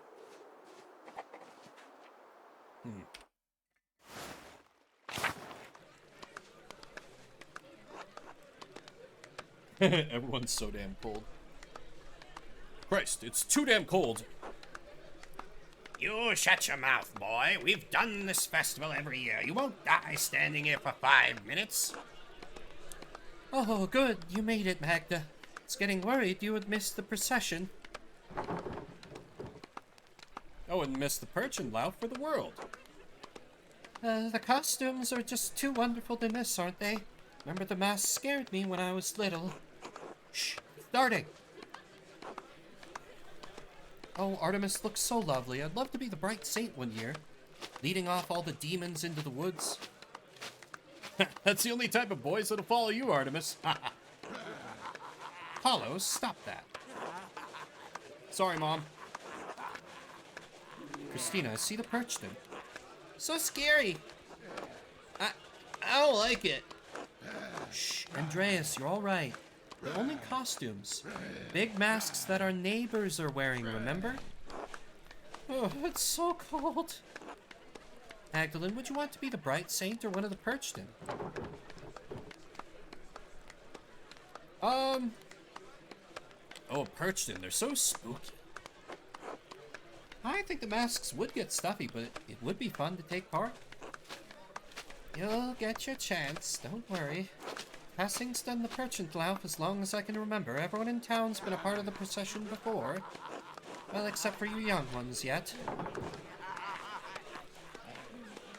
I wish Dad could be here. You'll see next year's, surely. You can go home and describe it all to him. As beautiful as ever. As goddamned long as ever. Well, at least we're going to eat after this. And we feast. Oh, hey, Max. Whatever. Max! You made it. I was worried for a minute you'd skip out on the fun. Merry Christmas, Mags.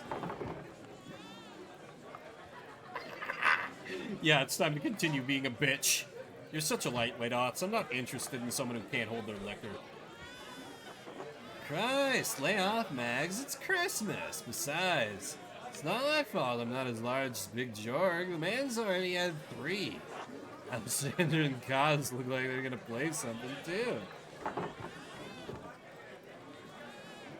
Did you forget Kazimier's name, or are you giving everyone nicknames tonight? That's a secret, Mags. Come on, let's go get some food.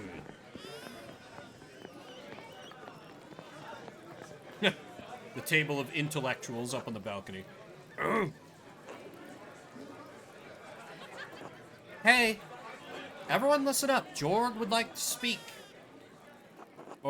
Yes, thank you, Veronica. On behalf of the town council, I wanted to thank everyone for coming tonight. Listen intently. This year has been tough on all of us. We've had more snowfall than everyone can remember, and the early frost gave us a small harvest. Folk haven't come through the passes often. Nico, you've been short of customers, and we've all missed the trade. Alexander and Casimir's, you've been kept from your journey. Gaznio, the snow has kept you from returning home. And I know we've all felt the lack of Klaus in town as he's been bedridden these past few months. And yet the Lord has blessed us with each other, cheerful guests, and good company. Cheers! Amen. Thanks be to God. God bless. Even though the season has been rough, God knows we still have a lot to celebrate this Yuletide. Andrus, you've made tools we couldn't have gone without. Just practicing my trade. Dr. Stolz, you've kept us all in good humors. Proof of my experience, Jorg, in such cruel weather. Thought this was from the town council, not to it. It's Werner. He can't go a day without someone popping him up. Magdalene, you painted the mural for us. I only wish that my father were here to celebrate its close completion with you all. As do we all. Alexander and Casimir's, you've spread good cheer in the early winter nights. Our pleasure, truly. And especially tonight, I think we should thank Baltus for making such a wonderful beer for us all to enjoy. Huzzah! Hooray for Baltus! Here, here! God bless! No, please. Gaznio helped tremendously. It's thanks to him, really. Well, grazie. And thanks to our Lord, who has so graciously provided for this feast. Lord protect him. Yeah, thanks to the man's deep pockets. Cheers to him. Casimir's and I shall play later in the evening, so please come to us with songs if you have one in mind. Shepherd's mistress, cheers. Let's have a dance. Well, that's it, everyone. If I may, Jorg, I'd like to bless this great feast our Lord has provided for us. Of course, Father. Today we have come together to celebrate the birth of our Lord and Savior, Jesus Christ. Just as our Lord has provided for us with this meal, so too did Christ provide us with the bread of life. So please join with me in prayer.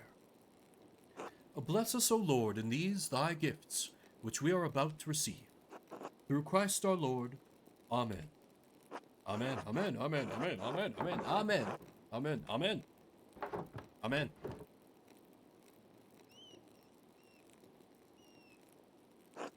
Now please, everyone, I know that Baltus made a fine beer, but remember that temperance is a virtue. Celebrate the Christ child as though his manger were here with us. Squint quizzically. Merry Christmas, everyone. Finally, let's eat. I'm glad that the beer that our inventor bro was making turned out well. Father Thomas just peacing out early. That's concerning.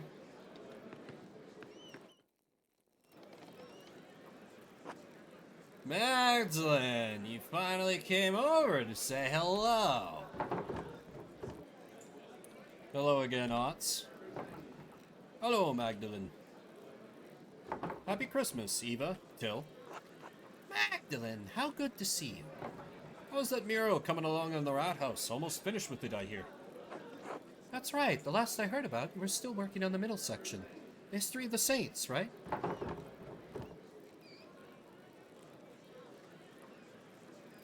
I've finished that section now. The old abbey ruins were hard to climb through, but I wanted to paint it right. Oh, but the remains of the abbey are so run down, that sounds dangerous. You entered the old abbey, Magdalene? Without me? You're clumsy, Otts. Your big feet would only slow me down. I don't have big feet. Don't worry, your father had big feet, Otts. He made up for it in other ways. I'm sure you will, too. Oh my god, Mom. Well, clearly you can handle yourself since you made it back without any problems. And I did warn you about the dangers, not that I told you to go dinging about down there, mind. Anyway, Magdalene, what are you painting on the mural now? I'm working on depicting the revolt, but I think I angered Agnes when I asked her about it. That's right, you were just a few years old then. God, has it been that long? Don't worry about Agnes. She acts cranky, but she's never truly upset with anyone. took years for it took years for Tassing to recover after that night. Thank God we've come a long way since then. Otto would be proud of what the town has accomplished. I think so too. You know, Magdalene, I think it would be especially proud of you for memorializing Tassing in the mural. He would be thrilled to think that you'd become a part of the family. Oh god, I don't want to marry Otts. I remember thinking the same when I was your age. It seems a shackle when you're so young. You're a capable young woman, Magdalene. Marriage is the next stage in life for you. We'll have to speak with Klaus, of course, but you and Otts are a good match. Stare awkwardly. Anyway, I don't mean to keep you chatting away with us older folks. Have fun and Merry Christmas. Merry Christmas, Eva. Till. Merry Christmas, Otts. Yeah, Merry Christmas, Magus. I'm just gonna continually voice him as more and more drunk. Merry Christmas, Magdalene. Enjoying the celebration? It's wonderful to see everyone together in such high spirits. Isn't it? Even Grandpa's enjoying himself. This winter's been difficult for his gout. The cold makes his joints seize. I told him he didn't have to come to the Perchant Lounge, but he insisted. I haven't missed one Yule procession in my life, and I'll be goddamned if some snow stops me. Oh God, we know, old man. Anyway, like Jorg said earlier, it's nice to have a night of good company and cheer. Yes, you gave a lovely speech, Jorg. Oh, thanks. To be honest, I didn't know what to say until I said it. Everyone was so deep into their drinks, I was worried no one would want to hear what I had to say. Well, I solved that problem. Maybe I should be on the town council. That way someone can get people's attention and make decisions. You were very helpful, Veronica, especially because I wasn't expecting to make a speech tonight. Really? Werner kept insisting that someone make a speech, so Paul said that I was the most charismatic of anyone on the council. He said that? Well, he said that I would make the least amount of people angry over it. Baltus said it was my charisma. Smile awkwardly. To be honest, I never thought I'd be someone people in Tassing listened to. But you've always been a part of the town council. We didn't always have a council, though. It wasn't until the night of the revolt, really, that I felt like I could do things on my own, be my own man. I loved my father, but what he did, I thought it had doomed the town. A lot of terrible things happened all at once. Well, no one can shoulder all the blame themselves. No, but my dad chose violence. He chose to destroy the Abbey. I always went along with him because he was my dad. He had to be right. That night was the first time I thought any different. I learned that night that you can fight for something right and still choose the wrong way to do it. And I swore that I would never let that happen again. The revolt broke down everything I thought I knew about Tassing, about myself. But it made a lot of things better for Tassing, and that makes me hopeful. What do you mean? Well, our new lord is strict, but he made a deal with us. The council lets us govern ourselves. As much as I was grumbling earlier today, Jorg is right. Life changed in Tassing, and even though the first few years were hard, we're better for it now. No abbot looking down on us, making stupid laws as he sees fit. Our lord lives days away. As long as we pay our taxes, we're left alone. It's a better life for Artemis and Apollo than we had. Don't you talk ill of my son, boy. He gave you everything he had. God rest his soul. I know, Grandpa. But that's the whole point, isn't it? Without the revolt, you wouldn't be able to give the twins a better life. In some horrible way, I guess that's right. God grant us the courage to live with our actions. Done the best I can to do right by the town. And Dad. You're his son. You've done him proud, boy. Thanks, Grandpa. Anyway, I'm going for another pint. Anyone else? Yes, bring a pitcher. You've had enough, Grandpa. Your humors might become unbalanced. Another for me, Jorg. Magdalene? I'll get myself another later, thanks. Alright, we'll see you later then, Magdalene. Merry Christmas. Merry Christmas, everyone. Gonna give the old chat tracker a quick kick. Can't talk to Smokey? That's a shame.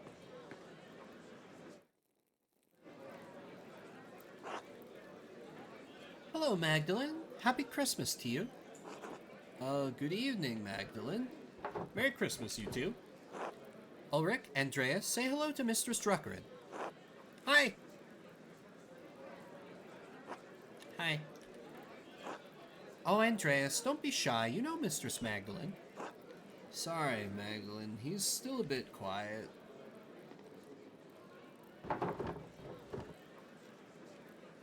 That's alright, there's a lot of commotion here tonight. Yes, I think Andreas is a little overwhelmed at the Perchant now. One day you'll dress up as a Perchant too, Andreas. I don't want to be a monster. You won't be, Andreas. You only dress up like a monster. Everyone plays pretend, like you and Ulrich. I want to play as a Perchant. Fuzzy heads. Shh, Ulrich, you can look at the masks later.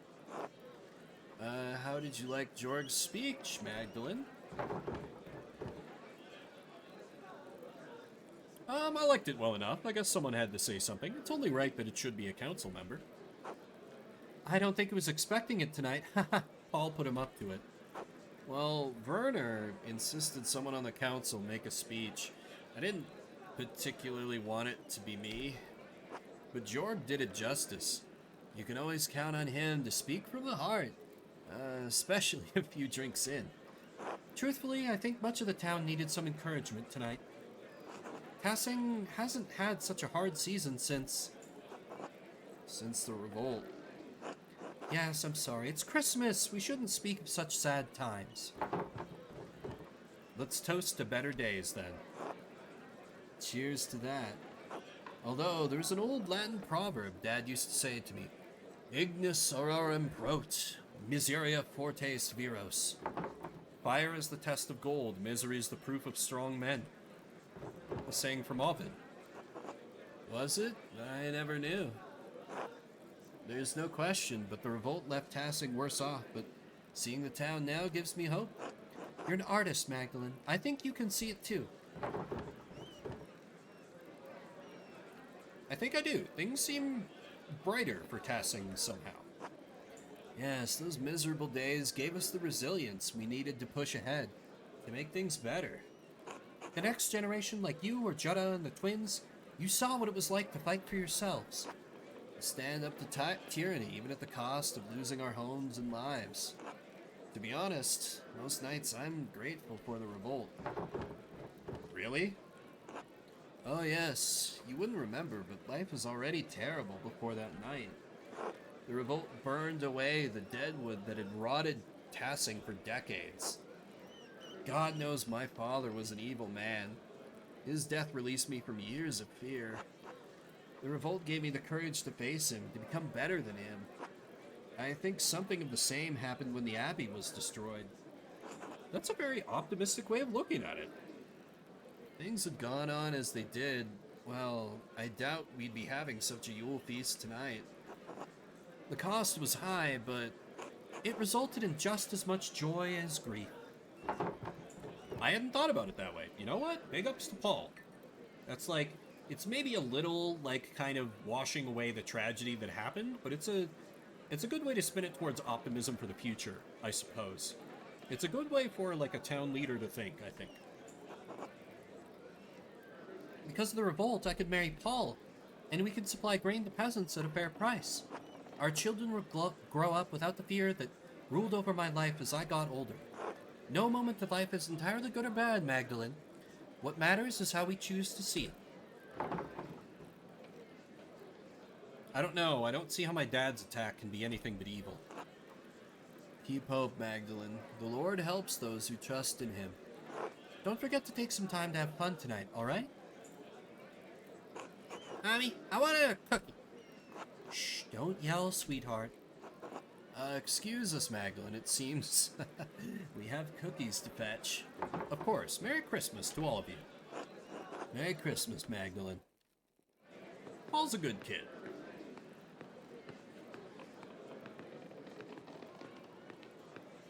Alright, let's check in up here with where Werner is holding court.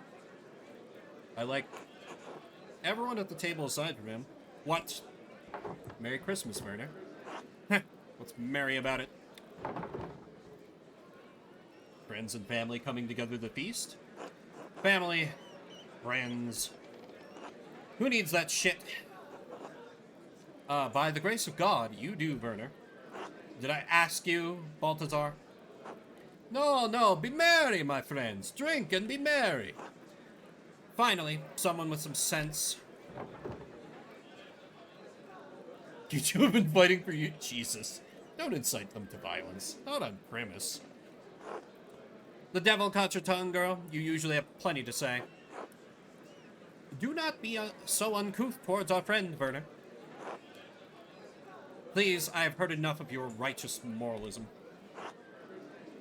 As you can tell, this ship has sailed long ago, Magdalene. I can't believe that. It's never too late. If God has willed it, there is little you can do, my dear. What he said. You know, no, the inventor guy's a bro. The inventor guy's a bro. I'll insult the doctor all day, but I'm not insulting the inventor, man. Fine then, be this way. Gladly. Now can I at least get myself another drink? Worry not, Magdalene. Just enjoy the feast. Perhaps a dance later. Why not? Until later, gentlemen.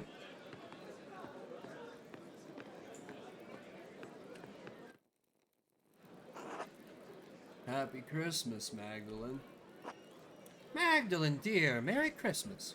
God bless. Merry Christmas, everyone. Enjoying the feast? Who wouldn't enjoy a mug of Baltus's latest brew and a hearty meal?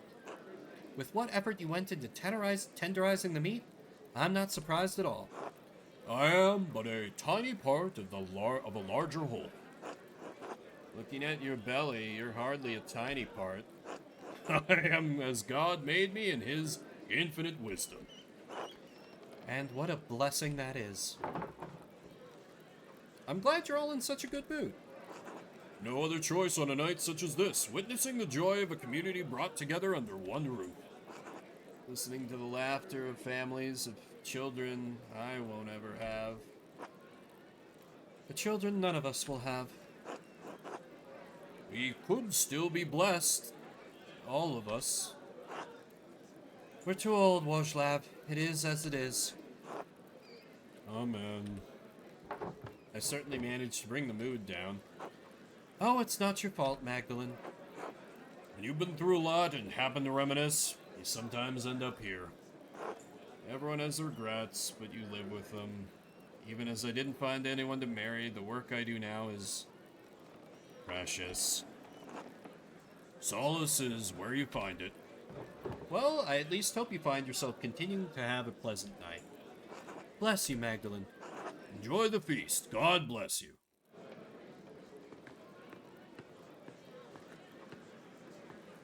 Okay, that seems... I don't appear to have the option to leave. Is there anyone else I need to... Oh, right, the musicians. Ah, Mistress Magdalene. Merry Christmas. Merry Christmas, Alexander. Merry Christmas, Kazimierz. Enjoying the night? Ah, very much so. The cookies especially. I haven't had such a wonderful gingerbread in ages. We were just setting up to perform. Did you have a particular song in mind you want us to play? Between the two of us, we know all the Christmas songs between here and Spain. I don't know any of these, so... This one sounds happy. Good Christian men rejoice. A folk tune, one of Kazimier's favorites. Once Kaz and I play what we prepared, we'll be sure to play that. Merry Christmas, everyone. Since it is Christmas, Kazimierz and I wanted to share a special song with all of you in the spirit of giving. Please enjoy. In dulce jubilo, nun singet und seid froh, unsers Herzens Wonne liegt liegt in Praesepio und leuchtet als die Sonne matris in gremio. Alpha es et O, Alpha es et O. Look at this joyous little scene. A meal with the community, enjoying good drink, live music. A great feast for this little town.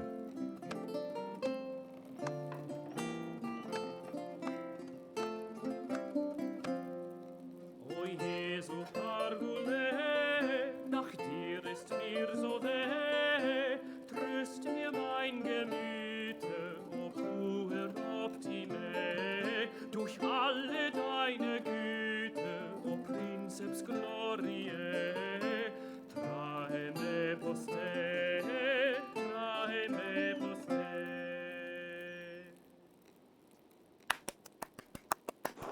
Cheers, bravo, well done. Another, yes, play another. Wonderful, simply wonderful. Thank you truly. Please return to your drinks. We'll be playing all night.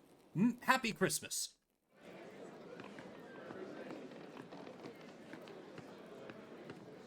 Okay, guess I just talked to Big Jorg again, as Otz leers at me. Hey, Magdalene. Sorry to bother you during the feast. Oh, hello, Jorg. Did you need something? Well, all the chatter around the revolt earlier had me thinking, you're nearly done with the mural, aren't you? The last time you talked with the council, you said you were working on the final portion, painting the revolt. I don't mean to nag during the feast, though. That's Veronica's job. I should have it done soon.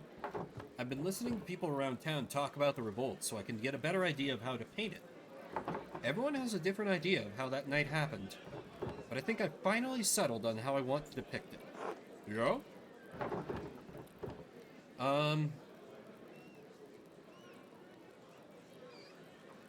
Jesus Christ, option 3? What? Why would you give me that option? That's horrible.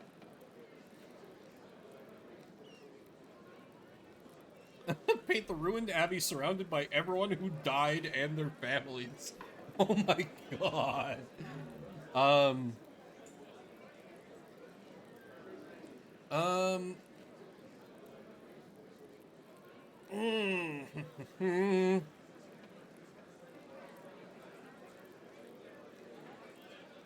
It's obviously option 1 or option 2. Option 3 is just a non-starter.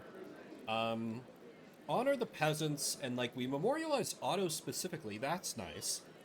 Option 2 is a little overly harsh to the town, though not inaccurate.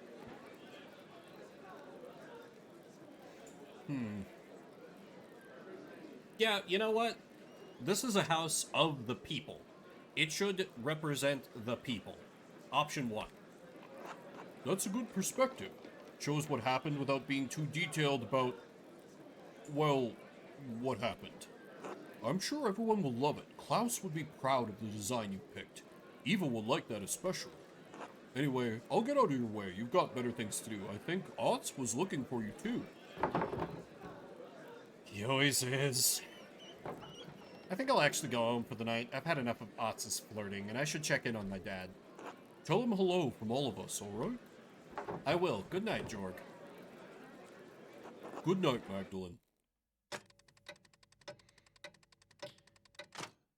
Here's to hopefully not getting murdered on the way home.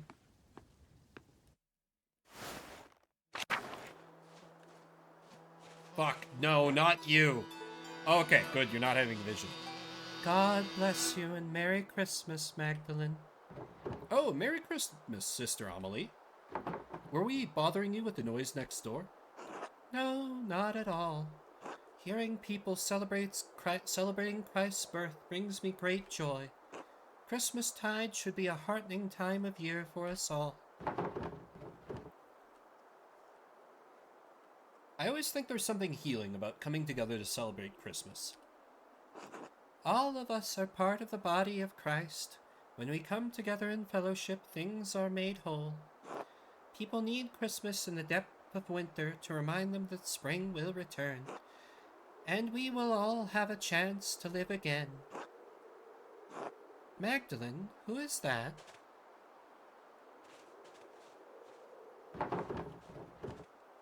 Oh no. Dad! Please excuse me, Sister Amelie. I need to check on my father. Of course. God bless you. Thank you, Sister. Shit! The door is open. Is someone here? Dad?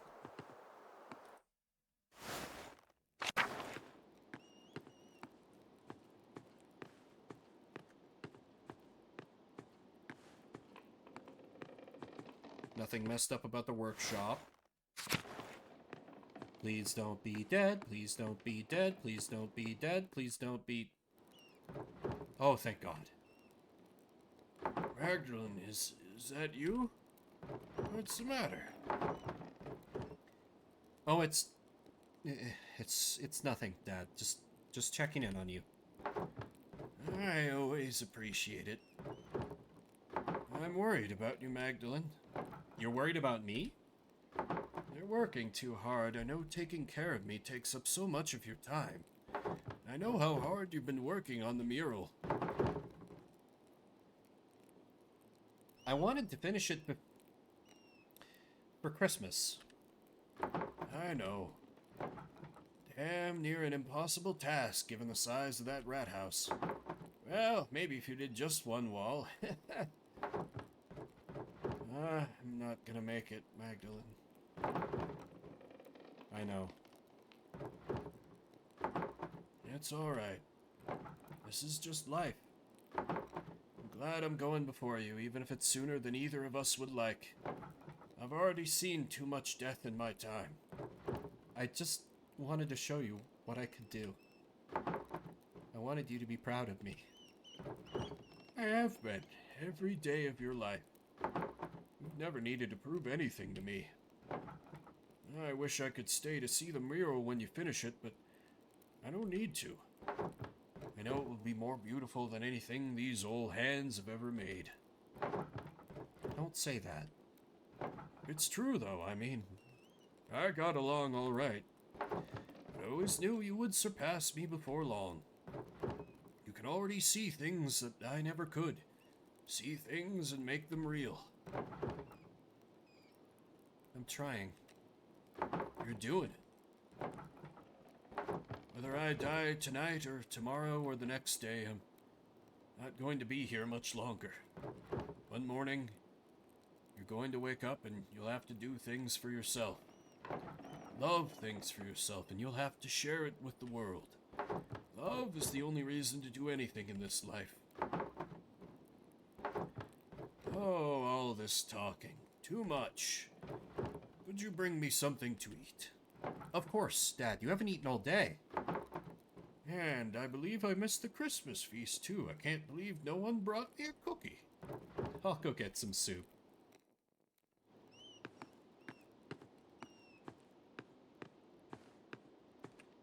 Whew. Oh. Shit!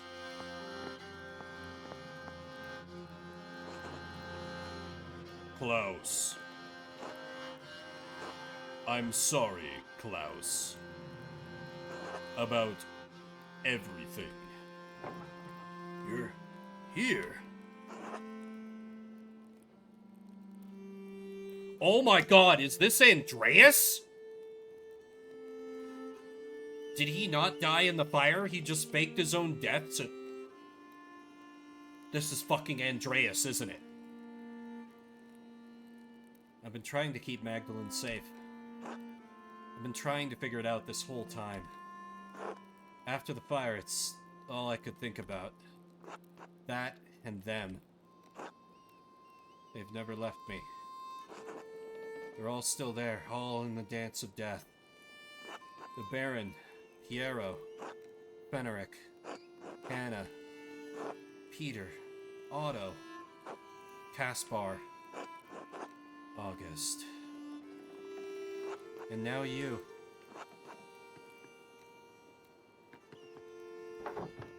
Dad?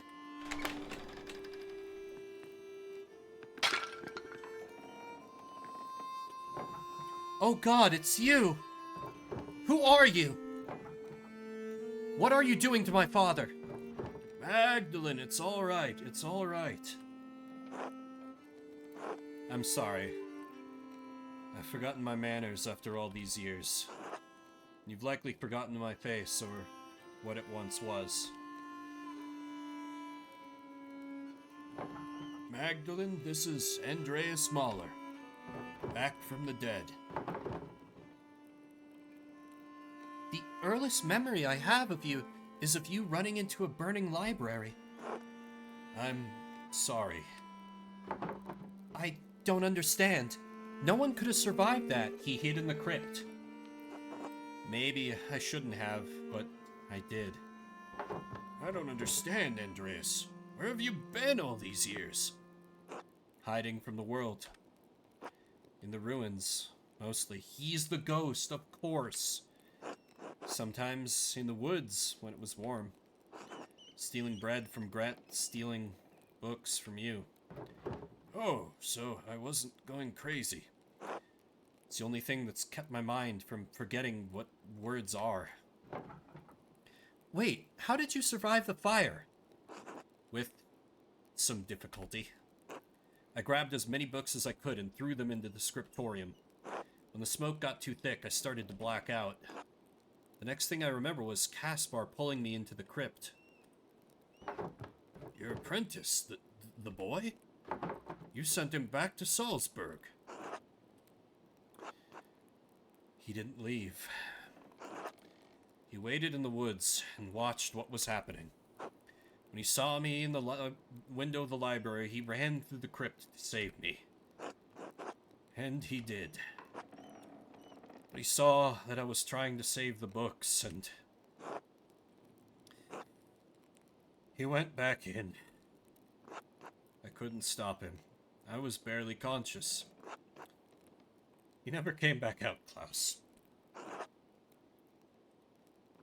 When I woke up, everyone was dead or gone. That's why... Oh my God, that's why the Dance of Death had the apprentice painted like that, of course. I couldn't face any of you. I couldn't go back to Sabine, that empty house. So I hid. Why have you been following me? I thought you were trying to kill me. What happened to the mine was an accident. I just stepped too close to the edge. I'm sorry. I was afraid to talk to you, afraid to talk to anyone. Did you leave us those notes? The ones with the purple writing? Ah.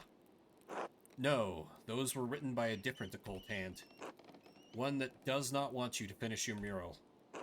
One that has killed and may kill again to stop you from telling Tassing's history. Tassing's history? Why? Because Tassing's real history is at odds with the story we've all been told.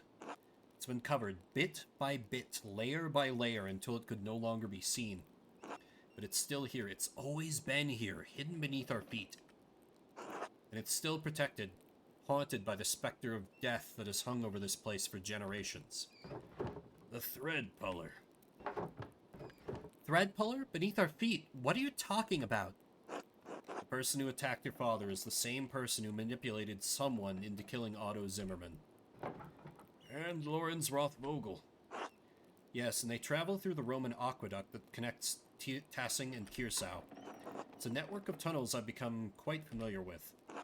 And I've seen the ghost that haunts them that can squeeze through the tiniest opening. I've seen it bend itself in half to reach places I could never follow. I've traveled along every inch of the aqueduct in the old city, but there is one place I have never found. The lair where the thread puller retreats to, the ancient Roman temple that it is determined to hide from view. The Mithraeum, you found it? No, but I mapped out a darkness between the collapsed tunnels. And I believe I know how to get there. Come with me, I'll show you. Alright. Good, let's go. Will you be alright? Yes, I'll be fine. Protect my daughter, Andreas. With my life, Klaus. I promise. Alright, let's find the Mithraeum.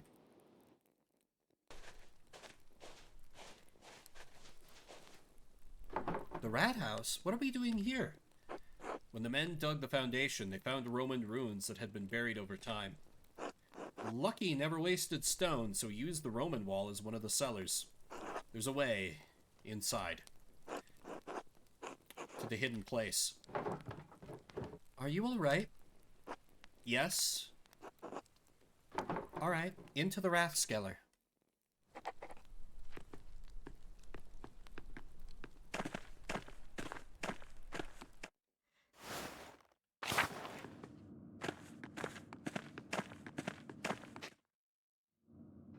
Alright, that wall is different. Does that mean this is the place?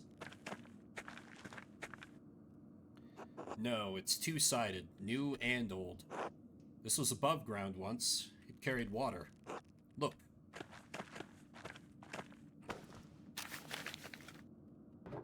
Alright, I think I can make it out.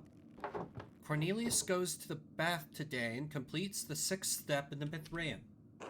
Yes, you see? No, I most certainly do not see Andreas. Well, here.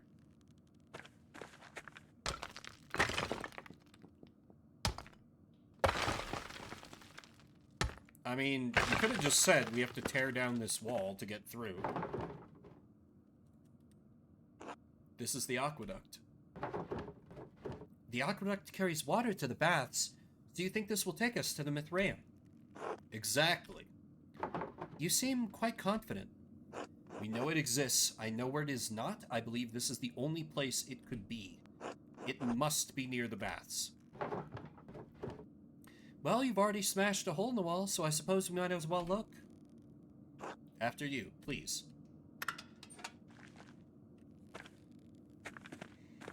Oh, I really want to eat lunch, but I want to keep going. This has got to be the final segment, right? We're about to discover the mastermind's lair. We'll learn the truth of everything. With the help of good old Andreas Mahler.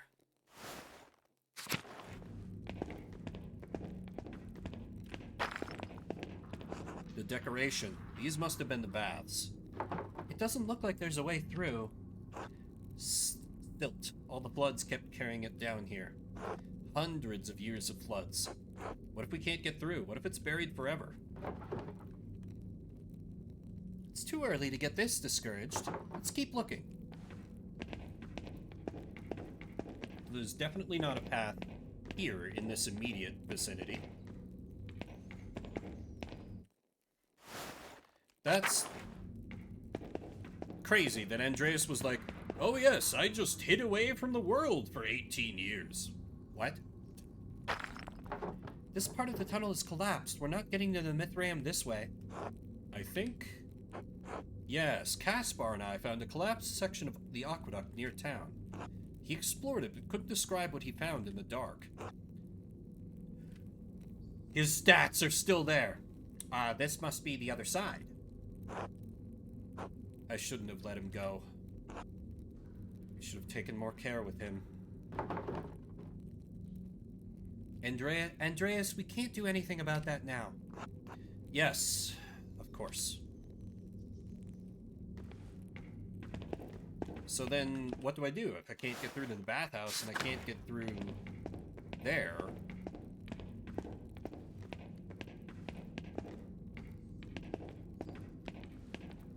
What?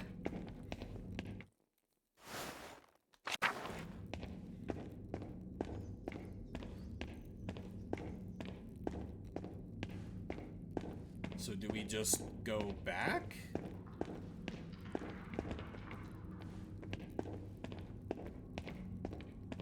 Game, what do you want from me? I can't go forward, and I can't go around.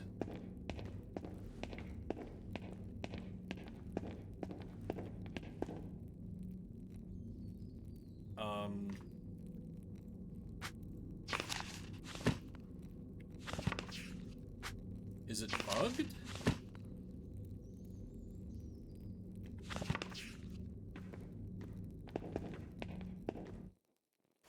Or am I missing some pixel hunty bullshit in here? Because there's something off to the side of the... God damn it! More stairs down? Would something be below the baths? Hypocaust. They used warm air to heat the rooms above. Roman colonies in the north often had them. Let's hope those haven't filled with silt as well. Oh, this feels claustrophobic. Do you know where we're going? These pillars just kind of go on in all directions. Andreas, could you look that way? I think I'm going to try exploring ahead. Of course.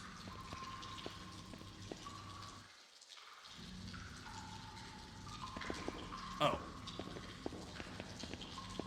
I don't like that we're leaving her here alone.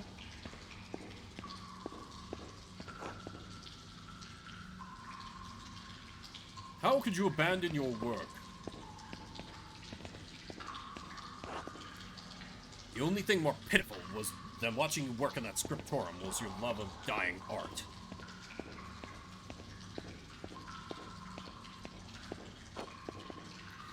I had thought you understood what I was forced to do. Your callousness killed us all.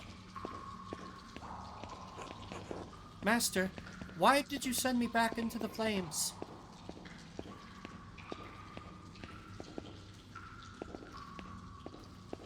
Oh boy, you're losing your fucking mind, Andreas. No. No, this isn't right. I can't be here right now. How did I get here? Andreas. You're still here. Yes, for a little longer. I thought I had gone mad. Not yet, not entirely. But you have been on this road for a long, long time. You must leave this place forever, Andreas. You must abandon it for good. But how? What can I do? I don't even know how I got here. This was once a place of refuge for you, Andreas. But it has become a prison you constructed to protect yourself. From what? From pain, from risk, from life itself. But I can't stay here. I have to help Magdalene. How do I get out? Andreas, you are the architect. I will help you as best I can, but you are the only one who can answer that.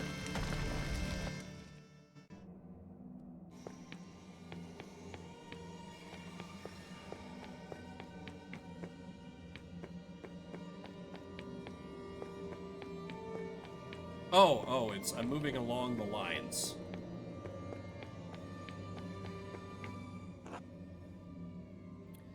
Hello, Andreas.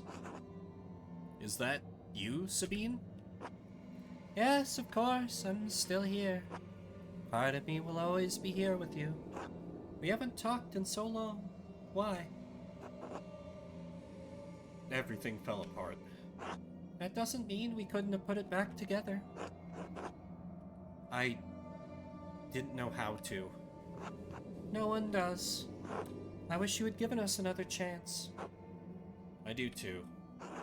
Maybe too late for us, but it's not too late for you, Andreas. It's not too late for Magdalene. Yes, Magdalene. I have to help her. You can, Andreas, but you have to leave this place behind for good. I know. I can.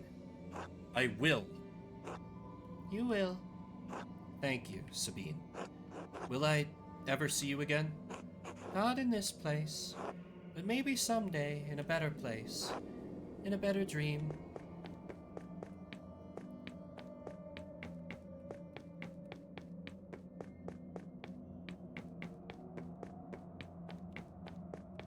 I like there's... Man, they had honestly had me convinced that Andreas was dead, the cheeky bastards. Master Andreas! Oh. Caspar. It's really you. It's so good to see you again, Master. How can you say that? You died because of me. I just wanted to help you, Master Andreas. You couldn't think straight. You shouldn't blame yourself anymore. What should I do? Get back to life, I think. I wish I knew how. Help Magdalene, Master. And she'll help you. All right, Caspar. Thank you. Thank you for everything you taught me. Wait, what happened? this was the way out. Before I started talking to Caspar, I know this was the way out. Your mind is fighting itself, Andreas. It remembers the pain of life. It's trying to protect you from it. Beatrice? Yes, I thought you were gone. you brought me back. Oh! So, what do I do now? Keep going.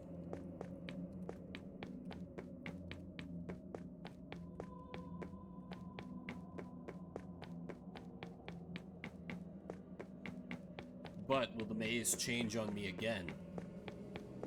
That's the question.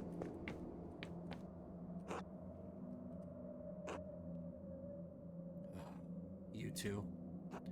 It's been so many nights. So many years without seeing your face. I thought I had forgotten it.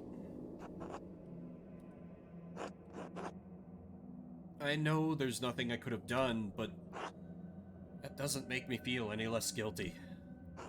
It's always there under the surface, no matter how I try to bury it. And I don't know what I'm supposed to do with this. It's all right. What? It's all right, Daddy. It is? You don't have to hide here anymore. But what about you? And Caspar? And your mother? We're not really here. And there are people who need you. What if I can't help them? I don't know, Daddy. I'm too little. I think you have to figure that out on your own. Of course. You're right. Thank you.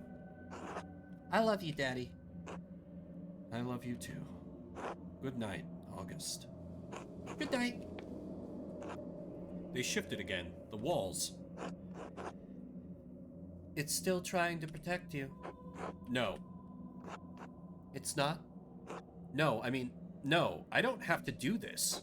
This is my mind, my maze, and I'm leaving. Good. But this next part might be confusing.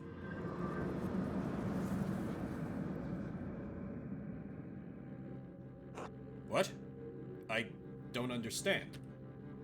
I don't understand any of this. Did I make this? You borrowed it. From where? From what?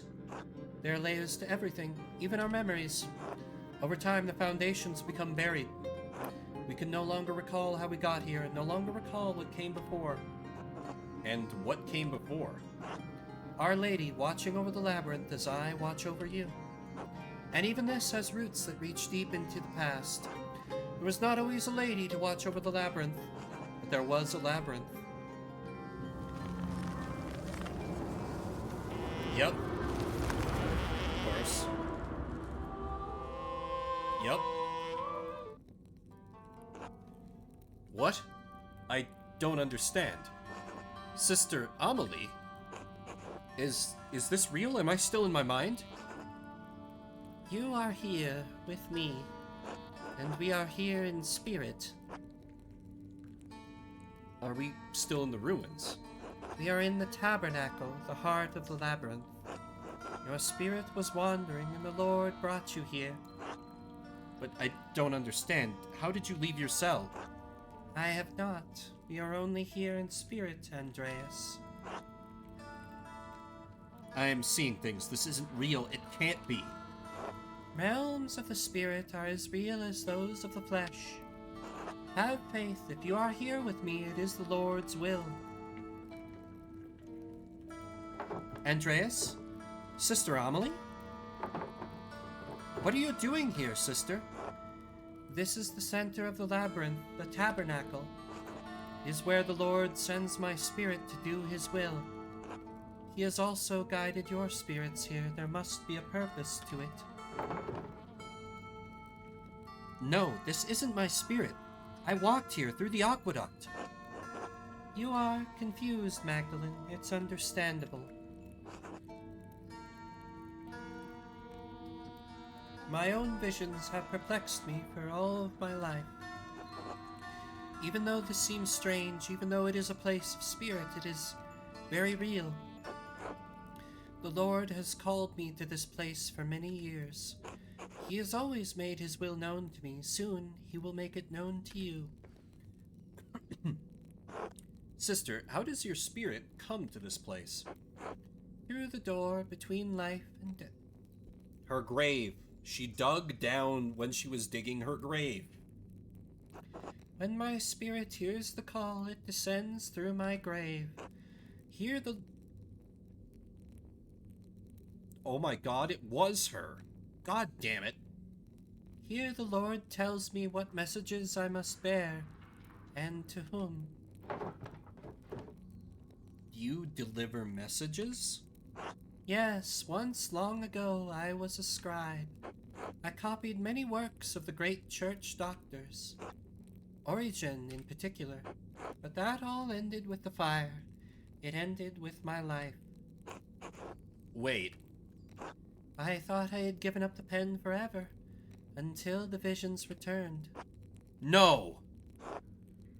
When fire took my abbey, I couldn't save my sisters, not one. All I could grab was a single book and a bolt of cloth. I couldn't understand why God had spared me alone. He showed me. God had a higher purpose for me, for my hand. Father Thomas Damn it! Father Thomas explained it to me. He makes everything clear. He tells me what I must do, what the Lord wills me to do.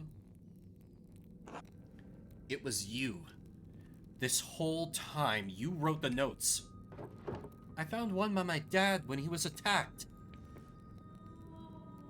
Sister Amelie, you pushed those people into committing murder. What? No, that can't be true. The Lord would not use me for such a purpose. Calm yourself, sister. We'll figure this out. This doesn't make any sense. Why would Amelie want anyone dead? She didn't. Father Thomas does. No, I wouldn't. He wouldn't. There was nothing in his messages about murder. No, I am not here. This can't be happening. This can't be happening. Ah! Motherfucker! There you are. Sister Amelie, shh. It's all right. Father Thomas, how did you get down here? Tassing is an old place. It's buried many ancient roads and tunnels over the centuries. People walk above the hidden ways every day without even knowing it. Though in truth it was Sister Amelie who rediscovered them first and found this place. Wait, the dimensions of this room. This is the foundation of the church. Father Thomas, did you? In other circumstances, I would be overjoyed to see you, Andreas. In truth, I am still happy you are alive, thank God. But to think the occasion of this reunion leaves little to rejoice about. You? You and Sister Amelie were behind all of the murders? No, she had no part in this. But the notes, she wrote them. She did, but she did not understand their purpose. Because he always helps her interpret her visions. He is her confessor. I guided her. I told her what to write. To what end? What was the point of all of this? Look around you. What do you see? Roman ruins. Look closer. It looks like the statue of St. Moritz from the meadow.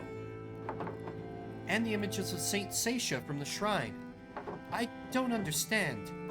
It's St. Moritz and St. Satia, and Mars and Diana. The saints are the gods? When the Romans left Tassing, their buildings, their temples, their statues remained. Christians settled here centuries later. They found time-worn fragments of that imperial grasp. That statue of Mars Pater once watched over the Roman fields stood there still, headless and nameless. The settlers believed it was St. Moritz, who was already a legend where they had come from. They found the shrines to Seisha and, not understanding she was an aspect of Diana, believed she was another local saint. So the people turned them into saints. Sanctity and sainthood exist outside of what people believe, Magdalene. People cannot turn someone into a saint any more than they can unmake the divinity of Christ. But they knew of the saints and learned local legends of the region and applied them to the figures they found here. No one knew they were Roman gods because there was no account of what the Romans did and left here. Except for Historia Taciae. But Historia Taciae was not known then. Perhaps it had not even been written then. Who knows how long that book had been lost before it made its way to Father Matthias. And you killed him for it. Yes, with poison. No one suspected. Wait, what? You killed someone? May God forgive me, I did, yes. When Father Matthias learned that there was no evidence that St. Moritz had ever come to Tassing, that the shrine to him in the meadow was a shrine of Mars that the Romans had erected hundreds of years ago, that St. Seisha was the Roman goddess Diana, he resolved to deal with it. And you resolved to deal with him. Andreas, our people believe in St. Moritz. They believe in the miracles God has worked through his hand. And they believe in the legend of St. Seisha, that she helped Moritz and watches over Tassing still. And was that worth killing the abbot? I believed it was then, yes. If St. Moritz never came to Tassing, what in the reliquary? What are the pilgrims coming to see? What does it mean for the people who prayed to him, to St. Seisha, and believed their prayers were answered? What does it mean for the church that has given people hope, fixed like a false star in a dark sky? If the people have reason to doubt the validity of the saints, can they doubt the church? Can they doubt the gospel, the word of God? Did you have so little faith in ordinary people, Father Thomas? I have faith in God. And I have seen firsthand what can happen when people become disconnected from our God. When people believe that all authority is false, that their own education and reason are superior to divine truth. You've always told us that we have to accept Christ with our own free will. Yes, of course, but preserving the legends of our saints doesn't interfere with individual volition. You are persevering a lie. I persevered a lie to illuminate greater truth. God so loved the world that he gave his only Son. If you believe this, if you truly believe this, eternal life is yours. And saints have walked among us, and their relics work miracles, and they hear our prayers and answer them. And the two that protect this town were never here. They don't need to know that, Andreas. There are times when God feels so far away from us in these mountains. But a peasant in Tassing can stand in a field, look over our valley and say, St. Moritz was here. God was with us and he is with us still, and he will be with us always. And that is the truth. Even if the legend of St. Moritz is a lie. And you think that justifies all of this? In the end, no. But at each step I thought it was right. I was wrong. I know this is hard to believe, but I was trying to save lives, to prevent death. But one murder didn't solve the problem, did it? Because one day Baron Rothvogel rode into town with another copy of Historia Taciae. A copy he promised to give to the abbot so Kirsau could come to terms with its past. And if Father Gurnot read its contents, you would be facing the same danger you saw in Father Matthias. In retrospect, given how Father Gurnot chose to run the abbey, my fears may have been unfounded. That sentiment didn't prevent you from doing it again. You're right, it didn't. But then why Otto? Certainly he didn't have anything to do with Historia Tassier. He couldn't even read. In the end, his murder provoked Peter and the others into destroying the abbey. I never thought that would happen. I underestimated Peter's anger and the peasants' frustration. I called all of this.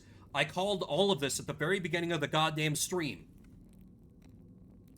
You seem to have a difficult time reading people, Father. It appears that way, yes. I was trying to prevent Otto from showing people what he found. What he found when he was helping to dig the foundation of the rat house. The wall of the aqueduct. No, everyone knows about the old aqueducts. That wouldn't cause alarm. What he found was a stone head. The missing head of the statue in the meadow. A statue at the shrine of St. Moritz. How did it wind up over there? The most likely culprits are rain, floods, and time. Black Till told me that farmers find old tools and pottery in the fields every year. Yes, and this head remained hidden for centuries. It sat in the soil until Otto found it. And he was going to show everyone that God had favored the town with his discovery. Oh my god, I need a drink of water.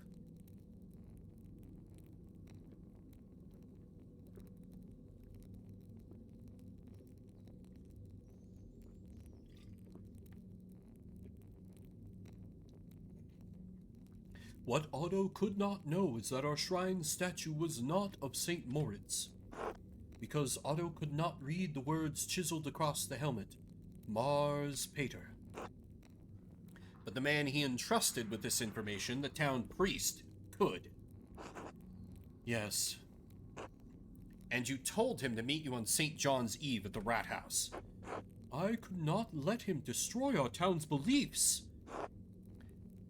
And you had poor Sister Amelie write down what you told her were visions she couldn't remember, and deliver them in the dead of night to Guy, to Hannah, to Martin, so that one of them would murder Otto, just as someone murdered Lorenz. What about my father? I'm sorry, Magdalene.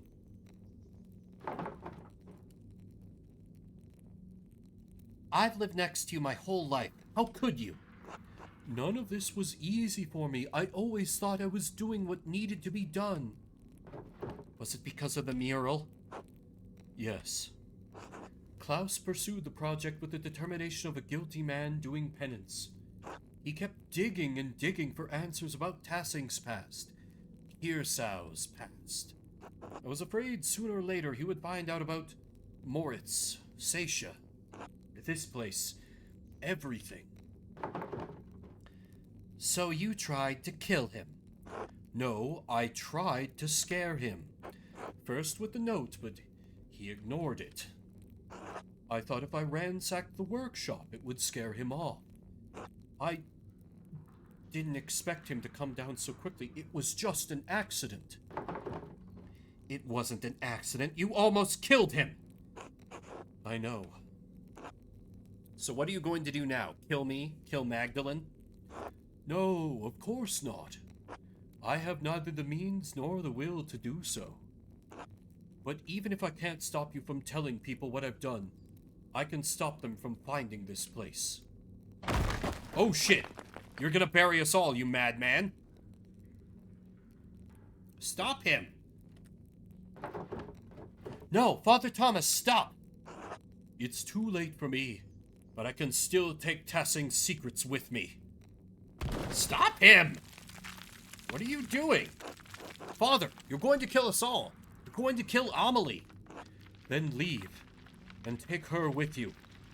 You can tell the townsfolk what you want, but if you stay here, we'll die together.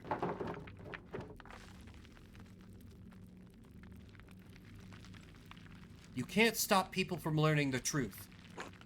Maybe, but I have to try. You bastard! God damn you! Father!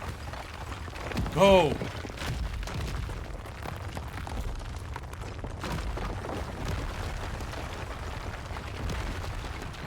God damn you to hell, deceitful priest.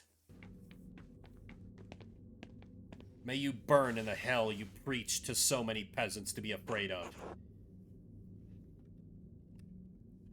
Are you alright? I think so. You? In truth, no. But I survived. And so did she. They must have heard that at the Golden Hand. What an awful way to end a beautiful Christmas night. What are we going to tell them? What do you mean? About this. About everything. Why wouldn't we just tell them the truth? For the same reason that Father Thomas hid it. So we should reward what he did? All the people he's hurt? Is it better to punish the people of Tassing? What good will it do everyone to tell everyone about St. Moritz and St. Satia? Maybe Father Thomas was right about that, if nothing else. Maybe it would break their faith. I think he's wrong. I think the people here have enough faith to hear the truth.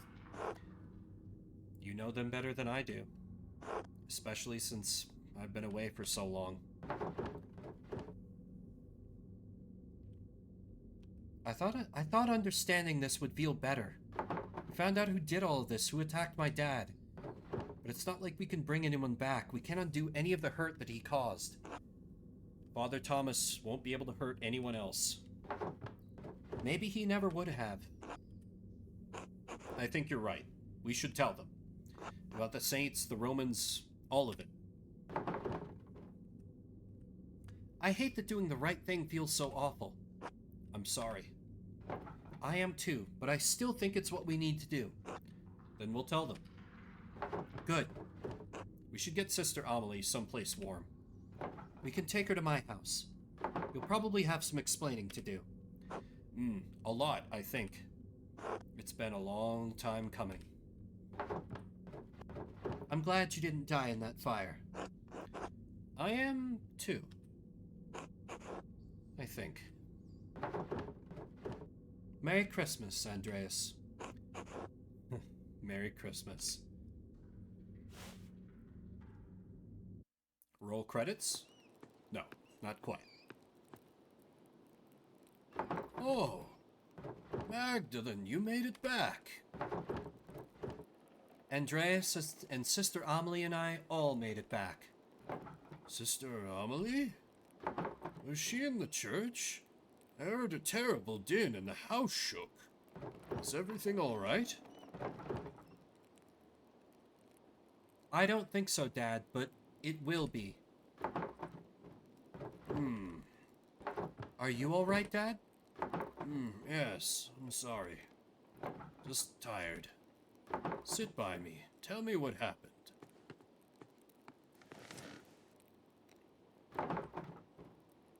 I think Andreas might still be a little crazy. No. It started in the rat house. Well, the Rathskeller. Andreas found an old Roman passage there that pointed to the Mithraeum. Oh,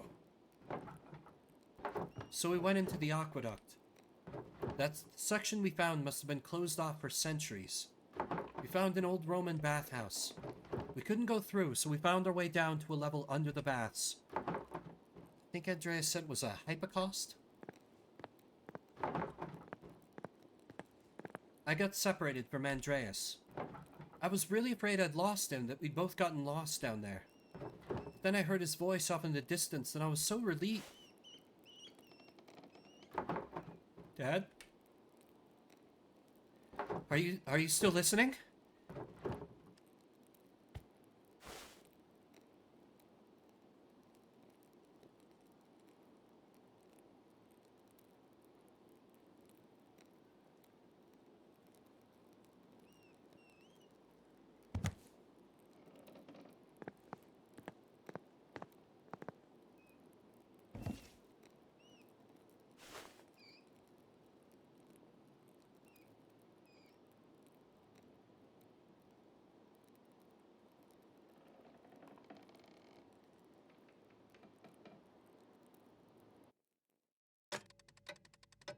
He lived to see the truth revealed and justice done. At least there's that.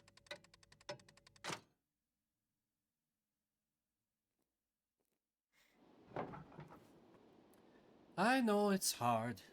I mean, I can only imagine how hard it is. But we will all do our best to make you feel welcome when you get here. It's strange to think that this will probably be the last letter I send to you, so I will end it with my love, Esther.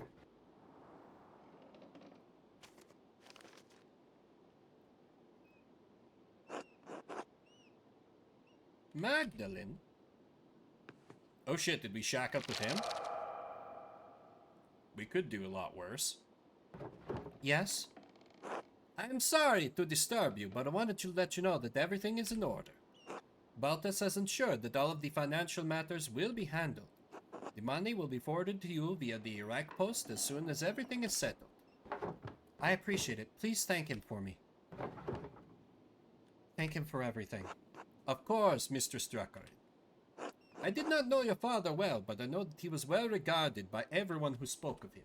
It seems that Tassing has lost many things in one man. I'm very sorry. Thank you. Good fortune to you.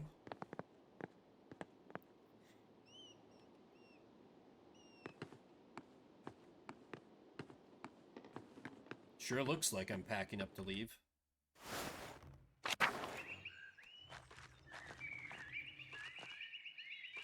I know this is probably just like the last section before the credits, but I really need to re-up my water and use the restroom. I am finishing this today. I don't care. If I need to, I will take another break and heat up like an actual meal for... Oh my god, it's already 2 p.m. No, I'm finishing this today. I'm finishing this today. I'm gonna take a quick break, use the restroom, re-up my water. I will be back. We will see this through to the end. I'm not stopping.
Okay, I return. Let's see this through to the end. Let's see the final result of all my choices, all my investigations, everything that I've done. Are you sure you have everything you need, Magdalene? I think so, thank you. I made you something to take with you on the road. It's chamomile, cinnamon, and wheat flour. If you're traveling and you're having cramps, I know, I'll use it. Well, Hildegard's recipe called for chamomile and wheat flour. I added the cinnamon for taste. I'm so sorry about what happened to your father. Thank you. Mother Francisca had us all say prayers for him. And for you as well when she heard you were leaving. I don't know what to say. You don't need to say anything. Just keep us in your prayers from time to time. We'll all miss you so much, Magdalene. I'll miss you too. God bless you. Safe travels. I don't care about you two. Let's insult Otts one more time. Oh, hey, Mags. Otto. I'm really sorry about your dad. He was always nice to me. My mom says he was a good man. She's right. Well, thanks. I should get going. Mags! Magdalene. You sure you don't want to marry me? I'd rather have my chest crushed under Paul's heaviest millstone. Look after your mother, Otts. He tore him down one final time. Good morning, Mr. Struckerin. Are you off soon? Yes, Father. Just saying my last few farewells. Of course. I'm sorry I didn't get a chance to know you or your father. God rest his soul. I am too. Don't let those bohemians put any heretical ideas in your head. Once their pernicious seeds take root, they can choke the faith right out of you. I don't know, Father. I've heard they have some interesting ideas. All right, young lady. Just because I'm new here doesn't mean you should tease me. God bless you, Father Elias. God bless you in your travels. Oh, Sister Amelie, you get to see the outside world. Your cell was destroyed along with the rest of the church. God bless you as well, Sister Amelie. Are you leaving today? I am. I'm just heading up to the mill in a bit. I'm so sorry for everything that happened. I know. It's all right now. Thank you for helping me. Do you know what you'll do now? Will you become an anchoress again? I don't know, honestly. Father Elias is trying to help me, but I need to learn to rely on my own judgment a little more. It's going to take a long time to atone for my part in what happened. Perhaps the rest of my life. You were tricked. We all were. Even so, I must make amends. I am writing an account of what happened here, as well as I can remember it anyway. If it is not enough to earn forgiveness, I pray that it will at least illuminate this history of great darkness. Good. It's worth remembering. God bless you, Sister Amelie. God bless and keep you safe on your travels, Magdalene.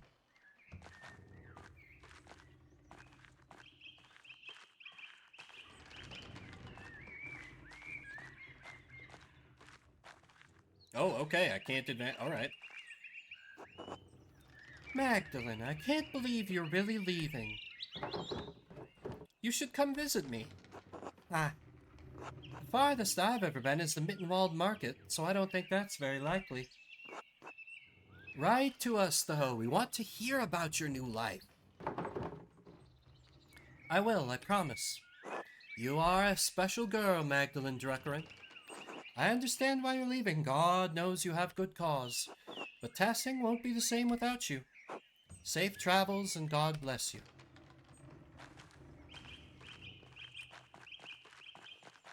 So we are leaving the town for good, huh? I'm surprised. Magdalene, this is it? It is. Time for me to leave. Good. Get out before this cursed town swallows you. Tassing will bring you nothing but anguish and misery. Elsa, I hope one day you will find a path out of your sorrow. God willing, though I am doubtful. Stay safe on the road. These are still dangerous times. We'll be fine. Look after your family. Paul, Anna, your grandkids still need you. I'll do what I can. They are what little I have left. Without them, never mind. Godspeed, Magdalene. Poor Elsa.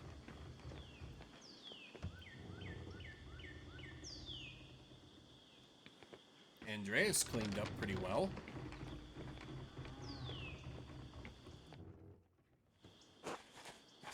Are you sure I look all right? Of course, Andreas. You look perfectly respectable.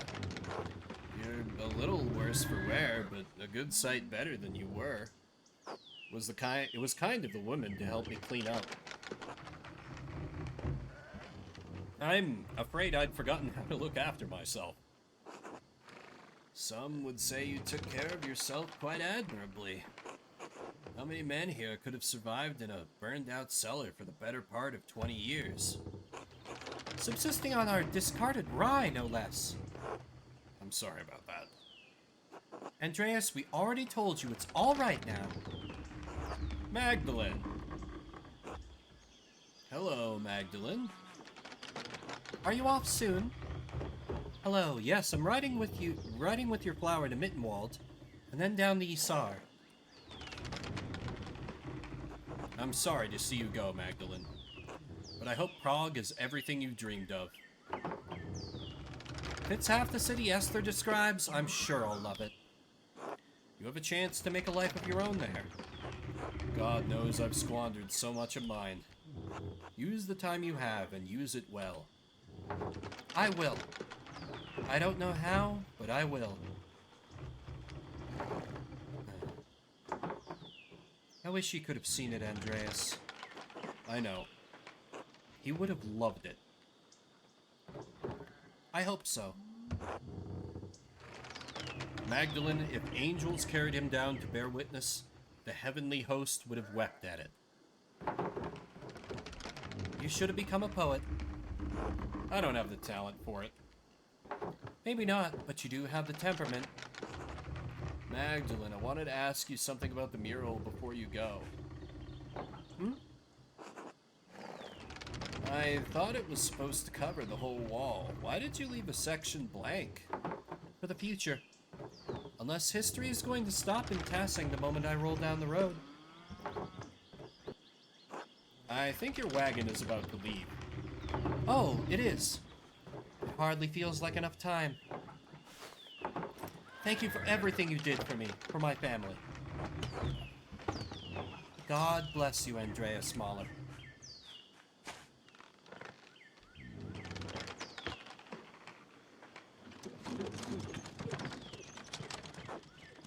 Andreas? Are you all right? I'm lost. That's all right. You're welcome to stay with us for as long as you need. Besides, you can't leave yet. The children require your expertise. Oh? They're up on the mill, the walkway. I'll have supper ready when you're done. Just remember that you're always welcome in our home, Andreas. Thank you.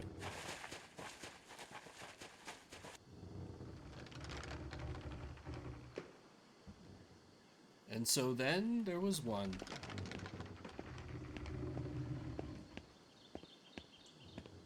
Nope, I can't do a wander-about. Have to attend to the young'uns.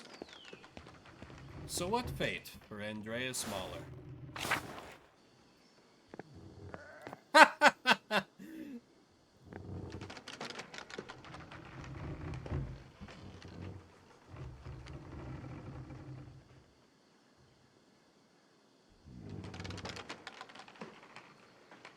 Instruct them in art, of course.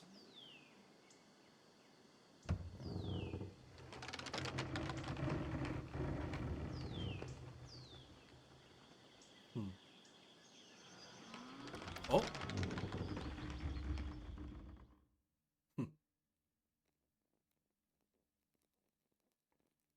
Cool way of doing a transition away. Oh, and this is from the book Sister Amelie was writing, of course.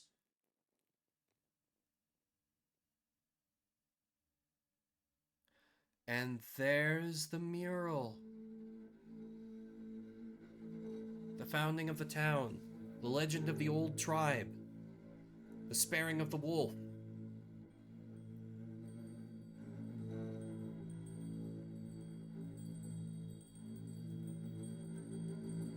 And the bounty that ensued.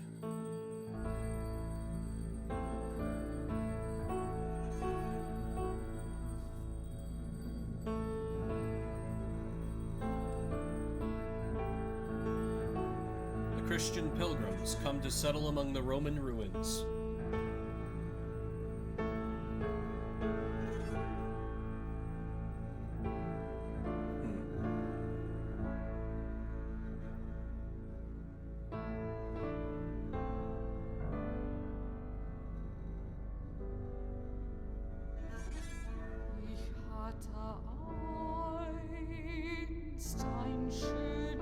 Otto giving his speech, rallying the townfolk, and the soldiers come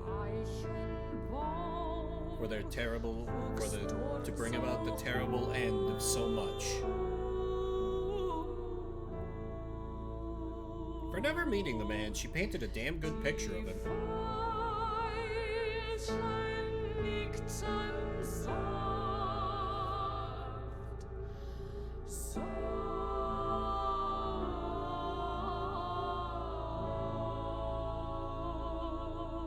And then the church, built above the old Roman temple.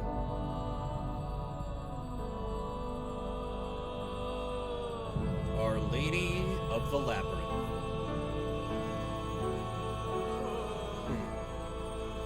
The symbolism is a bit on the nose, the church being built right over an old Roman temple, but sometimes you gotta be a little obvious.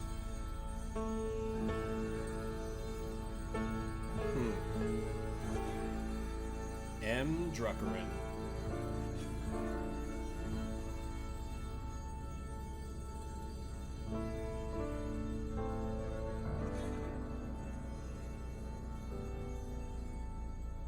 Oh.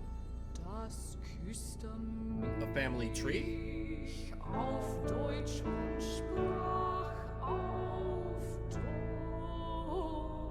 Leonhard and Elsa. Oh, Sister Suzanne. Did she leave? Kind of looks like it. Artemis.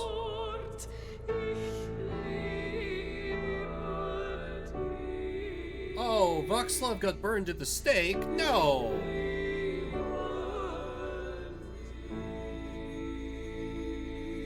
Crafton Juta.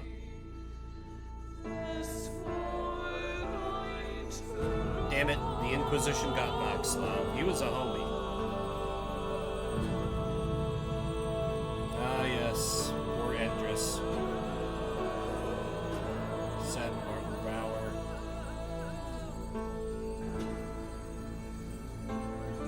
Andreas Muller, 15. Oh, and the next Andreas painted the... because he became an artist under Andreas Mahler's tutelage. And that's the wall that she left open for the future. I like that a lot.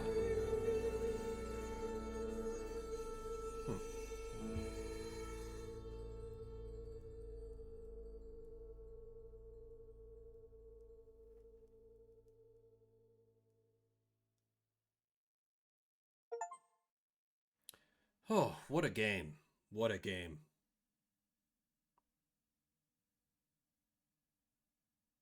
Man. So I don't know. I assume all routes eventually lead there, but like, I can think of so many ways that so many things could have gone so differently, from making different choices, from investigating different things. I do like how after the game teases you in Act 1 and 2, where it doesn't outright tell you if you got the murder correct. At Act 3, they're like, alright, here is who is behind everything, the one ultimately responsible for everything going on. And they give you that unambiguous right answer. It's so cathartic after a game where everything has been mired in doubt and uncertainty, even after you get what you can be relatively sure is the right answer.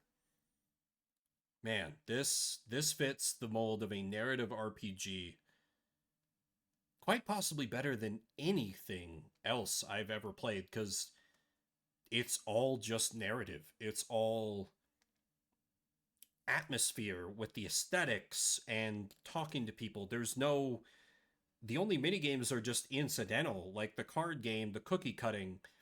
They're not super like, and all the puzzles are just logic puzzles and puzzles of time management. There's no combat. It's sneaky about a lot of things like character creation. Choices matter a lot in it.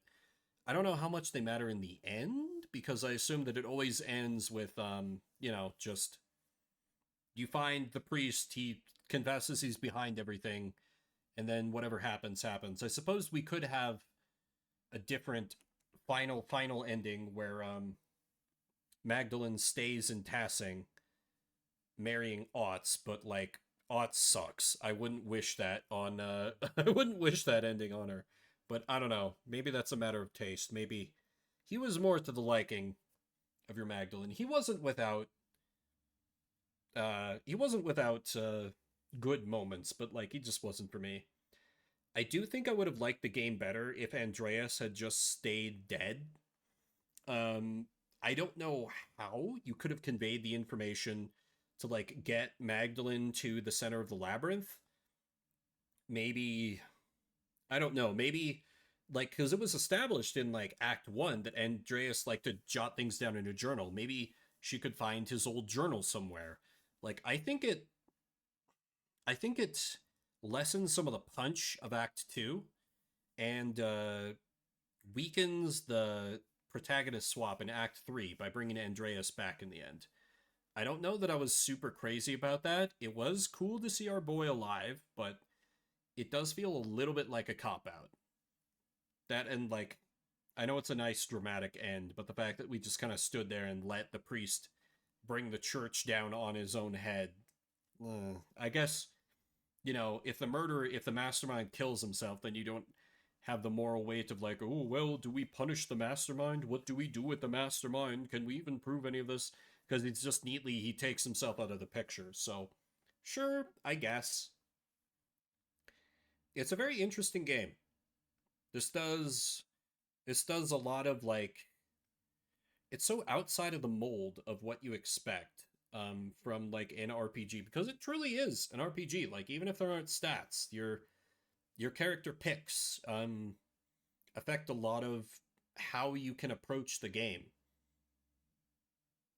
Like, I think it would be interesting to pursue some of the other leads in Act 1 and 2. Act 3 does seem a lot more linear, which is probably a good thing. Got to make sure the loose ends get tied up. Like, I do find myself wondering if I was right in Act 1 or Act 2 for who I thought the murderer was. Act 2, I am not confident at all. Well, I'm a little bit confident, but Act 1, like, maybe? I felt pretty good about it at the time, but then there were like some comments from the sister who you could have suspected that make me go, I don't know about that. But this has been a lovely journey. Sundays from here on out are going to be Fire Emblem days, because that's the next Let's Play I'm going to be getting into. And I'm just gonna, there was an option to, I'm sorry, credits, I want to speed you up. I really need to go and eat lunch. I'm so goddamn hungry. And we're into the translators here, and they're not a part of how, look at this bibliography, holy crap. Wow.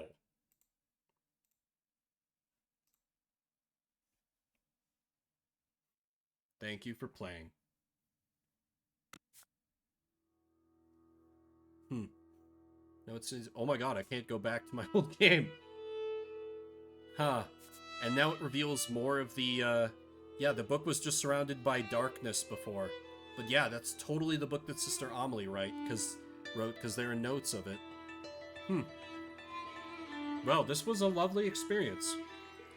thank you everyone for coming out, staying with me through this very long stream, and spending a little bit of your morning, afternoon, evening, whatever time it may be for you. If you're watching the VODs after the fact, I see you, I appreciate you.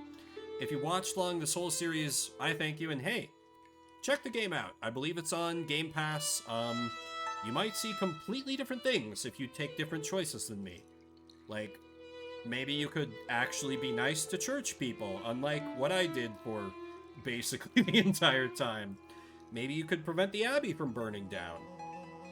Probably not, given how Andreas is tied into everything, but it could happen. Anyway, that is going to do it for me.